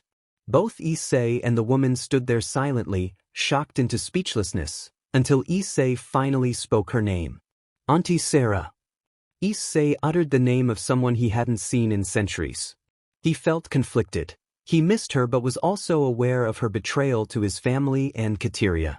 From what he understood from his death, Seraphal had led the army against the Asmodeus clan and severed ties with Kateria and the Satan clans. Yet, his death had also told him that Seraphal was the reason she was alive after her battle with Ajuka, leaving Issei confused about what to think of her. Issei, Seraphal said, tears welling in her eyes as she gazed at the son of the woman she idolized and respected the most. It pained her to see the same crimson eyes that felt like being judged by Luminous herself. Issei remained silent as he walked up to her and sat down in the chair opposite her, watching her with an emotionless expression. Seraphal opened her mouth to speak, but no words came out as tears streamed down her cheeks. Issei kept his gaze stoic before letting out a sigh. So you are the current head of foreign affairs and have taken the title Leviathan. That's unexpected, Issei mused, staring into Seraphal's eyes, which were cast down at the table. It wasn't my choice. Zikram Baal chose to give us the names of the original Devil Kings as titles, Seraphal explained, still unable to meet Issei's gaze. I see. Issei mused, but internally he felt fury toward the oldest devils still alive. Using the original Satan names as titles to make the current rulers seem more powerful. I swear you'll pay for disrespecting their names, Issei thought darkly, imagining various ways to confront the old devil. But how are you alive? I thought you died at the hands of Jesus Christ back then. Seraphal attempted to initiate small talk, and Issei decided to play along. Yes and no. I was dead but came back. Through a miracle. My mom died protecting me to ensure I would live, Issei replied calmly. He had accepted his mother's death, but the memories of her were still dear to him. I see. But where were you? Devil King Asmodeus announced your death along with your mother, Seraphal asked, and Issei shrugged. He sealed me away to keep me from the crossfire of the Great War and later the Civil War. He wanted me to live a life unaffected by the circumstances of my birth. The Great War and that powerful being wanted me gone because of my parents, Issei explained, receiving a slow nod from Seraphal. Slowly, it began to make sense to her, but her curiosity shifted to another topic. But how did you escape? And who helped you? She asked, prompting Issei to smirk as he leaned back. That's my secret. But anyway, I guess I need to babysit your sister, huh? Issei changed the subject, and Seraphal nodded, her expression turning serious. Yes, I understand why Azazel doesn't want to send any of his subordinates to deal with him. It would give the devils a reason to distrust the fallen angels. We've been trying to create peace with them, but the council has been making it difficult.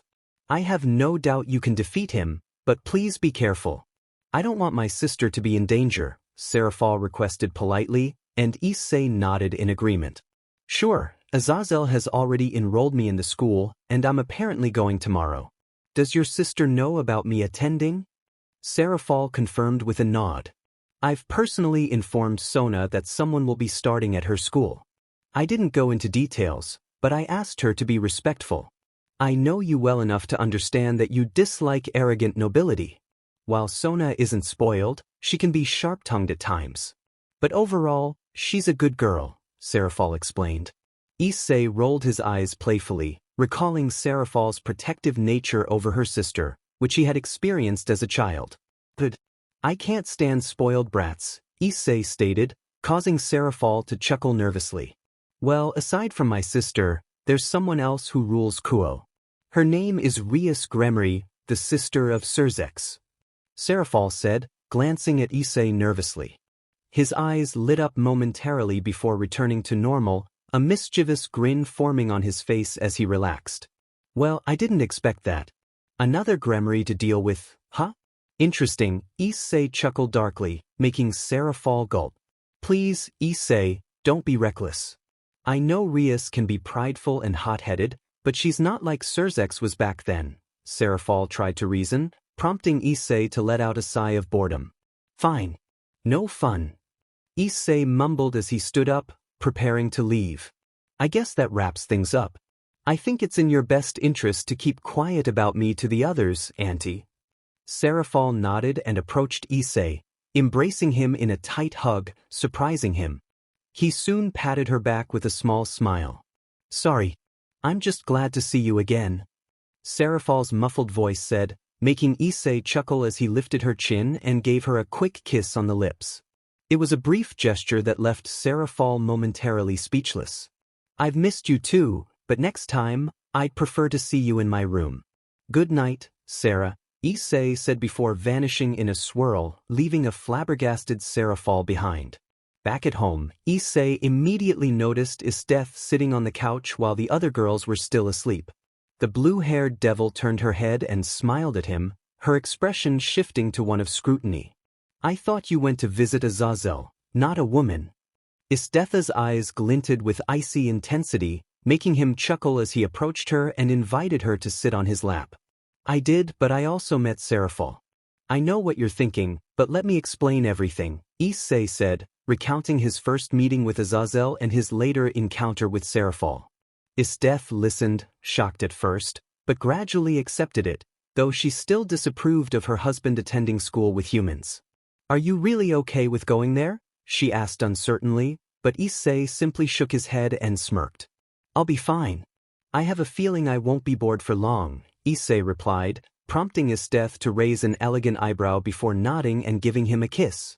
But you're not going alone. Bring someone with you, Isteth half-ordered, making Issei chuckle at her insistence and raise his hands in mock surrender. Fine. But you and Izanami are out of the question. The devils and Shinto gods would catch on too quickly. That leaves Nyx and Lieselot. Nyx is more powerful, but the chance of the devils or Shinto gods recognizing her is high. So, I'll bring Lieselot with me, okay? He proposed, receiving an approving nod from Isteth, who leaned in to kiss him again. Let's enjoy ourselves for the day before you head off, Isteth suggested, and Issei grinned in response as the two leaned into each other once more. Later, after spending some NTMT time with his wife, Issei shared his plans with Lieselot, who eagerly agreed to join him. They arrived at the house Azazel had prepared for them. It was spacious but not overly large like some of the other places he had lived. So this is it, huh? Lieselot asked, and Issei nodded. Yes, but first we need protection barriers. I don't want any devils snooping around, he said. Lieselot nodded in agreement and began casting powerful barriers to ward off various intruders. Issei approved of her progress in magic and then took her hand. Let's go somewhere to eat and discuss our next move, Issei suggested, earning an excited nod from the blonde. Of course. They ended up at a cafe a few blocks away from the school they were set to attend. Issei had already informed Azazel about bringing someone else along, and Azazel had agreed as long as they didn't attract attention.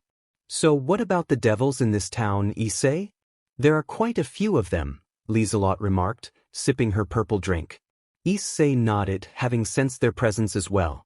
One of the leaders of this town, the Citri Devil, knows we're attending but doesn't know our identities. For now, let's play along and keep quiet about everything. Make sure to conceal your aura and scent. Vritra has sensed a yokai in this town, and they are skilled at tracking by scent. You have a spell for that, right? He asked, receiving a nod from Lieselot as she took another sip of her drink. I do, and I'll cast it before tomorrow. But what about the fallen angels? You mentioned you know one of them, right? Lieselot inquired. Issei leaned back in his chair, ignoring the awestruck stares from the cafe's female patrons as he gazed out at the glaring sun. Leave them be. They might be useful to me in the future, Issei replied. However, it might be wise to keep an eye on them to see what they are planning. I doubt it's anything good, but they tend to use the devils here to hide their true intentions. So, it would be best for us to monitor their movements, Issei explained as he took a bite of the cookie he had bought. Is there anything else we can do while we wait for Kokubile? She asked, making Issei shake his head. But soon, Vritra spoke in Issei's mind. I think this is the perfect moment to mention that I can sense Draig's spirit not far from here. This means his host and the current wielder of the boosted gear is nearby, Vritra informed, shocking Issei, who grinned widely at the thought of finally finding the red dragon he had been searching for. I take back my earlier statement. There is definitely something else we can do while we wait for the crow to arrive, Issei said with a mischievous grin as he shared his plan with the magician, who smirked in agreement. Meanwhile, a boy with blonde hair and gray eyes suddenly felt a chill run down his spine, sensing that something was amiss. Why do I have the feeling someone is talking about me? He wondered aloud before returning to whatever he was doing. Finally, we are in the canon timeline of DxD, and things are about to escalate.